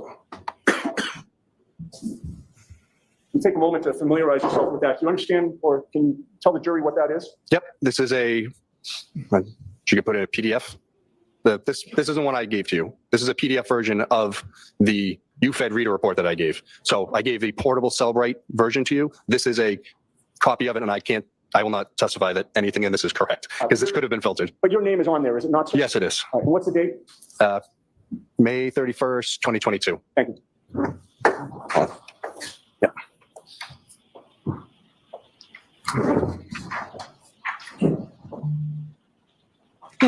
I will not testify to anything on this being You correct. agree with me with And regard to that? the defense has done this a couple of times with pieces of things. I remember they did it once with, I can't remember who it was or what it was. I know it's in my notes. But they did it sort of to help organize all of the information. It was with, was it the DNA or blood alcohol? It was with one of those. And they did it to help organize the information. And the witness was like, I did not make this. I will not testify to this. Oh, no, it wasn't any of those. It was the pieces of plastic. Duh. They're like, it may be correct, but I'm not going to testify on this piece of paper and this chart made because I did not make this and I have not had time to look it over and double check and triple check and quadruple check that everything on this is actually correct. And so they weren't going to, even though it definitely would have helped and to simplify the process of all the plastics, it's not, they're not going to do that. To that April 24th of 2023 report, to be like, on page 2, you state, quote, in my initial Celebrate UFED reader report, and then you put version 7.53.0.29, that was created on May 4th of 2022, the search history for Jennifer McCabe's phone had 2 Google searches in Safari, correct? Yes. And you list out how long TI die in CIKD at 6:23:51 and Hoslong to die in cold at 6:24:37, correct? That's correct. And by the way, with regard to the timing of those 2 particular searches, you are aware, are you not, that Jennifer McCabe placed the call to Brian Albert at 6:23:0? I don't have it in front of me. I don't.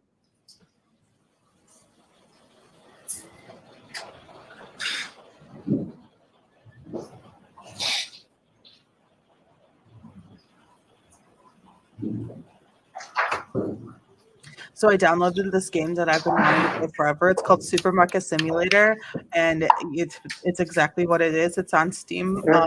Yes. It's $13, and it's early access. And I think everyone who likes time management games should play it. I love it so much. All right, sir, I Just wanted placed to before you share. the document. Could you familiarize yourself with that and then tell the jury if you recognize what it depicts? Have a call log that says 20888 with no name at 6:23. That's incomplete because there should be 3 other records accounting for this call. Okay, but that record itself reflects a call from Jennifer McCabe's phone at 6:23 and 0 seconds? I don't know. There's no number on here, so I can't tell. It just says it's a call log with 1 call that's not answered at 6:23 in the morning with doesn't say who it's from or who it's going to. Okay. It also is incomplete because there should be 2 other records with this. This is from the call history store data wall marked as deleted. It's marked as deleted. Does it give a duration? It just says duration 0 seconds. Okay, and does it reflect that it was unanswered? It does. Okay. May I have that mark for identification, please? Okay. I'll be right back. Thank you. Did you investigate whether a call was placed from Jennifer McCabe to Brian Albert at 6:23 in the morning and 0 seconds? I didn't look at any specific calls that morning. I created a Cellbrite report. That's about it. Did you ask either Ian Whiffen or Jessica Hyde to look into that issue? Objection. Sustain. You would agree with me that that call and the record of that deletion of that call is nowhere in your April 24th report, correct? I believe it's in my May 9th report. All right, but I asked you about your April 24th report, sir? I didn't address anything regarding phone calls in my April 24th report. All right, now going back to when you began your examination around May 4th of 2022, you were looking for information on, did you look on Jennifer McCabe's phone back in May 4th of 2022? Did I physically open the phone or did it Did you review the data at all? I'm confused, on the cell phone itself or from the report? Either way. No, her phone was returned to her and then we had the extraction. I did not utilize the extraction at all. You never included the 2 searches that we discussed, the, how long TI die in CIKD and how long to die in cold in the full file system extraction that was turned over to the defense, did you? They were included. Well, page 6 of your April 24th, 2023 report goes on to state that when you switch to a new version of Celebrite, and Sorry. drop out. Yeah, it was the phone call, the power line.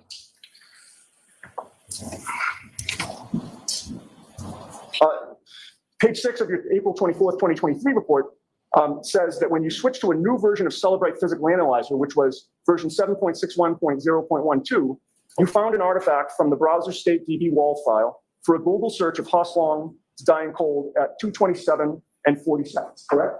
Yes.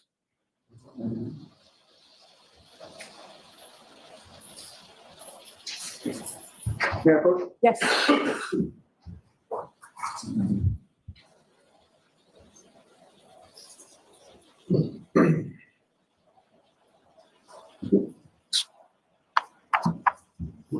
So I'm placing before you what has been marked as Exhibit 99. Do you recognize that? Yes. And what is that? It's the searches that were done at 6:23 regarding the misspelled how long to die in the cold. Okay, and it's actually Hoslong to die in cold, Yes. right? HOS? Yep, that was, And that was marked by Celebrite as deleted, was it not? yes. All right. And your April 24th, 2023 report goes on to mention 2 deleted calls to Jen McCabe's sister, Nicole, who was saved as Coco in her phone, correct? I'd have to see it, but I believe so. May I approach? Yes.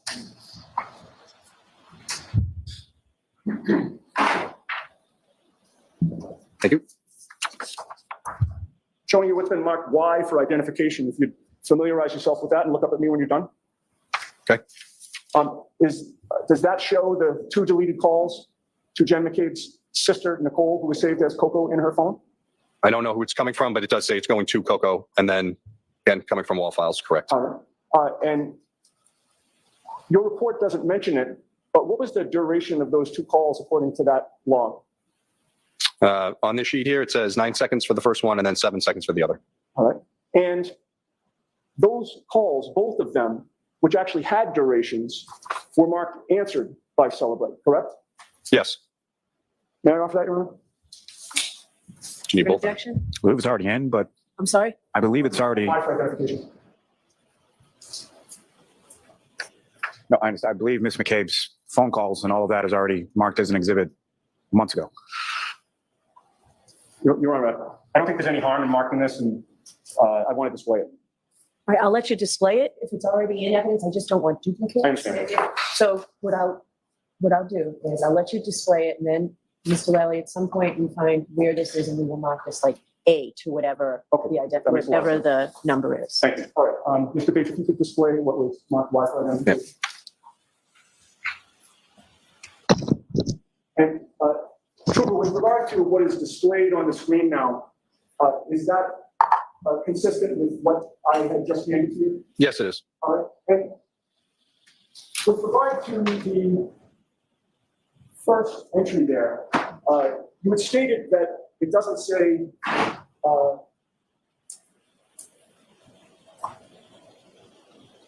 you said it doesn't say who was making the call. Was that your testimony? Yes, just says right here. Yep. 2. I'm guessing that's the last 4 of the number, since the rest are blurred, and then, yeah, that's it. Okay, and you know that 0204 last 4 digits, that is to somebody who was listed as Coco in the phone, right? I don't know any of these phone numbers or people.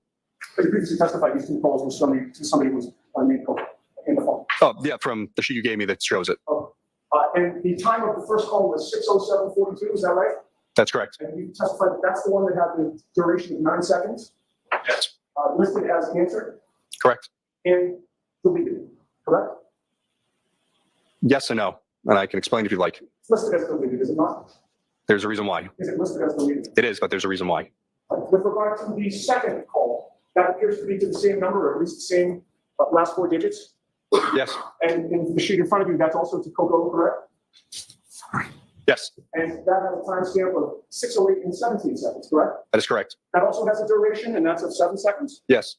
also listed as answered, Yes. and also marked deleted, correct? Yes, and there's a reason.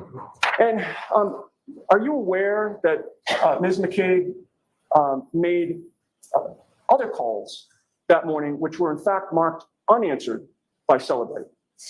Again, I'd have to see what you're referring to. So as you testified to here today, you have no memory as to whether or not she made a number of other calls that were marked deleted, sir? There are a number of calls that morning. I have not memorized all of them. And again, Your Honor, if I may approach to show something that's on a computer screen.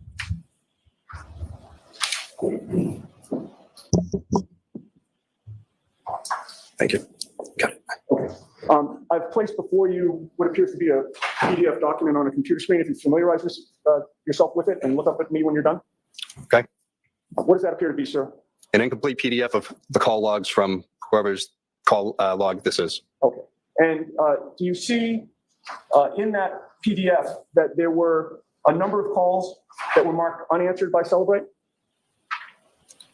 Again, I can't testify to any of this because I can't confirm that where this data came from. There's no source file. This is it's incomplete. So I do see what you're talking about in that column, but I don't know what any of this data is from or who made this. Is your name on it? At the very top, it would show my name no matter what because I created the UFED and the extraction. I did not create this PDF. So the answer to my question is your name is on that document, correct? It is, but I didn't create it. Right. And with regard to the calls that were marked unanswered, would you agree with me that Celebrate had them with durations of 0 seconds? Objection. Can you agree with that? Can you answer that question? Ken, please answer it. With the data given here, I can't because, like I said, I don't know where they got this from, Your Honor. So who created that document? I don't know. So are you testifying that nobody in law enforcement created that document, or nobody, no forensic expert for the Commonwealth created that document? I created the extraction and made a UFED reader report, which is basically a portable Celebrate version that I use at the office. I gave that to defense. I don't know who created this PDF version of data with specific things. I did not. Was it Michael Proctor? No. As I said, I was the only one that created any Celebrate related reports in this case. Well, I'd like to ask you some questions about my client's cell phone, sir. Okay. On Tuesday, when Mr. Lally was questioning you, he had you point out and read some text messages that were on her phone between John O'Keefe and her, correct? Those messages were taken from John O'Keefe's phone. Okay. Would you agree with me when he was pointing out those text messages to you, he skipped about 40 pages of messages at one point? I don't know. I believe the text messages went back all the way to 2020 or something ridiculous in his phone. He started reading them and he skipped ahead about 40 pages, did he not? I have no idea. Michael Proctor seized my client's phone on January 29th of 2022, did he not? He did. And you would agree with me that certainly as of 6 days later, your February 4th report, you had not yet been able to access the content of the phone, correct? That's not true. At some point, you were able to access the content of the phone, correct? Yes, on January 31st. Of 2022. Yes. All right. You later became aware that Michael Proctor was searching through my client's phone in August of 22, correct? The actual device itself? Or the extraction report? Either one, sir. I have, I'm sorry, Ms. Reed's phone? Yeah. Oh, yeah, we didn't. Hey, John O'Keefe's phone? Yes, that's what I was I confused. Sorry. apologize. I'm not trying to confuse you. With regard to my client's phone, which is where we started. Yeah. You're aware that Michael Proctor was searching through her phone in August of 2022. Of the extraction report created, correct. Were you made aware that on January 1st of 2023, the defense requested a full forensic image of Karen Reed's phone, which was in your possession? I don't know the date, but a request was made for the phone extraction, yes. And have you seen a forensic image or celebrate a report of the forensic image from Karen Reed's phone? The redacted version that I received back from the AG's office, yes. Okay. And would you please tell the jurors how many phone calls were deleted from Karen Reed's phone from January 29th of 2022? None. And if you please tell the jurors, other than to John O'Keefe, to whom did Ms. Reed place phone calls between 12 a.m. and 4:30 a.m. on January 29th? Her parents twice. There 2 or 3 times there's calls to her parents, and that's it. And how many Google searches did she do from 12 a.m. until 5 a.m.? I don't believe there were any. Okay. And how many Google searches were deleted by Ms. Reed at any point on January 29th of 2022? I can't speak to that because we got a redacted version of the report, so I don't know what was taken out by the AG's office. I don't know what files they went in to remove, so I only have what I was given. Leaving that aside, sir, with regard to all of the data that was provided to you, how many Google searches did you see or find that Karen Reed deleted from January 29th of 2022? A few. During what time period? The afternoon. But again, there was artifacts that I found that weren't date and timestamped, and there were some that were with corresponding timestamps, but I can't say for sure when that was done. Okay. But you saw no deleted calls, correct? No, not that I know of. All right. I made a moment. Yes. Sorry. No further questions. Thank you. Okay. Yes. Okay, thank you.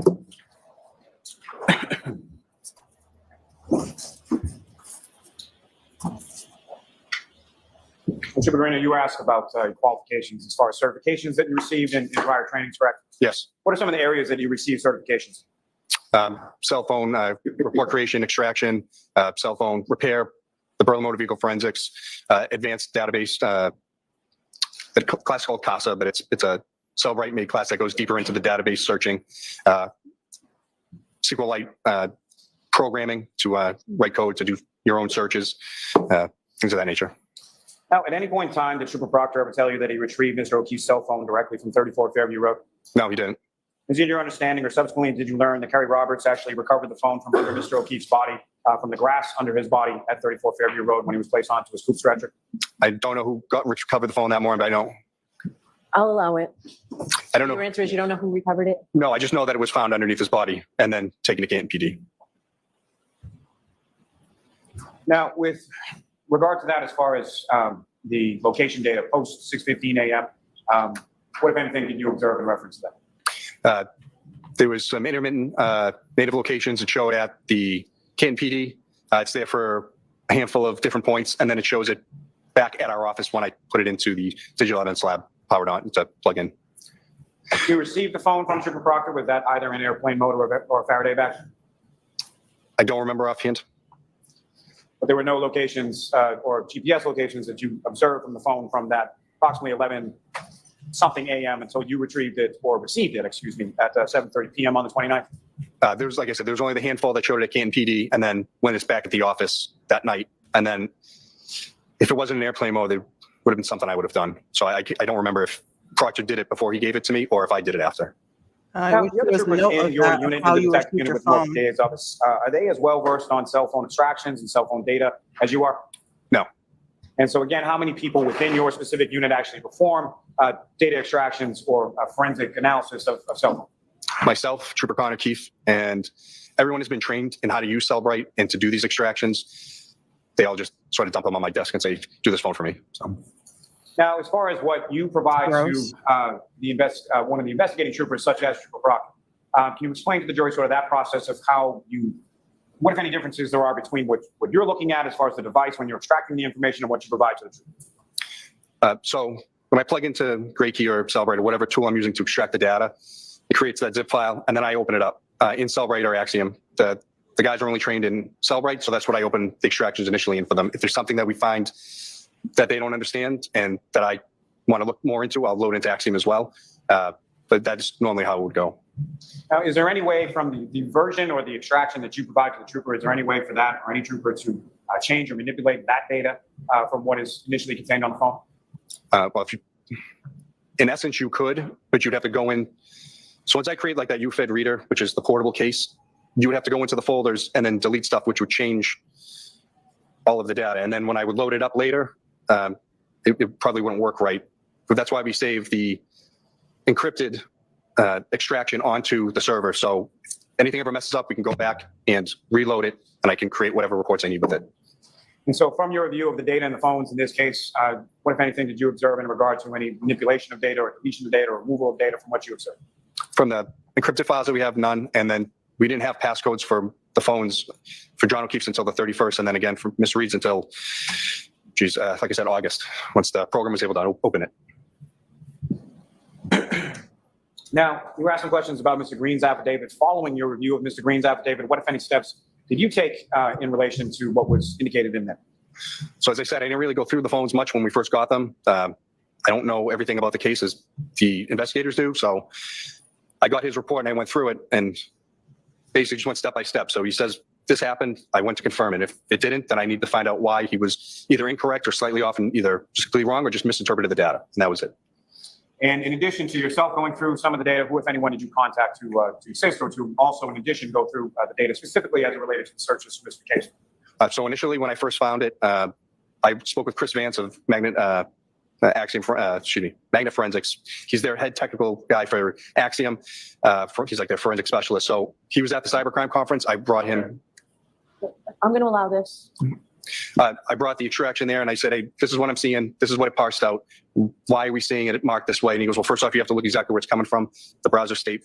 Okay. So I'll strike that last part, what he told you. Okay. Reviewing the data, we saw that it came from the browser state DB file and .wall file, I should say, at the end. So it set off a lot of red flags. And then from there, we contacted Cellbrite and ultimately Jessica Hyde. And ultimately, Mr. Whiffen as well, is that correct? Yes, he came in after Cellbrite. I reached out to them and they escalated it up and he reached out to us to help us. Now, with respect to the health data that you were asked about, again, if you could explain to the jury when something in there in the health data says steps, what exactly does steps mean?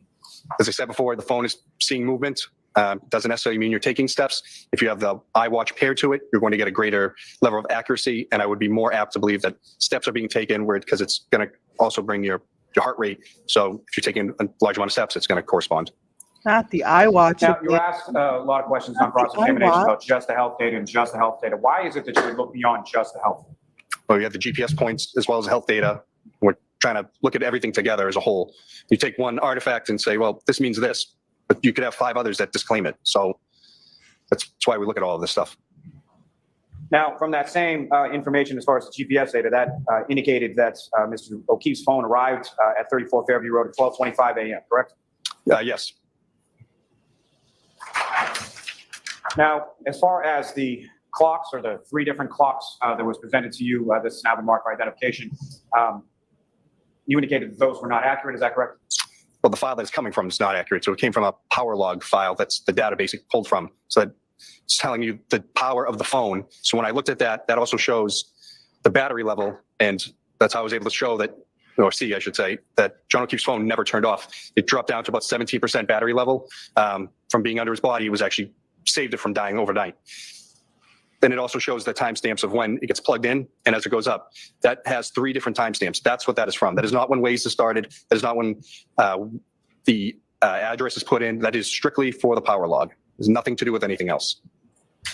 And so, again, sort of to that point, what if any connection to those timestamps in the the document marked for identification Mr. Genetic showed you, what if any relationship does that have to the timestamps contained within either the Waze or GPS native locations or anything else that you were testifying about before?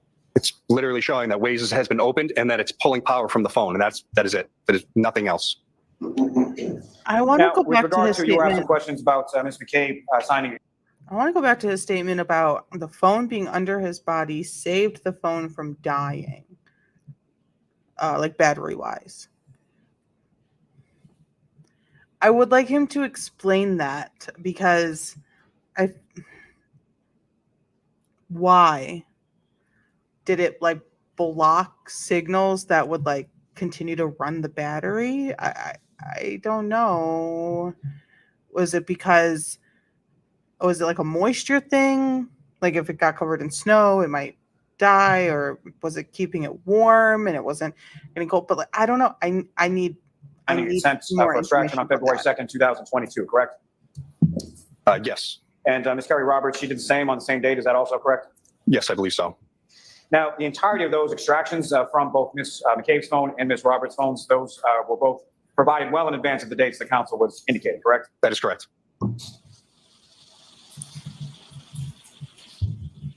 Now, in regard to the Celebrite extraction, in regard to Mr. Green's affidavit, Celebrite has periodically updates the versions of their software, correct? That is correct. And if you could you speak a bit about sort of the update in those versions and how that pertains to this case and specifically Ms. McCabe's searches.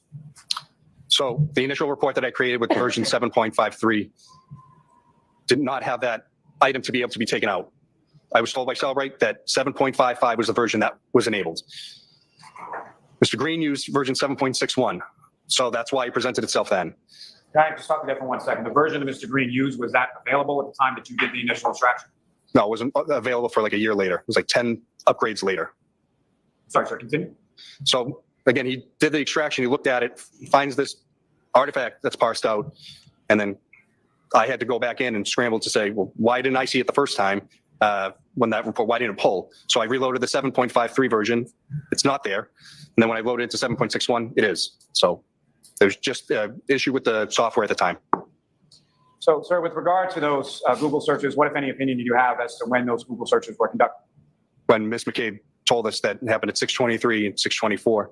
And then there was a third one later at 10:35 that, again, if she reopened that browser window, it's going to reload the search. And then that was it. Those are the 3 times that I saw in the phone extraction that were real searches.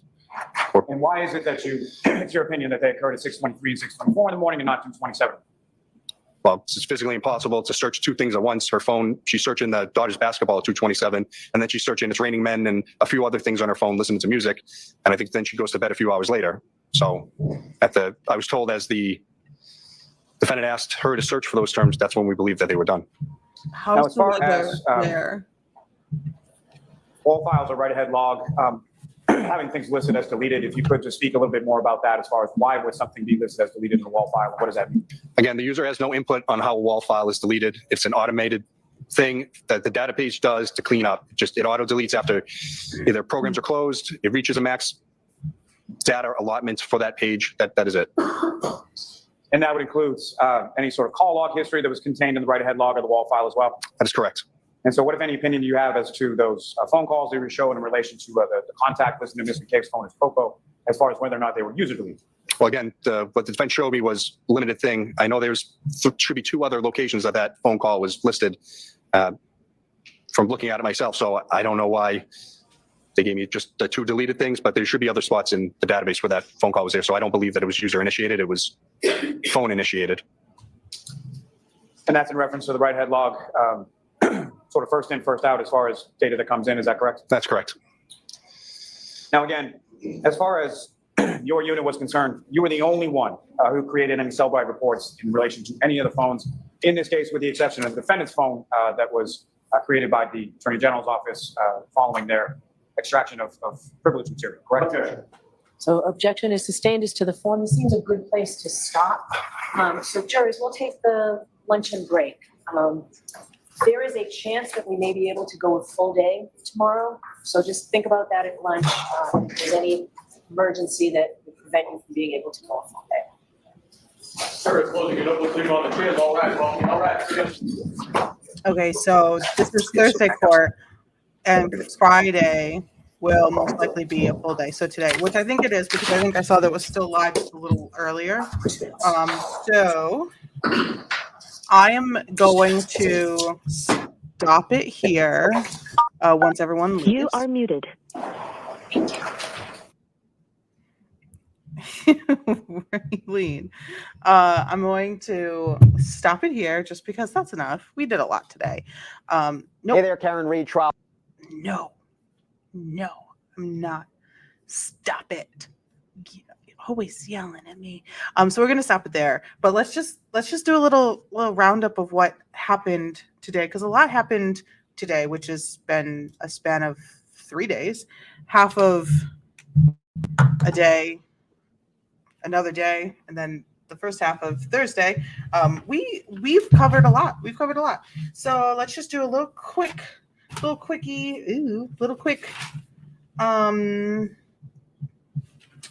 We started today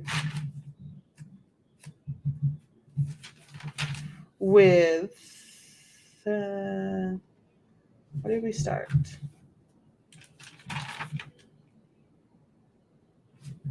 I don't even remember. I remember.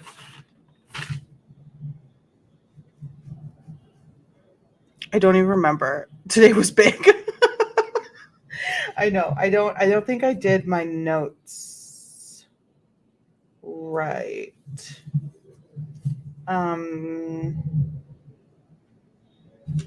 Anywho, I believe we finished up Ian Whiffen, right? I believe so. Golly, we've been going for almost 7 hours, so I don't even remember. Anywho, Whiffen continued again after the lunch break.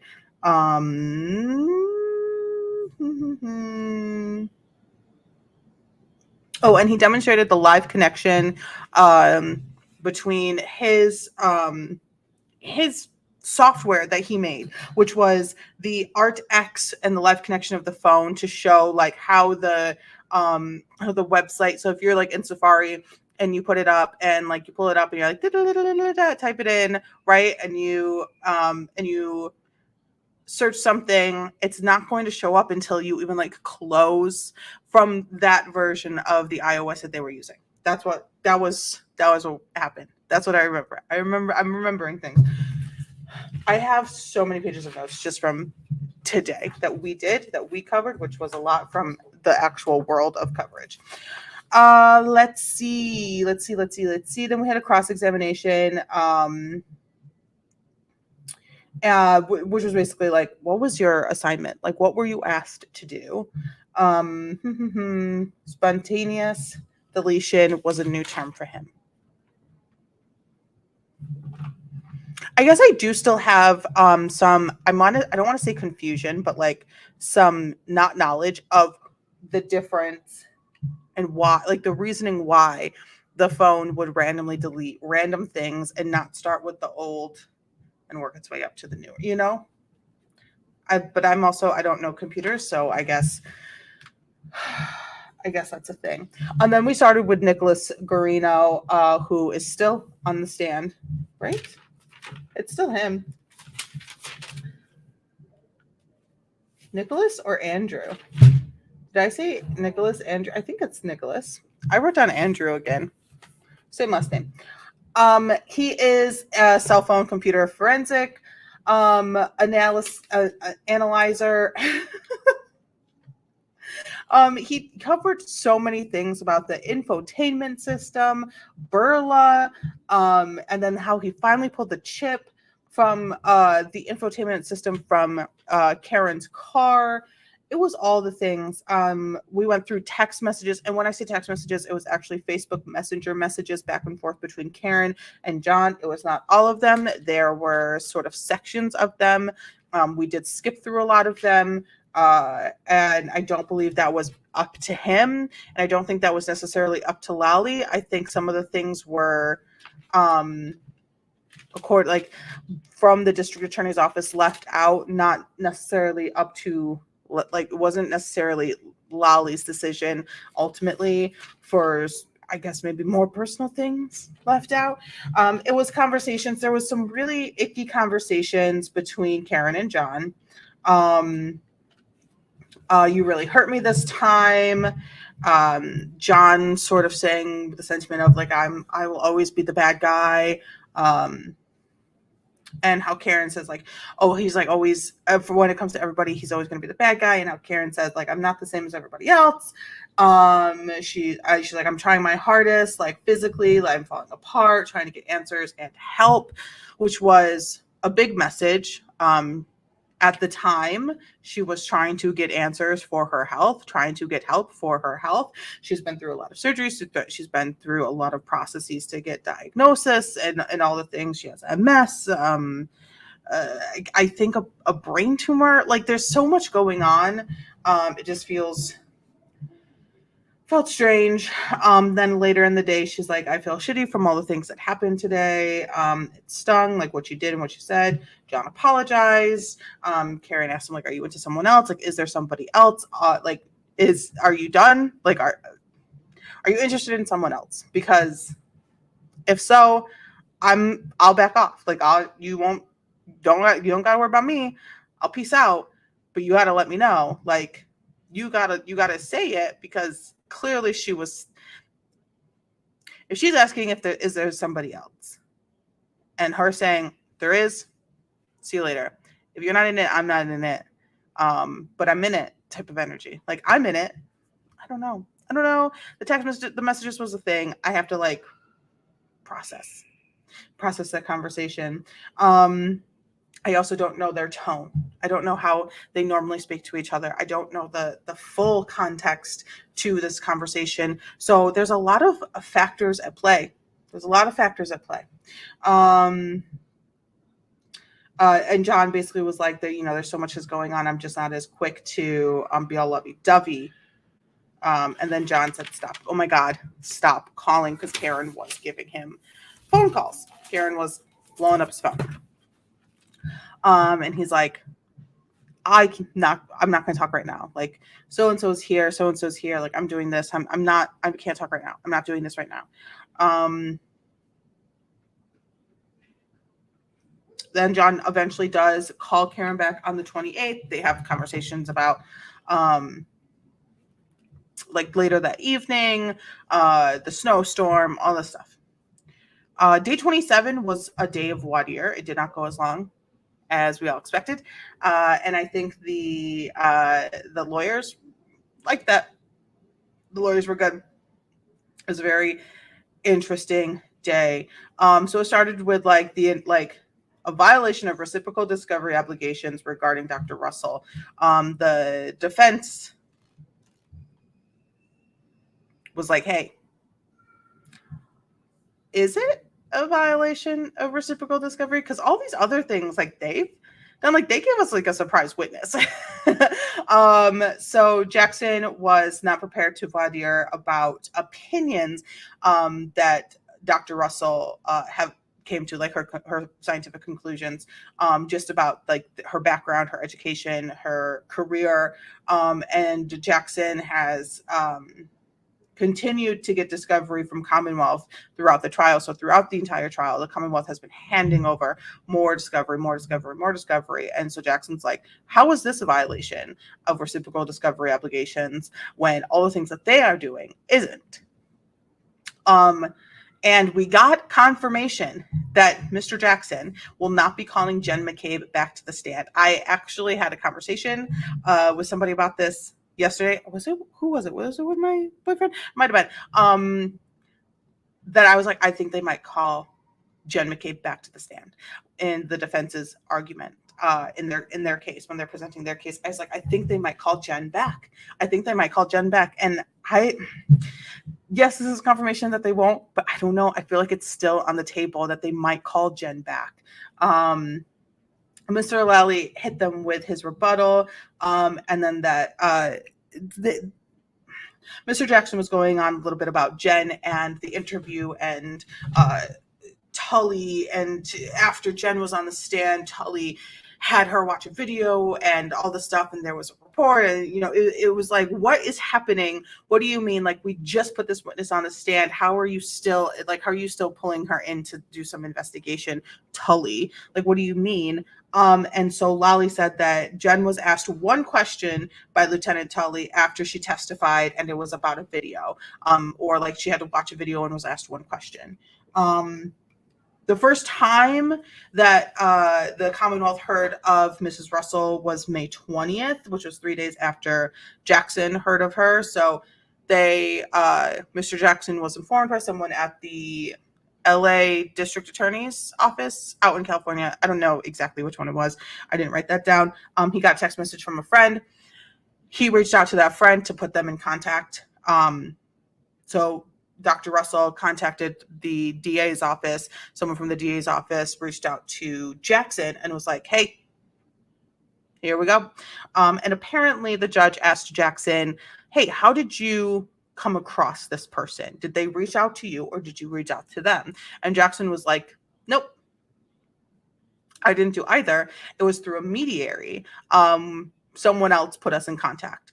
And so the judge kind of took offense to that because she was like, I asked you if she reached out to you or if you reached out to them. And clearly she reached out to you. And he's like, well, actually, she reached out to the DA's office and someone from the DA's office reached out to me. She's like, okay, I guess I wasn't clear enough, but I thought I was. So it was a bit of a moment.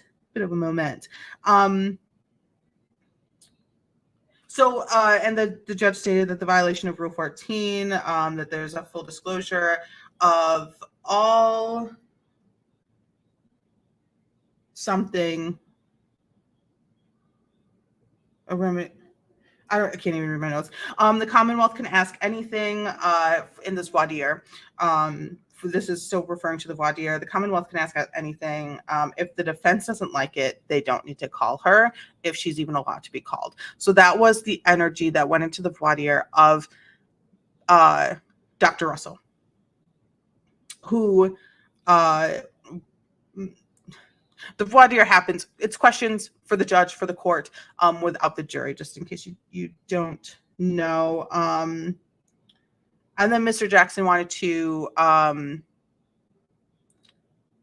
make it known on the record that Dr. Fuller, I believe his name was, the blood alcohol witness, that was pretty much a surprise.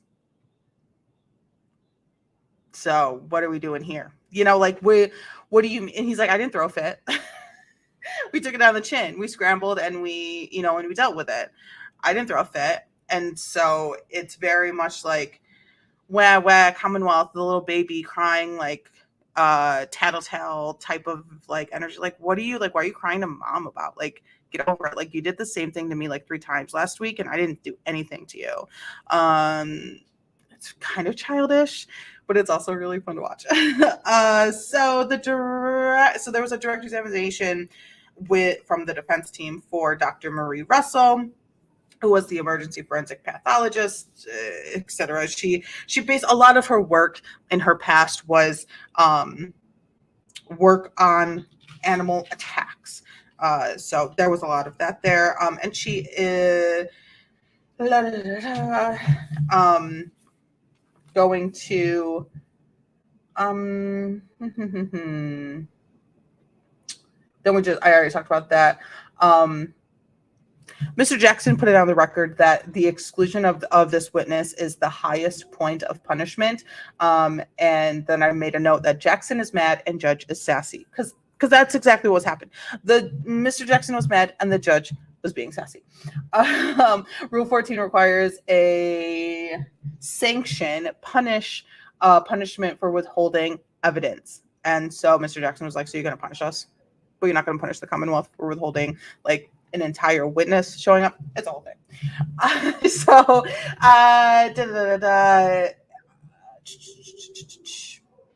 So the judge said if Miss Russell was allowed to testify, what is going to be withheld? This was a question asked to Lally, and he's like, well, she can't testify to injuries being inconsistent with car crashes, you know, and that like her pathology and anatomical experience plays a factor.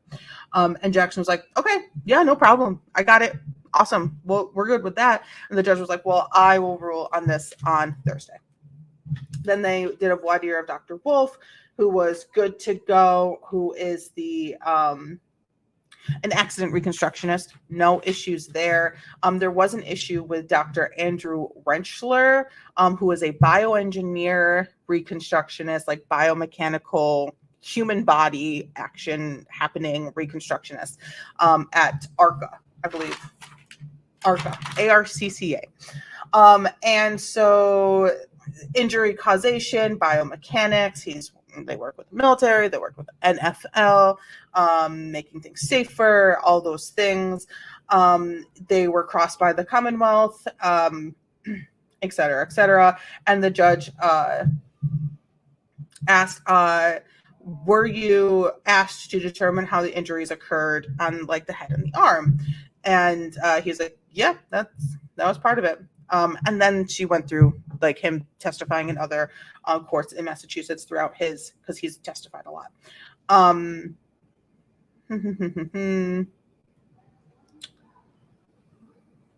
Okay, and then day 28, the ruling. We had a ruling. I'm just going through my notes here. We had the ruling. Dr. Russell can testify only to the dog attack. So Mr. Lally got what he wanted. Jackson can get this witness in. Very limited, though. She can only testify that there is consistency with the injuries on the arm being an animal attack. She cannot testify to it not being consistent with a vehicular accident. The ARCA guys, Wolf is good. Brenchler, she's going to do some more looking into it because of mechanical bioengineer or biomechanical engineers cannot testify as to medical causation of an injury. That is only to be done by physicians, like doctors. So she's gonna she's probably gonna do some looking into it because she said we'll talk about it when it comes up again. So they're gonna probably be doing some looking into it. Maybe that is also another reason that she was looking into other Massachusetts cases that he has testified in. Was it allowed? Were there issues with it? Could issues arise from him testifying to this? You know, it's written down in state law that he can't. So loopholes, maybe, I don't know. They're all lawyers. They'll figure something out. And if he's not allowed, and it's not allowed in, it's not allowed in. You know, it is what it is. Then we went back to Guarino and we listened to those very alarming voicemails. I don't even want to talk about them right now. I need time to fully digest them. I'm going to go and listen back to them as well. GPS routes, health data, all that mumbo jumbo. Then they went on a break. They wanted to admit, Commonwealth wanted to admit a Google search that Karen made after Trooper Proctor actually called her, and she was looking up DUI lawyers. They were very upsetting. I can't believe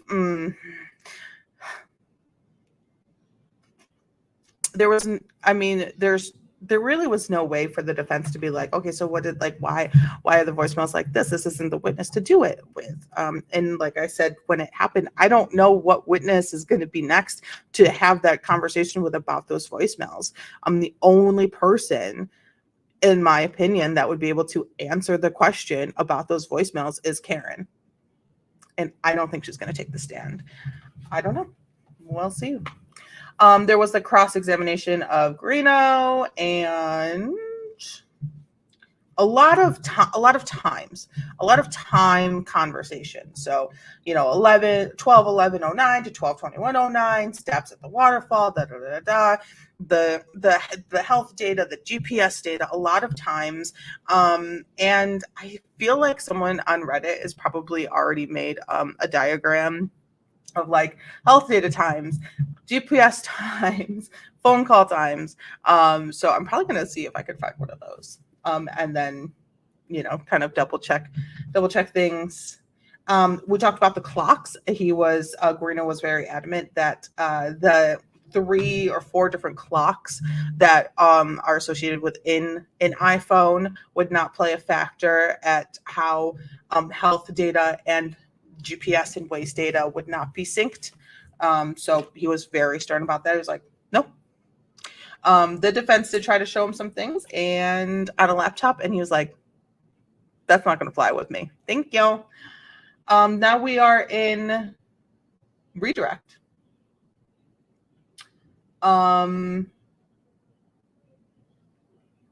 This was a moment that I need to make note of before we go. Guarino can't remember, so he received the phone to do the extraction of the subreddit, and he can't remember if the phone was in airplane mode, if it was in a fairway bag or not when he got it. I wish that there was documentation like there was when the evidence of the plastic pieces evidence arrived at that facility. There was photos taken of it showing up. Here's the bag that it's in. Here's the side of the bag. Here's the back of the bag. Here's the top view of the bag. Here's a bottom view of the bag on a glass table. Here's all of the information. I haven't even opened it yet. I wish there was some sort of documentation of here's the phone I'm going to be doing an extraction of. It's current. This is the state it's in. This is the battery level. These are the settings. The pull down settings. Is it in power save mode? Is it in airplane mode? Is it in a fairway? Like where's the documentation? Anywho, that's it. I think I will try to do a weekend stream to catch up for next week. Because we have a day and a half. We have half of Thursday and Friday. And I don't want to get too much more behind. So I will try a Sunday stream. I'm going to try. That's it. Thanks for being here. Thanks for watching. I love it. Thanks for being here. Like, sincerely, you guys are the best. I will see you all next time. Be good out there. Stay hydrated. Stay cool. And don't do crimes. Don't do crimes.